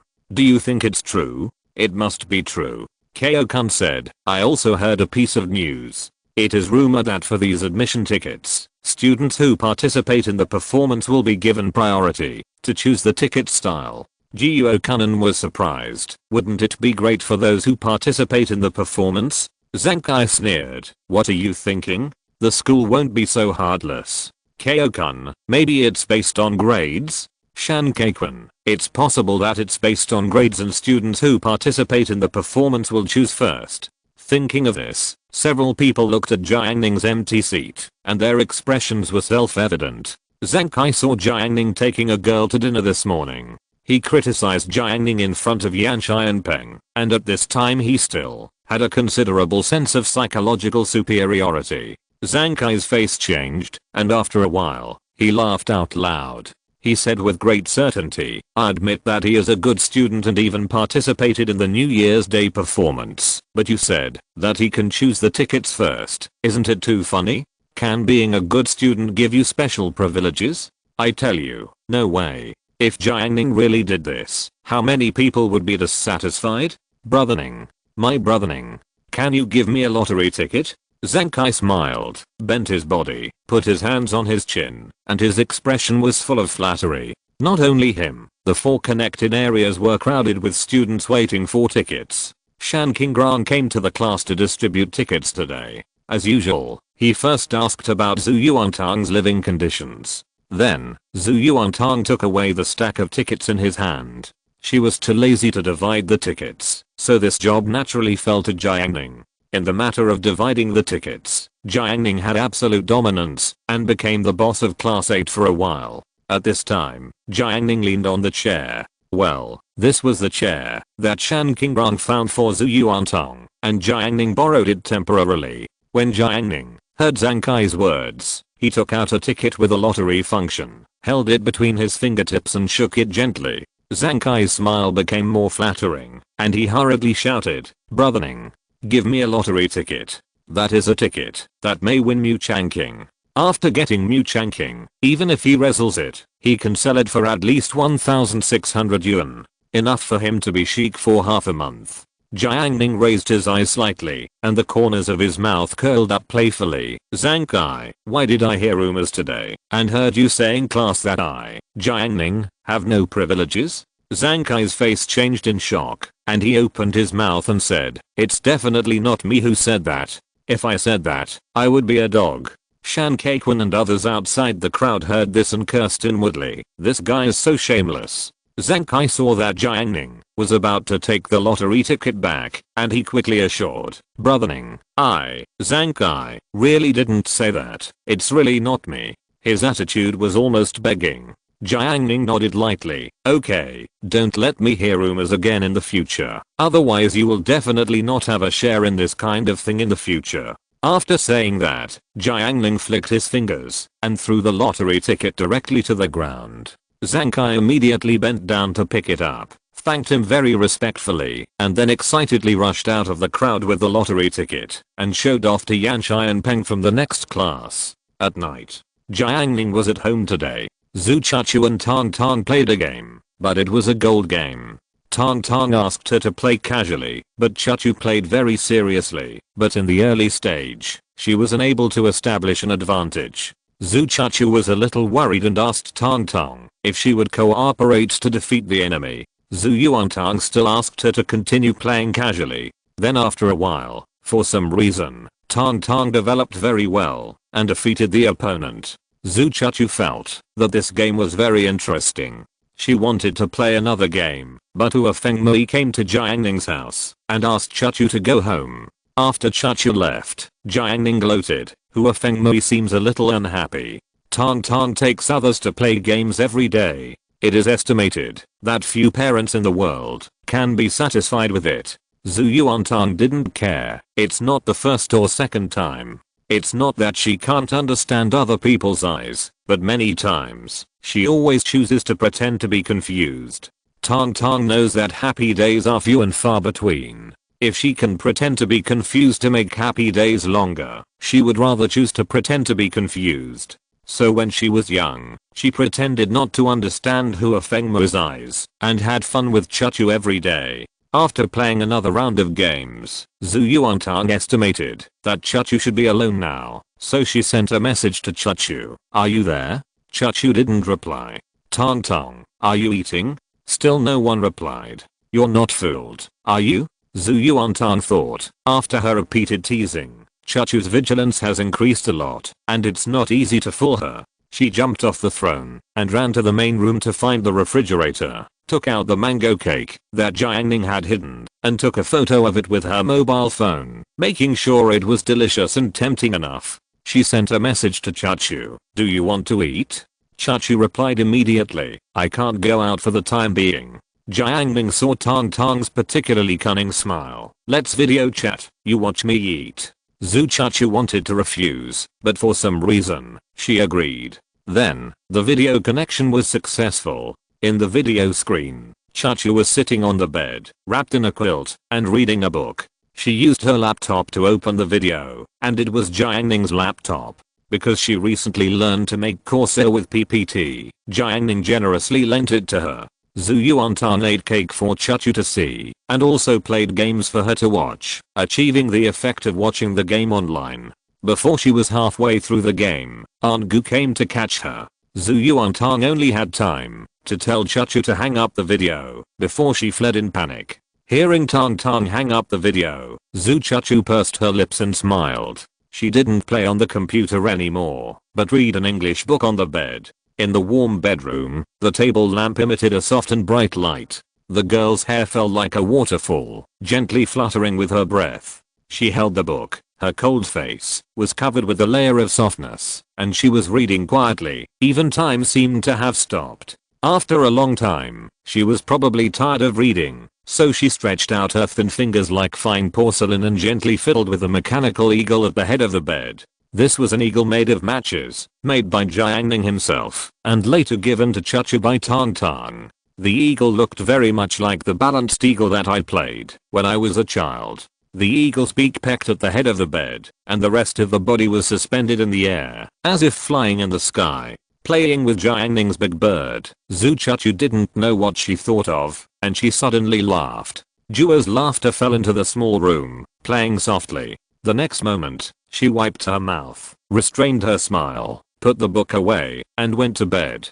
Zhu Chachu was about to close a notebook, and then she found that there was a pair of bright eyes staring at her in the lower right corner of the computer. When she saw the owner of those eyes clearly, Zhu Chachu's smile suddenly froze. Jiang Ning's clear voice came from the computer speaker. Chachu, why are you laughing for no reason? Chapter 725. Tuesday, early morning. The winter sky is bright late, the sky is still a light ink color, and the air in the campus is slightly chilly. On the long street outside the school, many students are walking hurriedly. Director Yan, Director Wang, and Gao Hishui, who are responsible for the inspection, are sitting in the security room next to the school gate, lined up like the chief judge. It makes all the students passing by feel scared.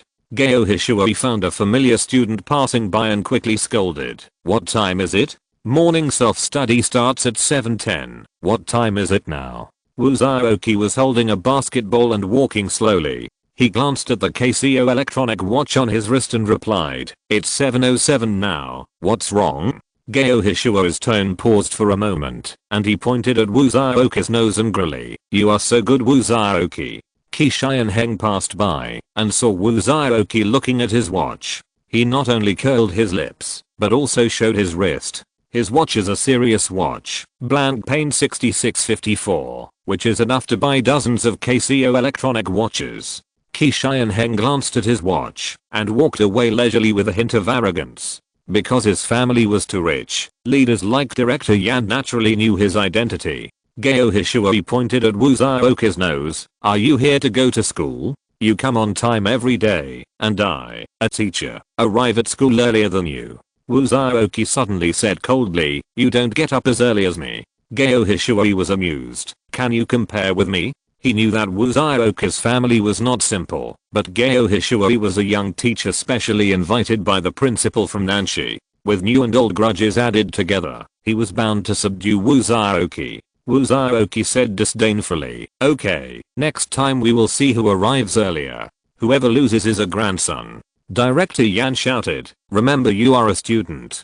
Gao Hishui stared at him with his eyes wide open and said, "It's meaningless to bet on this. If you arrive earlier than me, I won't ask you if you play basketball in my class in the future. On the contrary, if you don't arrive earlier than me, you will do whatever I ask you to do in the future. Do you dare?" Wu Zhaoqi smiled contemptuously. "Why not?" In order to prevent Wu Zhaoqi from getting up early on purpose, Gao Hishui set the bet to 1 month. After Wu Zhaoqi left, Director Wang advised, "Zhao Gao, you are a teacher. Why do you have to see students?" Director Wang had something else to say. After all, there was Director Yan from the Academic Affairs Office next to him. What he meant by that sentence was probably, "We are paid, so just teach casually."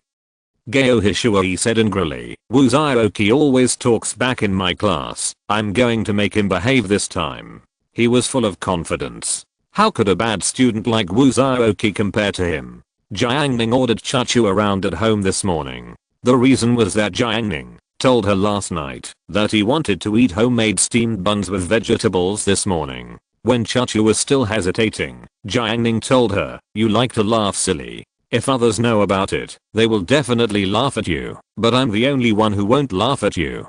Do you understand?" Jiang Ning also kept the screen recording as evidence. So Chachu got up very early today, just to satisfy Jiang Ning. This also caused Jiang Ning and Tang Tang to be late for the morning self-study class for a long time. In the back row of class 8, many students still had sleepy faces. Some boys who didn't like to take care of themselves, such as Guo Kunan and Cuiu, even had their hair curled up on one side, which was particularly prominent. However, when Chen Xiao's eyes fell on Meng Jiuai's hairstyle, she immediately felt that the others were mediocre. Chen Xiao retracted her gaze. Compared to the sleepy crowd, she was lively, excited, and curious about the outside world. Chen Xiao said to Beiyuxia, "I found a secret."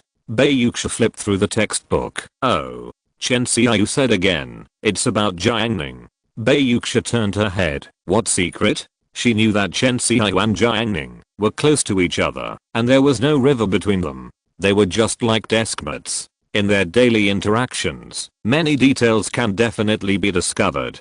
Believe her for now, and listen to what she has to say. Beiyuxia understood. Chen Xiao lowered her voice and whispered in a falsetto, "Jiang Ning's mobile phone unlock password is 0251. Beiyuxia nodded. It is undeniable that this information is somewhat useful. Chen Xiao, not only is it his mobile phone unlock password, but when we went to his house during the summer vacation, his home Wi-Fi password is also 0251202251. At this moment, Beiyuxia looked at Chen Xiao again and was surprised by her insight. Even she did not notice this. When did Xiao become so detective-minded? Bei Yuxia wondered. Seeing Yuxia's surprised expression, Chen Xiao was quite satisfied and felt relieved. It was worth her efforts. Chen Xiao, the number 0251 is used in all of them, which means that this number must represent some special meaning. Bei Yuxia, indeed. Chen Xiao, so according to my judgment, it is easy to understand. If you break down this number 02 represents February, and 51 represents the day, so put them together, that is February 51st. This date is absolutely very important to Jiang Ning. Bei Yuxia, you guessed very well, but don't guess next time. Chen Xiao, why, is there anything wrong? Bei Yuxia was convinced and praised. Excellent. During the break after morning self-study, Lukiki, carrying an exquisite bag, passed by the back row and deliberately passed by a group of boys, and took a special look at Shanziro. When talking about bags before, she said that Louis Vuitton bags were better than LV bags, but Danzaro ruthlessly exposed her lie, and said that the two were actually the same brand. That day, Lukiki lost all her face and felt ashamed.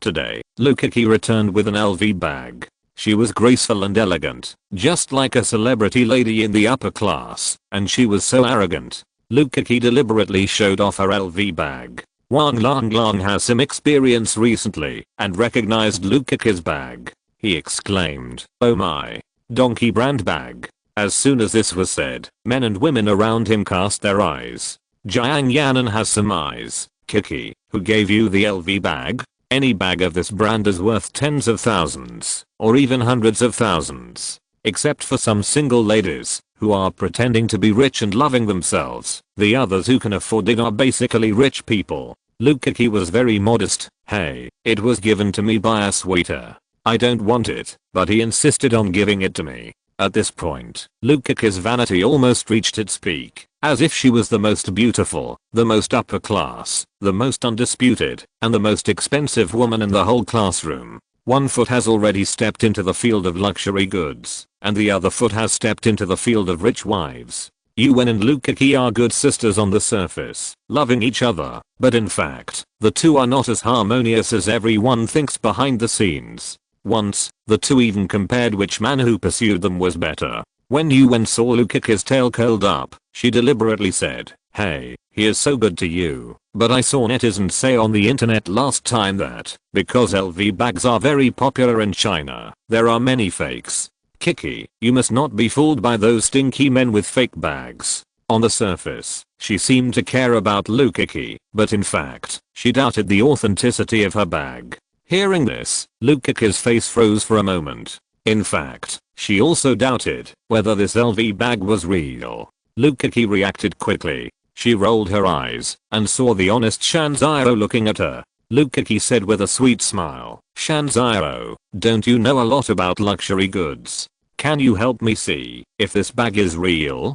She was out of revenge. After all, Shanziro had made her lose face. Shanziro gathered his old school uniform jacket and said honestly, "I know a little about identification. There are mainly 3 points: font logo, leather material, and hardware material. In fact, more professional appraisers can tell the authenticity of a product just by touching it." But Shanziro had never met such a person in real life, and did not have such rich experience. Lukiki took out the bag and put it on Huang Zhangfei's desk.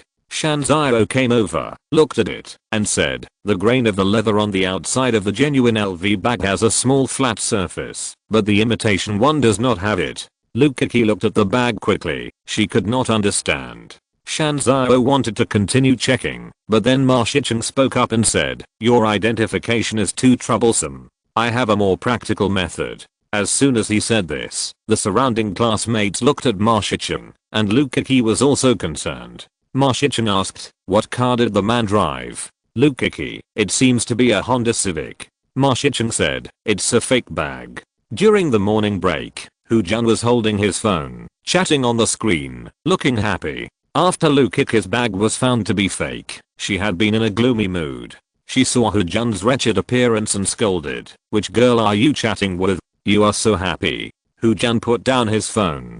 Even though Lukiki was so arrogant, he still answered patiently and gently. I met her online, an older sister. Lukiki, it's so funny, you are still dating online. Those who date online can't find a partner in real life, and they are useless.